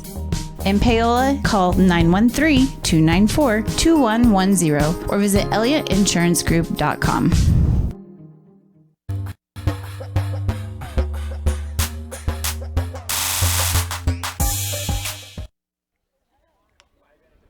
A 4-0 lead now for Ottawa as we go to the home half of the third inning. Panthers will send the number 9 hitter, Aiden Hardig, to the plate to start it, and then it will be back to Williams and Boehm at the top of the order. So far, Nicholas Reimer through 2 innings, no runs, 1 hit. Carson Boehm single in the first, the lone hit so far for Paola. They've had a couple guys reach, one with an error and a couple on fielder's choice, but it happened last game as well. It took them one time through the order before they got rolling. Here comes the first pitch to Hardig. That's high, ball 1. Panthers had 1 base runner through 3 innings in game 1 and then had nothing but base runners, it felt like, in the 4th, 5th, and 6th innings when they scored 12 runs on 12 hits in those 3 innings. 2-0 pitch is in there for a called strike to Hardig. First at bat of this second game for the senior shortstop, who went 1 for 3 at the plate in game 1. Misses low, ball 3. Singleton came around to score in the 6th of game 1.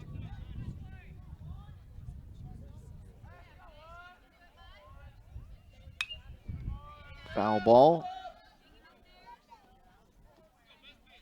And the count is full. 3 balls, 2 strikes to the Panther shortstop. And he rips one, but right at the second baseman, Hagel. 1 down, and it's back to the top of the order for Garrett Williams.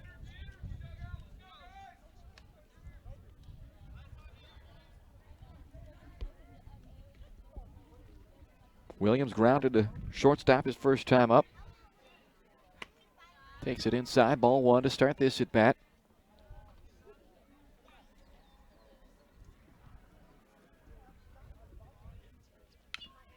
Chopped foul.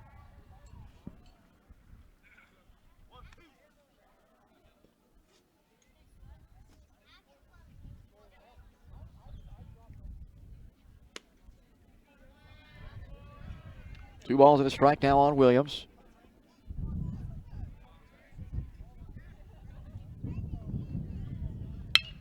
Hard hit ground ball up the middle. The stop is made by Bloomer in the glove and then fell out as he cuts that off before it got into the center field grass. But it is an infield single for Garrett Williams. He's aboard with the Panthers' second hit of the game. And with 1 out and 1 on, that brings up Carson Boehm, who had the other hit. A single back in the first.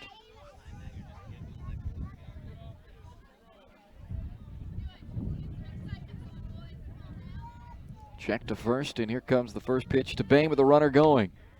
Missed low. The throw down to second is just a bit late. And Garrett Williams has himself a stolen base to move into scoring position with 1 out.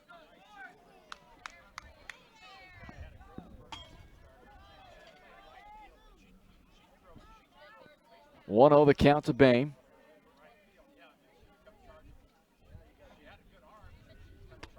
Missed outside, 2-0.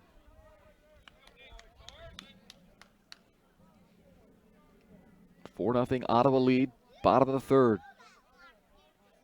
Cyclones have scored in all 3 innings so far. 1 in the first, 1 in the second, 2 in the third. Now fouled back and out of play.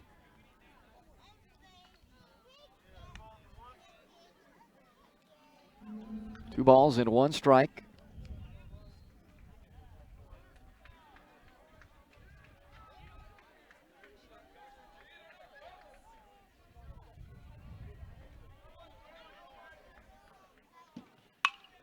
Line drive, that splits the gap out in left center field, then takes a funky bounce and actually came back to Richards. Nearly ended up overrunning it. As that ball going into left field off the left-handed bat of Carson Boehm was spinning towards the left field foul line, and Richards nearly overran it. Boehm's got his second hit of the game, and this one drives in the run, so Paola on the board at 4-1 here in the bottom of the third inning.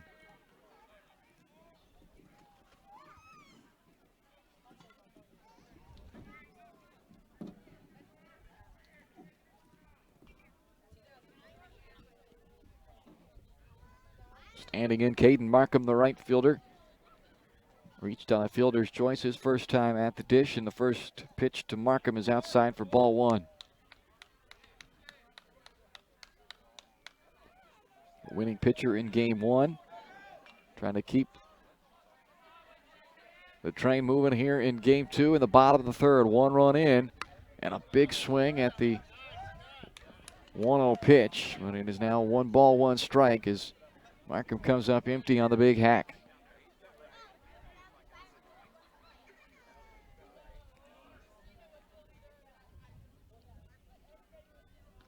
Boehm at first, had a stolen base the first time he reached.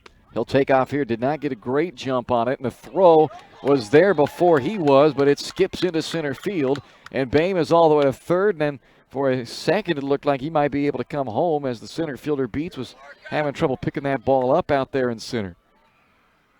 So a stolen base for Boehm, and then an advance on the E2 for the throwing area into center field. We'll see if Markham can deliver now with a runner at third and 1 out. A count of ball and 2 strikes on him. Here's the pitch from Reimers. Got him to chase after it for strike 3.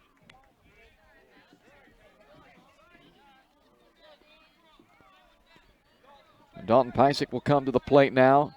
The pitcher here in game 2. He struck out his first time up.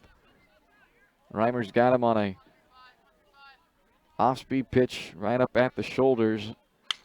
And this time he's swinging first pitch, hammers it out to left, but playable for Richards, who was having trouble tracking it and ends up not making the play. So Paola grabs another run as it's another misplayed ball out in the outfield for Ottawa. And this one is a costly one. 4-2 the score now.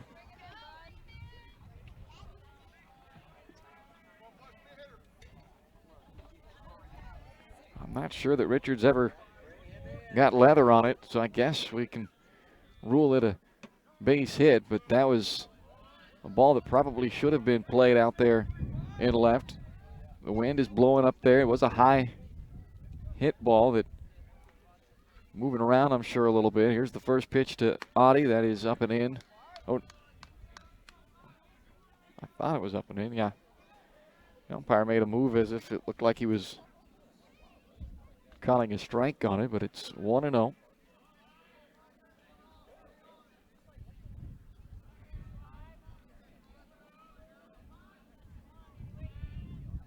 Couple of looks back to Pysick at second, and now Audie rips one into right center field. That will split the outfielders and drive in Dalton Pysick. Fletcher Audie pulls up into second with an RBI stand-up double. And back-to-back 2-out base hits to drive in a pair. And it's 4-3 all of a sudden as the Panthers climb right back in this one. Trailed 4-0 to start this inning. And put together a 3-run inning in this third, with the last 2 coming with 2 outs. Olmeyer calling for strike 1 on Dillon. Reached on an error back in the second inning.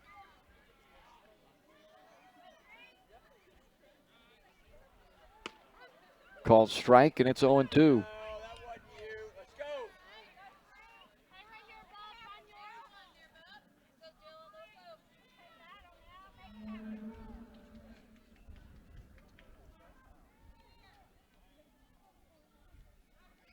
Pitch to Olmeyer. Chopper to the left side. Over to play at Nitcher. Throws to first. It was close, but he got him. And the inning comes to an end. 3 runs off of 4 hits in the inning for Paola as they battle back to pull within 1 as we go to the 4th on Paola Sports Live, presented by Go Brawley.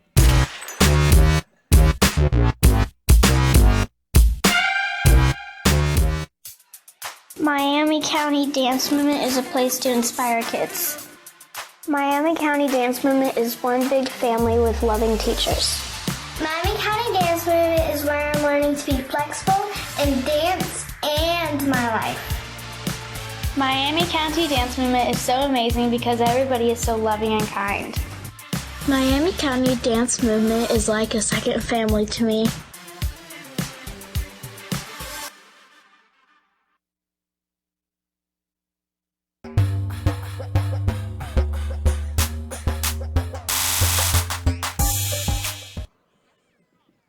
Top of the fourth inning in Paola. A nice three-spot put on the board in the bottom of the third by Paola. They close their 4-run deficit down to just one now as the Cyclones will send Brett Hadel to the plate to start the top of the fourth. He's their number 9 hitter. Before we circle back to the top of the order, which has been the most effective today for Ottawa, Bloomer and Nitcher up at the top of the order for them. So far through 3 innings, Pysyk has given up 4 hits and 4 runs, with 3 of the 4 earned. And this is the first pitch to Hadel, is inside and up for ball 1. Fouled out to the first baseman, Earlywine, his first time up. Chops it foul, 1-1.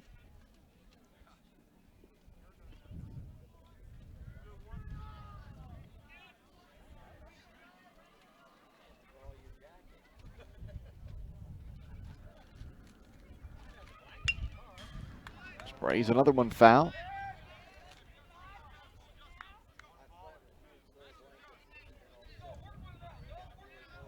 A ball and 2 strikes now, and here comes the pitch.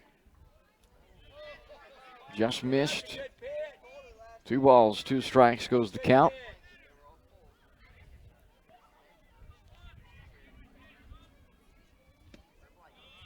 Two is low, and the count is full.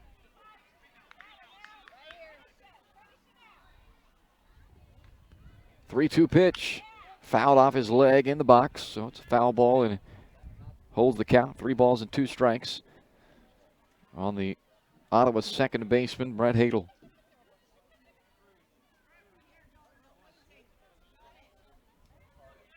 Pysyk back with another 3-2. Ground ball, third baseman Adi will cut it off. Throws on the run high and up in the air to field it was Earlywine, and that jump allows the runner to beat it out. Hadel will reach on the throwing air by the shortstop, Adi. And that is 3rd error of the game, charged to Paola. So with a runner at first, nobody out, back to the top of the order, Chase Bloomer. 1 for 2 in the game, a single and a run scored in the first. Flew out to center in the second. First pitch goes after it. Chopper to the shortstop. That's going to be an awfully tough play with Bloomer's speed. It's a single for Bloomer. Earlywine luckily able to knock that ball down over at first, or thankfully anyway, knocking that ball down. It does allow Hadel to move up to third on the infield single by Bloomer with his speed. Paola probably would have been better suited just eating that one. Able to make the play that deep in the hole on those high choppers like that. Not going to probably throw Bloomer out, and he's probably not going to be on first long as he takes off first pitch. Hendrickson won't even throw, and the speed of Bloomer once again pays off for the Cyclones as he moves into scoring position as well to make it second and third, and nobody out in a 4-3 ball game, top of the 4th inning. 0-1 pitch comes up and in on Nitcher, who ducks back out of the way.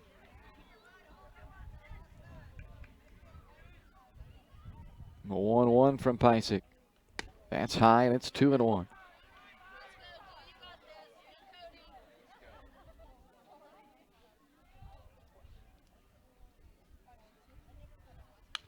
Two ones fouled straight back, so it's that second strike on him now. See if he can put Nitcher away without allowing him to put the ball into play and keep the score where it's at. He dials up for a strikeout pitch here on 2-2. Comes right after him, and he drills it out to left center field. Williams able to run this one down. Plays a great center field, shows off some good range there to make that play. It does drive in the run as Hadel scores on the sac fly by Nitcher. And that makes it 5-3 Ottawa. Off the bat, though, that ball looked like it was ticketed for extra bases, and the good play by Williams limits it to just 1, and they get the out to go along with it. Spin and throw to second, nothing there.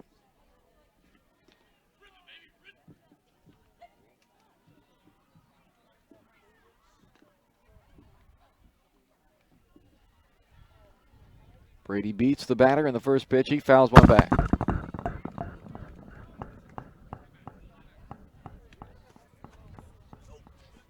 People getting to make some plays at home today. That's about the third ground ball that's come right into your television screen. And now they've got Bloomer caught off a second.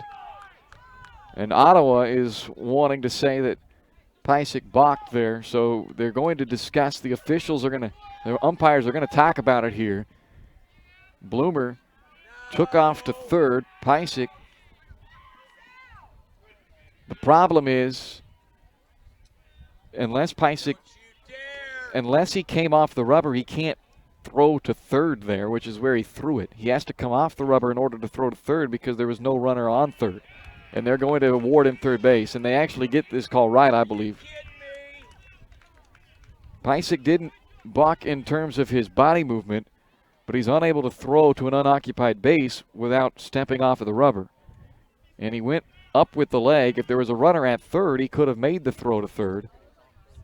But because there was nobody on third, the runner was heading to third, but there was nobody occupying third base. So, therefore, he's got to come off the rubber to be able to throw there. And unfortunately, it will result in a runner at third with one out.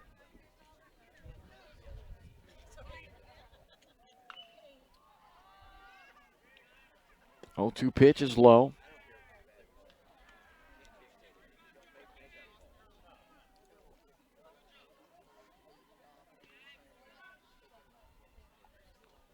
Now the 1-2 on the way to Beats. That's low, but again, a good job back there by Cody Hendrickson to block it.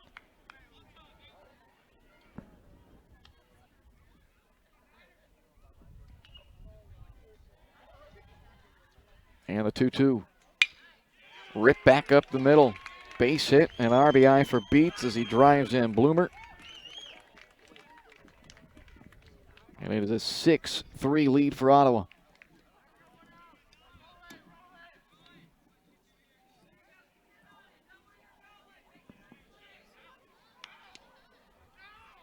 Beats aboard for Nicholas Reimer. A single and a walk so far and 2 trips to the plate. Missed down, 1-0 to start. Reimer.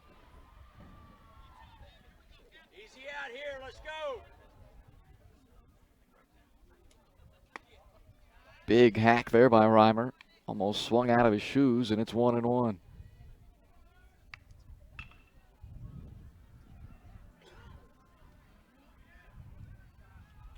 Pysyk delivers low. Hendrickson blocked it. The runner will take off, and had Hendrickson scooped it up clean, he might have had a shot at cutting Beats down at second. But unfortunately, when he went to pick it, it didn't come back up in that catcher's mitt. So it allows Beats to advance.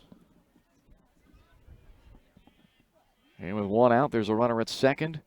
And a 2-1 count on Reimers. Boyles 1 away, and it's even at 2-2. Couple of runs here in the inning. Pair of singles, an error, sac fly.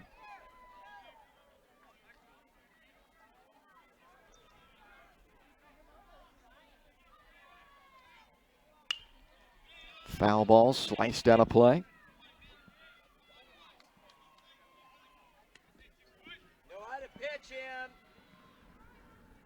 Count remains 2 balls, 2 strikes. 1 out, runner at second base. Ottawa has played it 2 in the inning. They lead 6-3.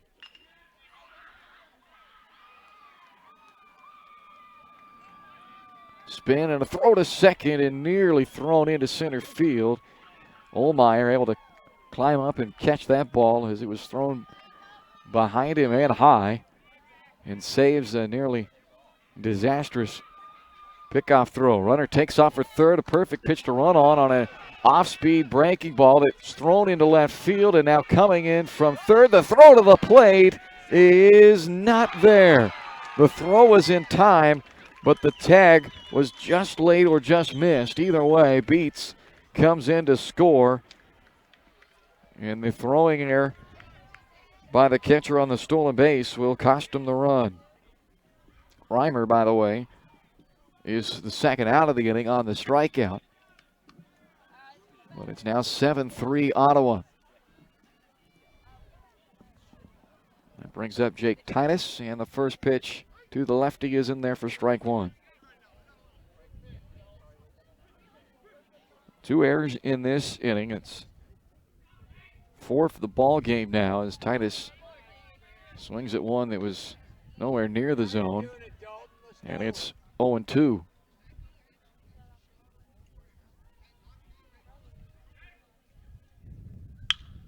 Off the handle of the bat, jam shot into center, and Williams there to play it right above his knees. And the inning is over, but 3 runs come across for Ottawa after the lead was trimmed to 1. It's right back up to 4 as we go to the home half of the 4th here on Paola Sports Live, presented by Go Brawley.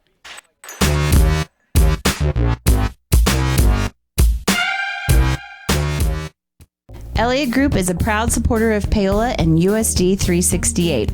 At Elliott Group, we work, live, and shop in your local communities. Serving Miami and Johnson counties for more than 45 years, Elliott Group understands your needs. As an independent insurance agency, Elliott Group works with numerous carriers to find the coverage that best fits your needs. In Paola, call 913-294-2110 or visit ElliottInsuranceGroup.com.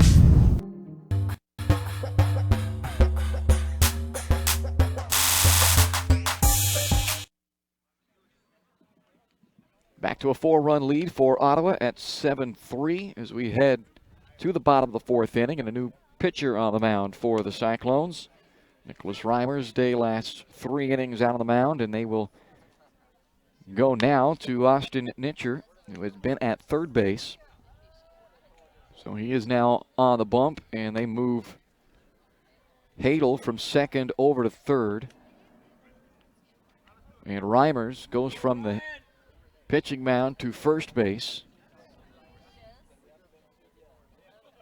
And Beets comes in from center to play second base as the first pitch misses inside to Ryan Sloan.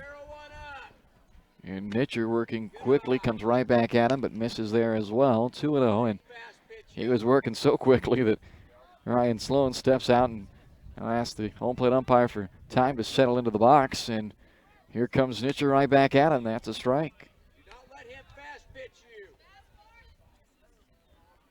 There you go. 2 balls and a strike, and Sloan once again steps back out of the batter's box. Nitcher is itching to go before Sloan's settled in. Here's the 2-1. Jammed to short. Caught for the out.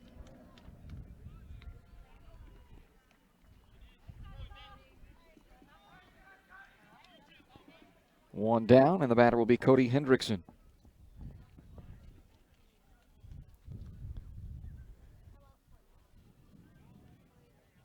Austin Nitcher once again right up on the rubber, ready to go.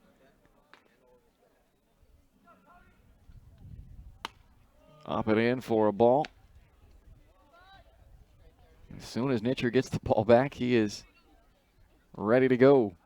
Home plate umpire warning Paola for stepping out of the batter's box right now, but they're just trying to slow things down with Nitcher, who's given them no time to breathe. There's a high pop-up coming right back at us, and it will stay in play, and not able to make the catch is Crowley behind the dish.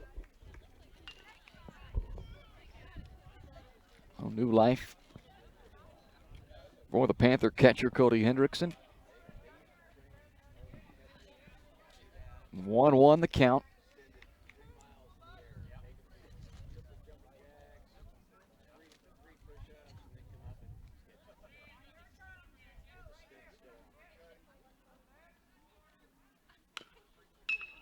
Fouls another one away, and it's 1-2.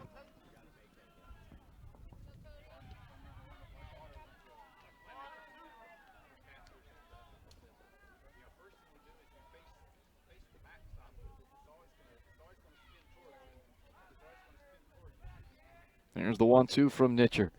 High, ball 2.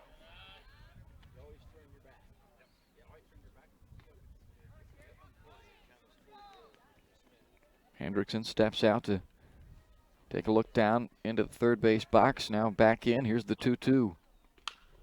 Another high fly ball. It's sent out of play. Foul ball will keep the count right there at 2-2.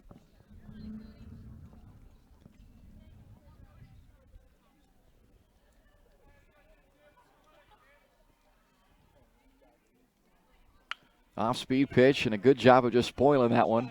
Hendrickson knew that he wasn't going to be able to, quote-unquote, hit the ball there. But just takes a slight little swing, just kind of throws the bat down at it to foul it off and live to see another pitch. Timeout is asked for by Hendrickson, and he is given the time by the home plate umpire right before Nitcher started his windup. And now he gets Hendrickson to chase it in the dirt, but that will still result in a base runner for Paola. And that ball bounced before it got to home plate. Really no chance for Crowley behind the dish to try to block that one. And Hendrickson, despite striking out, reaches on the wild pitch. He'll be lifted for the courtesy runner. In comes Noah Gherkin to run for the Panther catcher at first.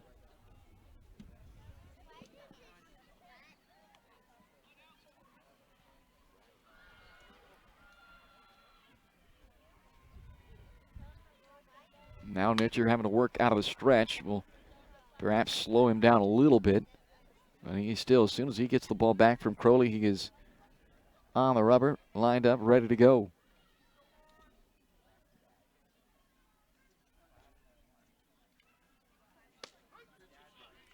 Call strike, and it's even at 1-1.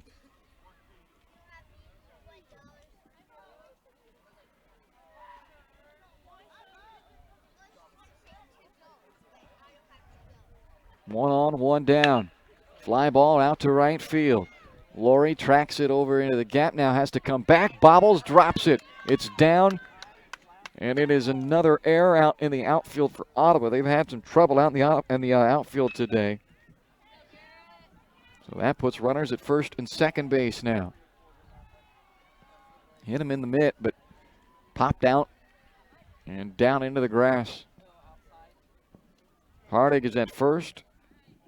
Hendrickson, or rather Gherkin, the courtesy runner for Hendrickson, is at second, and now the batter is Garrett Williams. And he swings at the first pitch, chopper to third. Hadel cuts it off, goes to second for one, beats relay on to first, not in time. They retire Hardig on the 5-4 fielder's choice. Hendrickson moves up to third, so runners on the corners with 2 outs now for Paola. And it'll take a 2-out base hit from Carson Boehm, unless they can get pass ball or a wild pitch or something of the like to get one of these runs in. But they'd like to answer back with something after the 3-spot put up in the top of the inning by Ottawa. Throw over to first. Williams dives back in.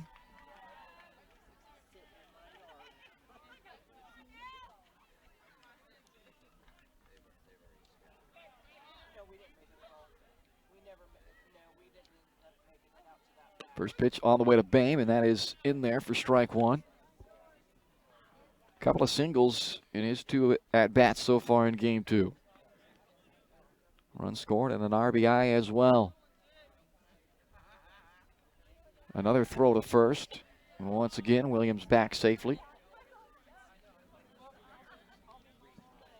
Garrett has a stolen base already in this game. And now he'll try for another one, but it's fouled out of play by Boehm, so Williams will head back to first.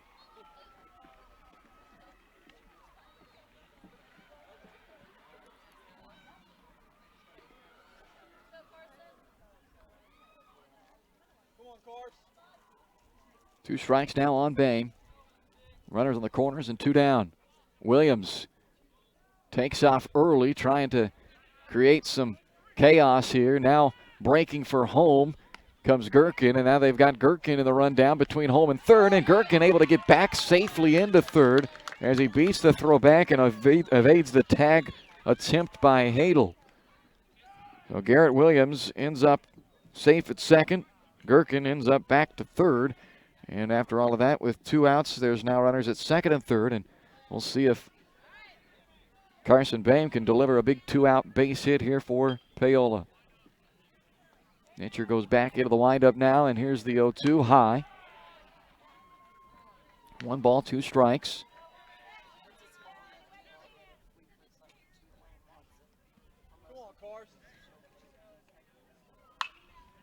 Slap foul. Over on top of the batting cage, in between the fields. Still a 1-2 count on the lefty Boehm. And a pitch by Nitcher.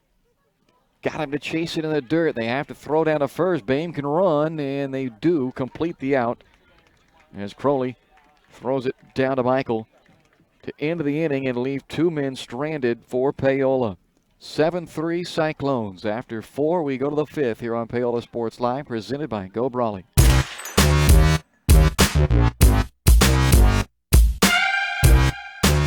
Are you ready for a new kind of internet? Then it's time for Go Brawley. It just works. Go Brawley is changing what is possible. Reliable and fast, priced right, with plans starting at $34.95. No throttling, no tricks, more upload speed, and the best service. Just ask our customers.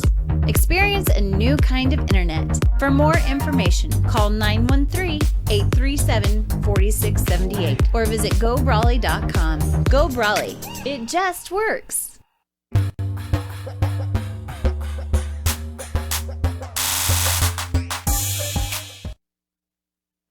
Missed chance in the 4th for Paola. They leave 2 men stranded, but they'll go back to Dalton Pysick again for a 5th inning of work now for the Panthers. And he will go after this bottom of the order for the Cyclones. 6, 7, and 8 coming up.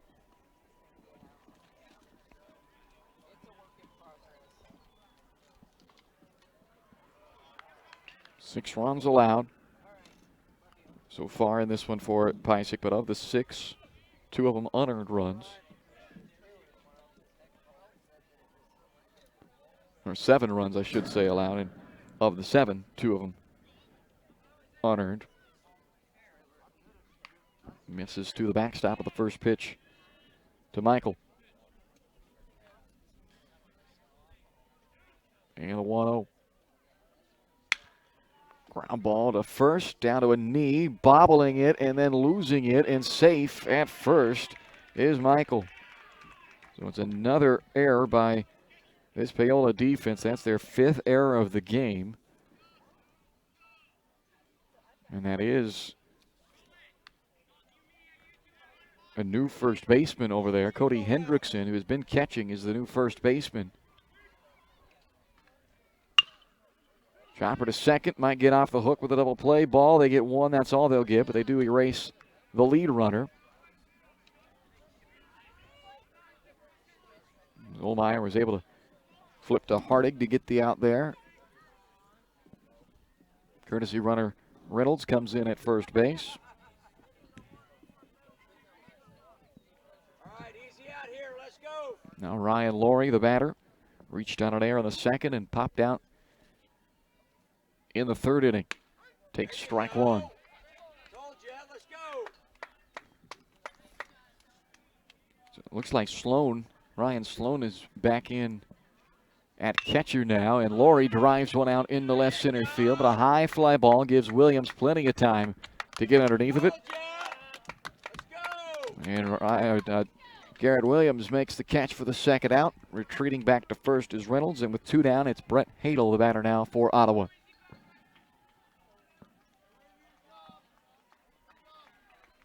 Throw to first. Reynolds dives back in.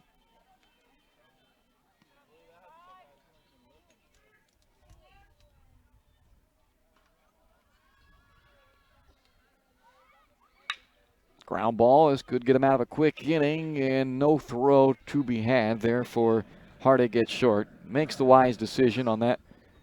Chopper back deep in the hole that time, and there was not going to be a throw to be made. So it's an infield single for Brett Hagel. It moves Reynolds up to 2nd with 2 outs, and now it's back to Chase Bloomer at the top of the order.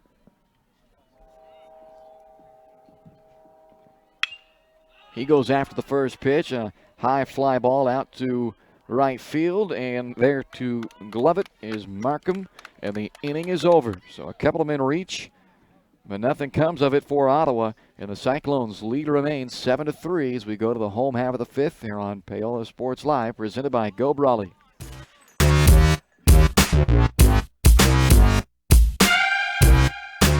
Iron Horse Family and Cosmetic Dentistry and Dr. Laura's Orthodontics are committed to providing quality health care for area families. With comprehensive solutions, Iron Horse Dental and Dr. Laura's Orthodontics will listen and take the time to truly understand your needs, goals, and lifestyle. State-of-the-art equipment, techniques, and facilities combined with a new approach to oral care. That's what you get with Iron Horse Family and Cosmetic Dentistry and Dr. Laura's Orthodontics. To learn more, visit them online at drlaurasortho.com or ironhorsedental.com.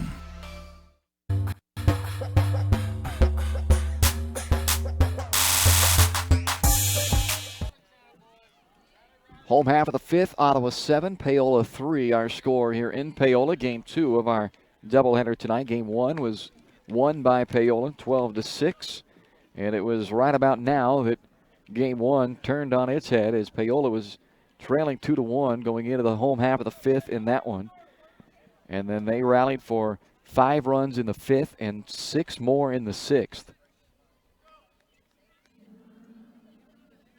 So let's see if Caden Markham can get another rally like that started. This time they're starting from a 4-run deficit. They trailed 4-0 early in this game, Paola did, and then they closed that gap down to a single-run deficit after a 3-run third inning. It was 4-3 going into the fourth. But Ottawa answered in the top of the fourth with 3 runs to get their 4-run lead right back. And we still have that 4-run deficit for Paola. 7-3 as Austin Nitcher is in for his second inning of work now for the Cyclones. Markham fouls that ball off, but it is now 0-2 on Caden Markham. Lights now on here at Paola. Brisk evening. There's a little chill in the air. The breeze coming in from the north. But a cloudless evening. Sun's been shining. It's finally nearly all the way down, which the right fielders are thankful for.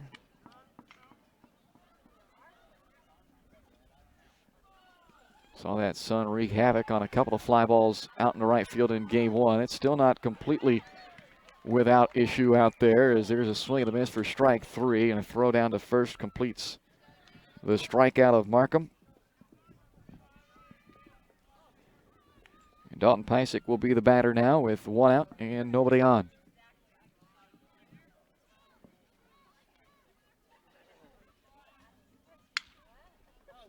Offers at the first pitch and fouls it out of play. No longer interfering with the softball game, though, as that JV softball game is long over with now, it looks like.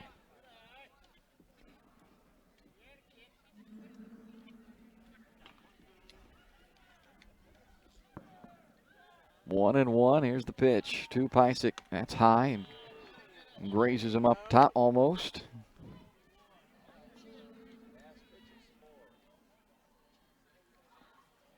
Here's the 2-1. Went up after it, and it's 2-2.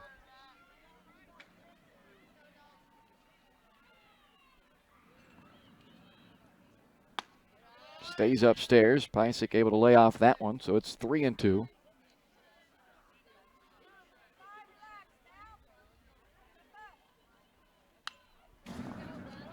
Again, stays up there, shoulder height with Pysick.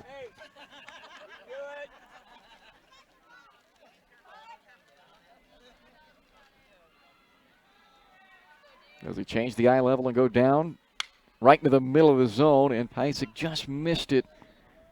Fly ball down the line is caught out and left by Richards, and there are 2 outs.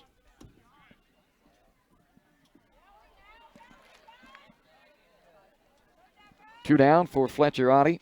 Third baseman doubled in a run last time he was up at the plate in the third.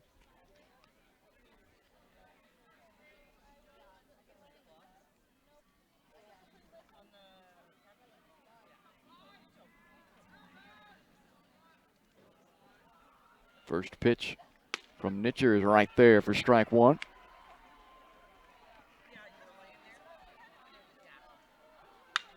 And now Oddie gives one a ride out to left field. That sends Richards back, and he is able to settle underneath and make the catch. It's a 1-2-3 fifth from Austin Nitcher. We're off to the sixth. Ottawa leading Paola 7-3 on Paola Sports Live, presented by Go Brawley.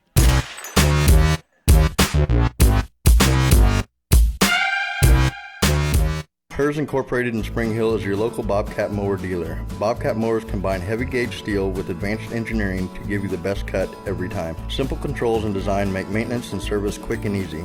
And when you get your Bobcat at Hers, they can complete all service and repairs covered by your warranty. Bobcat mowers are affordable, giving you a commercial grade machine at a residential price. To learn more, come and visit us at hersinc.net. Call Hers at 913-247-3530.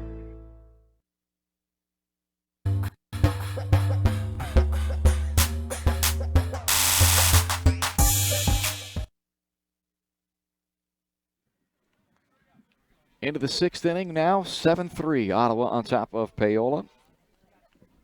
1-2-3. Bottom of the sixth. Our first 1-2-3 inning we've had here in game two, as both pitchers have had to work around some traffic. Dalton Pysick back out there to start the sixth inning for Paola. His defense has committed 5 errors behind him, not making life easier for Pysick. They've allowed 2 unearned runs to come across the plate in this ball game. He'll get Nitcher, Beats, and Reimer. 2, 3, and 4 hitters for Ottawa in the sixth. And the first pitch swinging. Nitcher drives one out into left field, but a routine fly ball out there for Boehm, who makes the catch. And there's one down.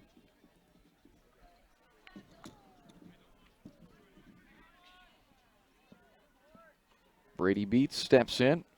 Singleton scored in the fourth. Couple of fly ball outs in his first 2 at-bats of this game, so 1 for 3. He also goes after the first pitch and sends a lazy fly ball out into right field, where Caden Markham settles underneath for the second out. So 2 pitches, 2 outs for Dalton Pysick here in this sixth inning. And for a guy working deep into a ball game, that is exactly the recipe you want for success late in a game. Early pitch outs. Reimers won't give him a chance at going 3 pitches, 3 outs. He takes the first pitch inside ball 1. Reimer is 1 for 2 in the game. Walk, a single, and a strikeout. Pysick comes right back with a strike there, and it's 1-1.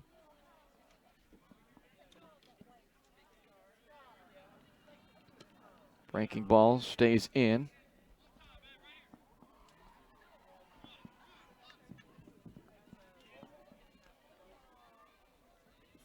Panthers down to their final 2 at-bats. They'll have 6, 7, and 8 coming up in the bottom of the sixth as they are trying to climb back from a 4-run deficit here. A strike is called, and that evens the count 2-2 on Nicholas Reimer.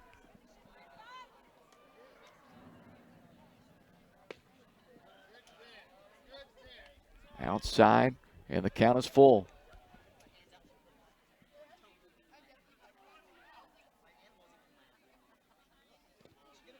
In the dirt for ball 4. Ottawa will get a 2-out base runner, but Pysick's hoping that this inning won't be around long enough to allow that 2-out walk to come back and haunt him. Jake Titus is now the batter. 1 for 3, a single and a run scored.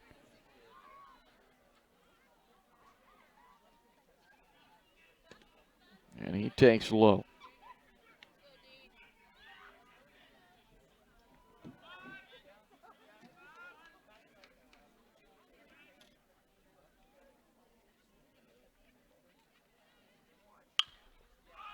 Fly ball, foul territory, and it does get out of play over top of the Panther dugout. Evens things at 1-1 with Titus, the Cyclone designated hitter.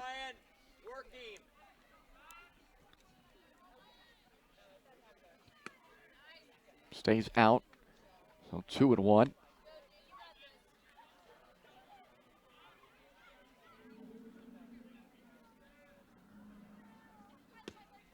Now comes inside, 3-1. Uh-oh. Dalton Pysick grabbing for his left calf. Hopefully just a cramp here. He's had a great day both at the plate and done the job on the mound for the most part as well. Again, having had some letdowns from the guys behind him on a couple of occasions with 5 errors committed in this game. And the way they're stretching that left calf muscle of Pysick, it would appear that it's just a cramp. I say just. Anybody who's had a muscle cramp knows that they're not comfortable, but all things considered, you'd rather it be that than anything of the more serious variety. But we'll see what again, we can't, from where we're sitting, can't see the Paola bullpen to know if they've got anybody throwing in there. And in the high school level, 9 times out of 10, it's a guy who's already on the field who ends up coming in and pitching anyway, so they wouldn't be in the bullpen warming up. But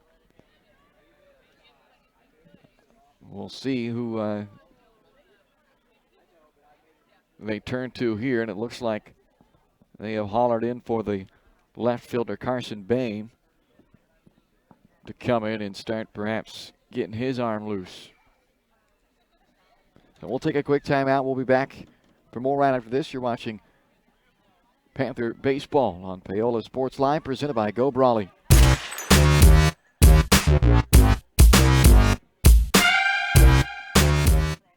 Thank you. Can I help you today? No thanks. I'm just looking. Oh, this is cute.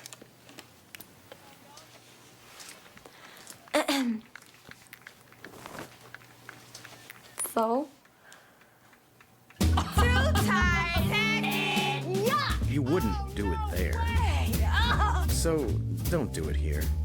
Sportsmanship. It's up to you. Like they're the fashion police.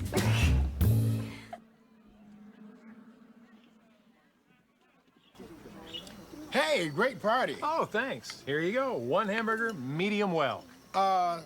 This is well done. No. That's medium well. What? Are you calling me a liar? This thing is practically burned. That's it. You're not gonna come to my house and tell me how to cook a hamburger. I don't really. You wouldn't do it there. Gotta be crazy. So, don't do it here. Sportsmanship. It's up to you.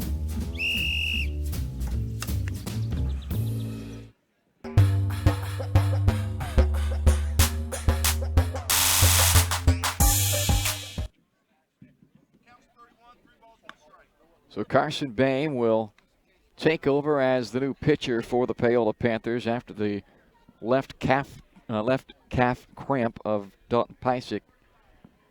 And into play left field, where Gherkin was stationed, comes, or where Bain was at, comes Noah Gherkin. He'll come in now and play left field for Paola. The batter is Jake Titus. The count is 3-1 on Titus, with Reimer at first and 2 outs. 7-3 Ottawa on top of Paola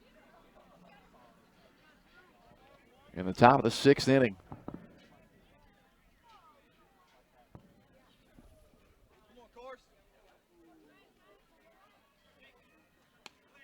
And that is high for ball 4.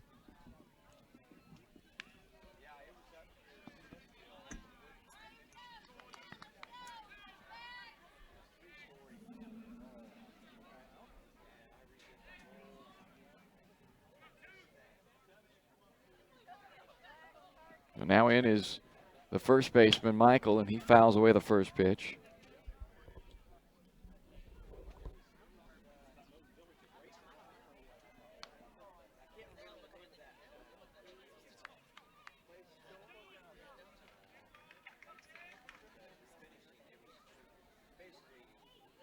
Oh, 1 pitch from Bain. Also fouled out of play.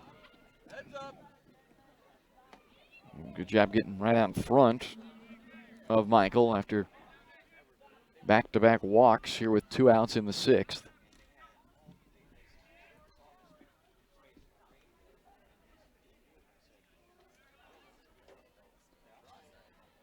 There's the 0-2. Got him looking on the outside corner, and the inning is over. No runs with a couple of walks. They leave them both stranded. It will go to the bottom of the 6th with Ottawa leading Paola 7-3 on Paola Sports Live, presented by Go Brawley.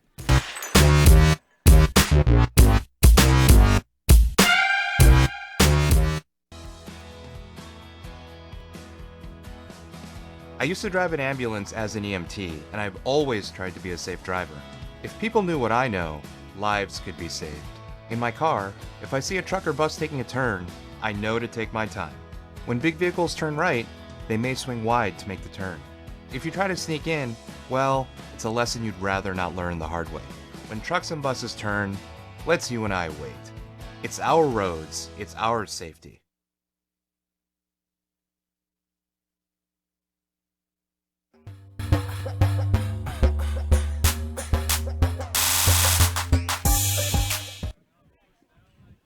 Seven 3, Ottawa the lead on top of Paola as we head into the bottom of the 6th inning.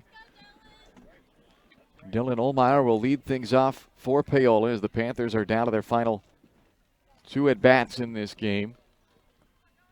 All 3 runs for the Panthers came back in the 3rd inning.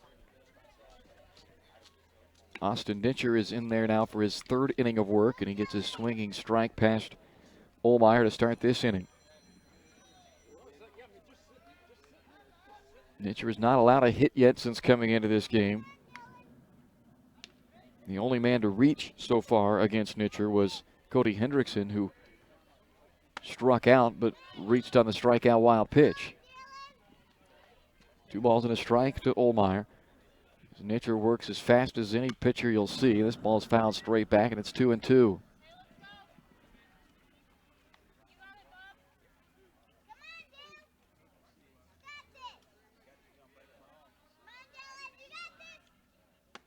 High, and it's a 3-2 count to Dylan Ohlmeyer. Second baseman is 0 for 2.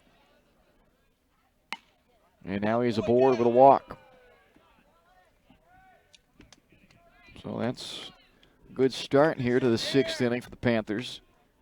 Need a couple of base runners to try to get them a couple of runs. Don't necessarily need all 4 of them back in this 6th inning, but you'd certainly like to trim a couple off and make that task into the 7th a little more manageable from what it would seem. Here's the first pitch to Ryan Sloan. That's upstairs for ball 1. But on that same note, you would certainly take all 4 of them in this inning if that's what it leads to. You're in a good spot if you can get a couple of guys on here. You'll be right to that point where you're going to be turning the order over with runners in scoring position. Check on the runner Ohlmeyer at first, but he's back in safe. Counts 1-0 on Sloan, 0 for 2 in the game.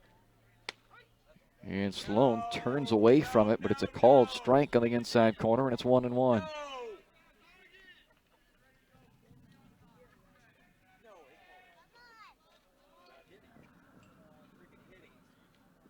That's high again, and it's 2-1.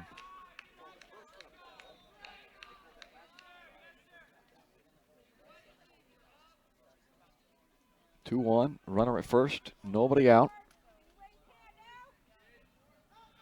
And again, they throw over to first, but back in safely is Ohlmeyer.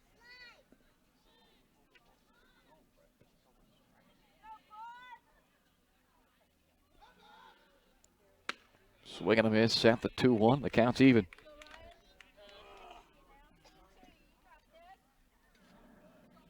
Now shorten up. Let's go.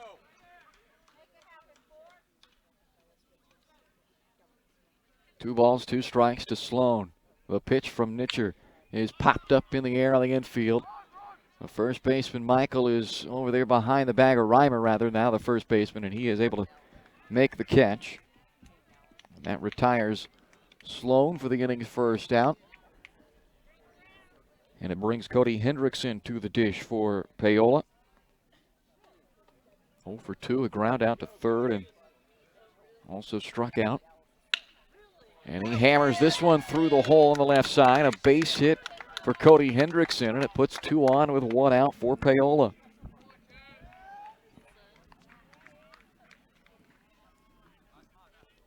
Batter is Aiden Hartig, who is 0 for 2. Hartig lined out to second in the 3rd inning.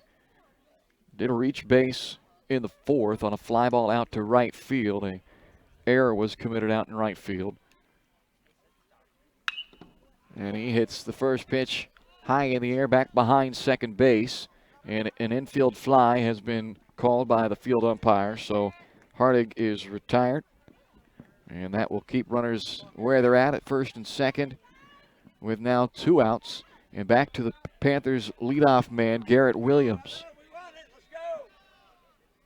Had a big hit in game 1, a triple as part of the big rally late in that game. That came in the 5th inning of game 1. Now here in the 6th inning of game 2. They would certainly like another one like that with 2 on and 2 out. Foul away, and it's 1-1.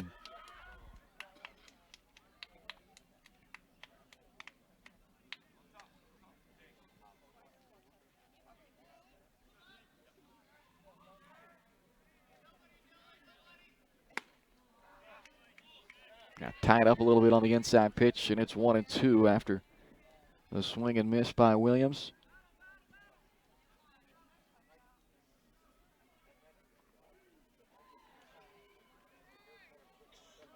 Long look back to second by Nitcher. Here's the 1-2 pitch, and he hit him. So he hits Garrett Williams with the 1-2 pitch to load the bases with 2 outs for Carson Boehm. And Boehm has been as good of a stick as they've had here in game 2. He's got a pair of singles in this second game. So perhaps right man, right time here for Paola with the bases loaded and 2 outs. The Panthers down 4 and down to their final 4 outs of this game. First pitch to Boehm. Right down the heart for strike 1. Outfield shifting him towards right. Big gap out there in left center field for Boehm. If he can take it the opposite way, he tries to go there, but this one more to straightaway left. He broke back first, now comes in and not able to make the play as Richards out in left field. And then it's thrown away back into the infield as Williams circles around third. He'll stop there. 2 runs end up scoring on another ball that's misplayed out in the outfield by Ottawa. And 2 on still at second and third with 2 runs across to make it 7-5.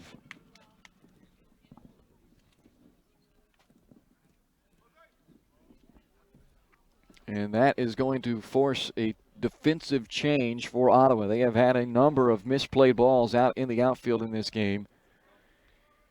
And Richards will be replaced out in left field. The new left fielder for the Ottawa Cyclones is Jake Titus, who was their DH in this game. They have pulled the DH, and now Titus is out in left field.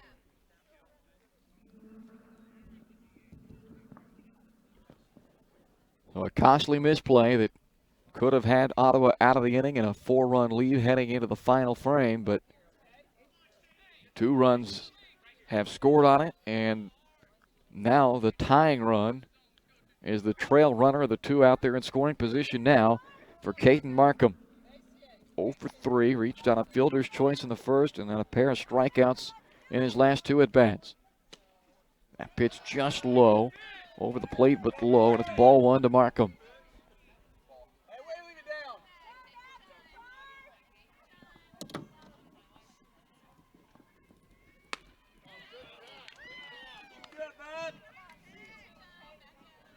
Ball and a strike on Markham.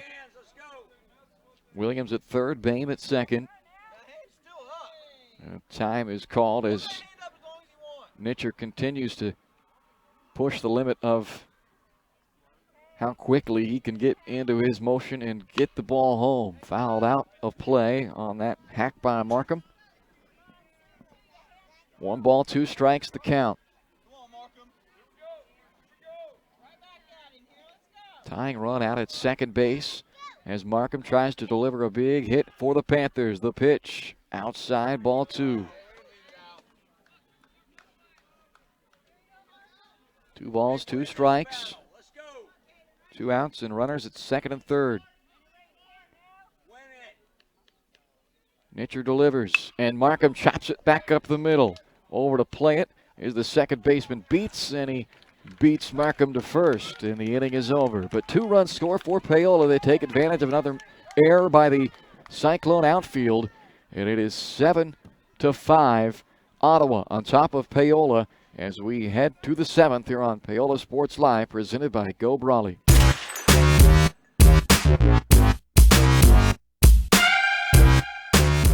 So, what is love? Love is being independent. Love is dancing. At Shriners Hospital for Children, love is a new smile. At Shriners Hospitals for Children, love is caring for a child regardless of the family's ability to pay. Learn how you can send your love to the rescue at lovetotherescue.org.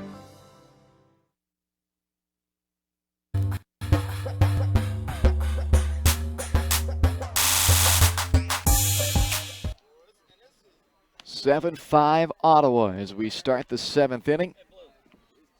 And we will, first things first, see if Paola can keep the deficit at only 2, as they will battle through the bottom third of the order for Ottawa. Crowley, Laurie, and Hadel, 7, 8, and 9.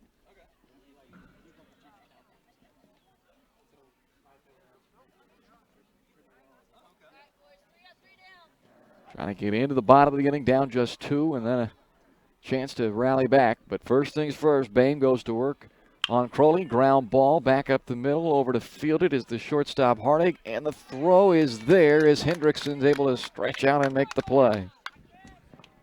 Only one pitch out to start the top of the 7th inning. Brings up Ryan Laurie, 0 for 3. Couple of flyouts and reached on an error. Here's the first pitch from Bain. Right there for strike 1.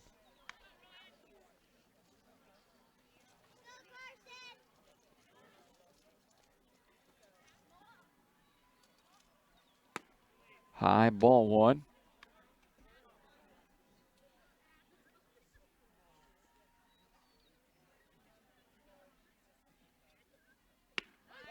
Again, right across the middle of the plate, and it's 1-2 on Laurie.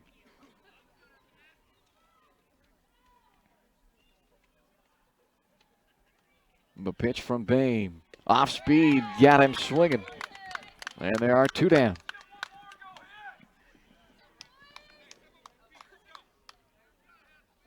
Brett Hadel, the batter, and Paola wants to quickly get this inning over with and get back in there and get those sticks back out. After scoring 2 in the 6th inning, Panthers still trail by 2, but they've got some good vibes starting to build up. Here's a chopper to second, and that should do it and get them out of this inning. 1, 2, 3, and it does. So a perfect top half of the 7th. Can the Panthers walk it off in the bottom half? 7-5, Ottawa leads. We go to the bottom of the 7th inning on Paola Sports Live, presented by Go Brawley.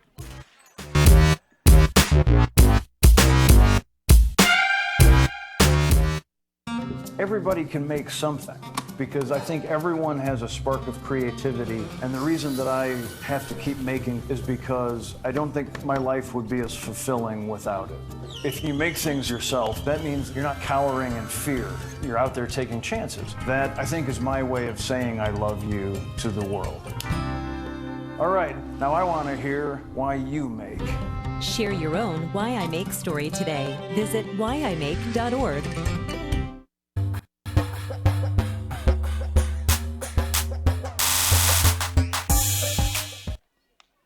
7-5 Ottawa on top of Paola as we head to the bottom of the 7th inning. The Panthers will try to rally and walk it off, and they'll have a new pitcher that they're facing as well, as Jake Titus has come in now to try and close this one out for the Cyclones. And the man he'll face first is Dalton Pysick, who was lifted after a calf cramp as the pitcher, but has got it stretched back out and ready to step into the box to try to start the rally in the final at bat for Paola. First pitch from Titus to Pysick is in there for strike 1.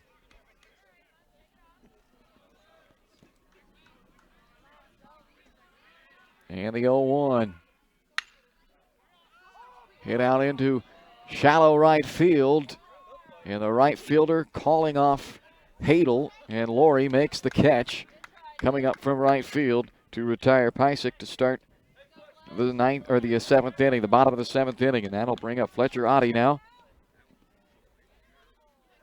Oddie had a double back in the third inning. Just got to get a couple of base runners and get some traffic out there and start making Ottawa feel the pressure. That's strike one to Oddie, and it's 0-1.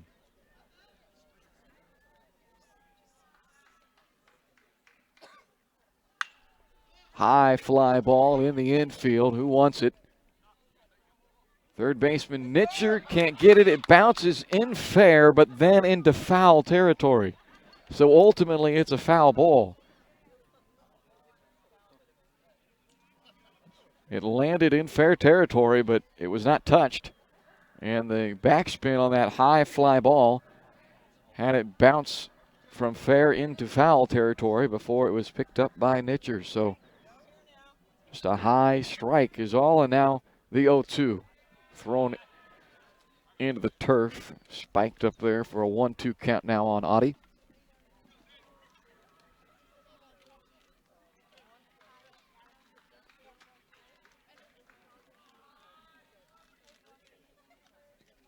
Titus again throws it low and all the way to the backstop.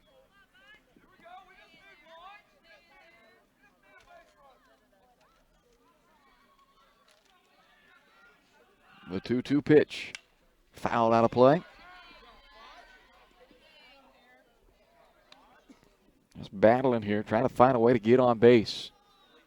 Kind of get some traffic out there to get the pressure on him. Here's the 2-2. High, ball 3.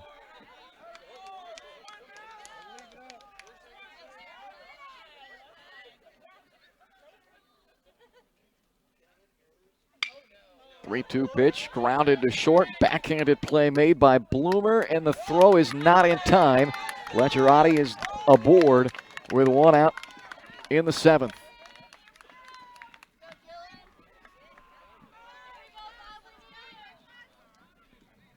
And now Ottawa coach comes out questioning the call made there at first base.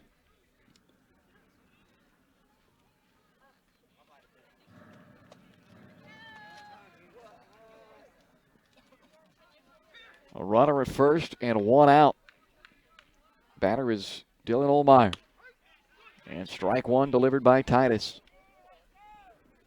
Tying run at the plate now for Paola.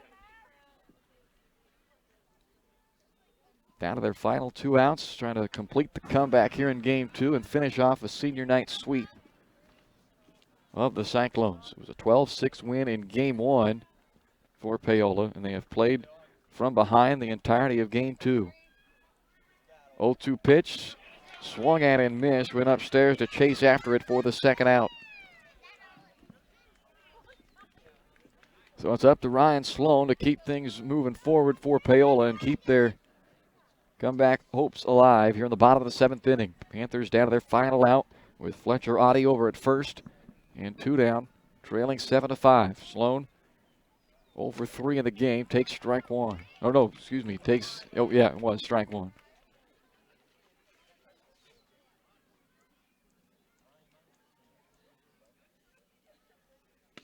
And takes strike 2. Titus coming right after him, ahead 0-2. Chopped foul, Sloan stays alive.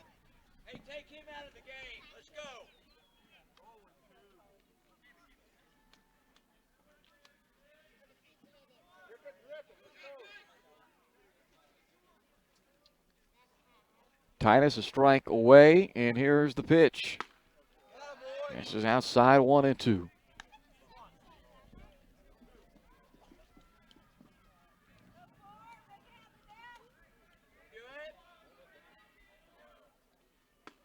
Again misses, and it's 2-2.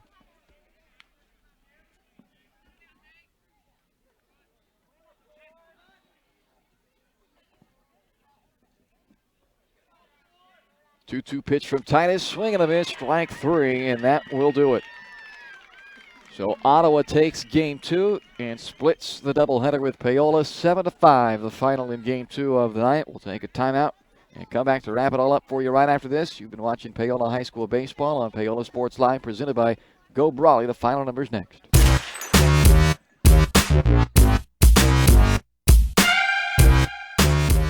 Elliott Group is a proud supporter of Paola and USD 368.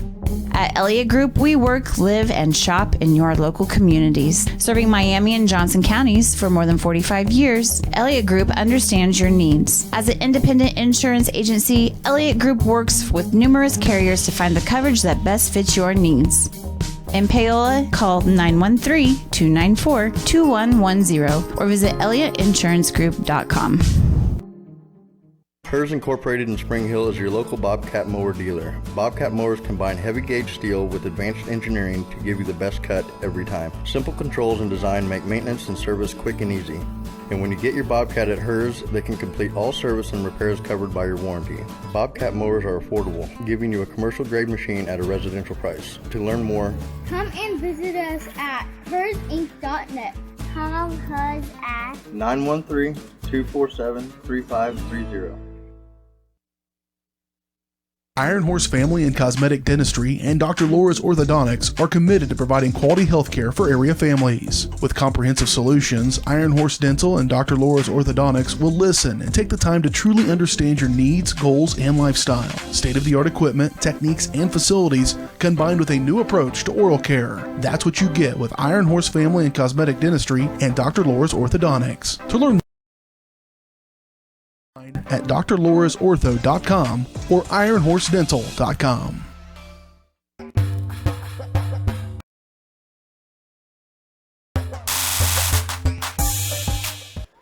Welcome back inside the ballpark here in Paola. Final score in Game 2. The Ottawa Cyclones win it 7-5 over the Paola Panthers as they are able to split this doubleheader. Paola won Game 1 12-6, but the first inning run by Ottawa here in Game 2 was ultimately all they needed to take the lead and hold the lead. They would lead 1-0 after 1, 2-0 after 2, up 4-0 going into the bottom of the third when Paola made their first push and got it back down to a 4-3 game going into the fourth. But Ottawa quickly added 3 more in the top of the fourth to push the lead back up to 7-3. It remained that way into the sixth before a pair of runs in the bottom of the sixth by Paola made it 7-5 going into the seventh. And then Paola in the bottom of the seventh got 1 on with 1 out, but that was as close as they would get to get the they got the tie run to the plate for a couple of at-bats, but couldn't get it any further than that. And Ottawa holds on to win this game 7-5 as Nicholas Reimer picks up the win for the Cyclones, and Dalton Pysick takes the loss as the losing pitcher in this game for Paola. 5 errors for Paola in this second game. That did not help the case early on. But Ottawa did commit a couple of errors late. They had 3 total for the game and a couple of costly ones that allowed a couple of runs to come in the sixth and tightened this game up. But in the end, it's the Ottawa Cyclones that win this one 7-5 over the Paola Panthers. So they split this doubleheader tonight. You've been watching Paola Baseball presented by Go Brawley. It just works. Go Brawley is changing what is possible. Experience a new kind of internet with Go Brawley. For more information, call 913-837-4678 or visit GoBrawley.com. Thanks to Caden Carbajo for joining me tonight. I'm Bryce Kessler. Hope you enjoyed Paola Baseball this evening on Paola Sports Live. You've been watching Panther Athletics on Paola Sports Live. Paola Sports Live is presented by Go Brawley. It just works. Learn more at GoBrawley.com. Also by Elliott Group, Hers Incorporated, Iron Horse Family and Cosmetic Dentistry, Dr. Laura's Orthodontics, and Miami County Dance Movement. Thanks for watching, and be sure to catch every second of the action right here on your new home for the Panthers, Paola Sports Live.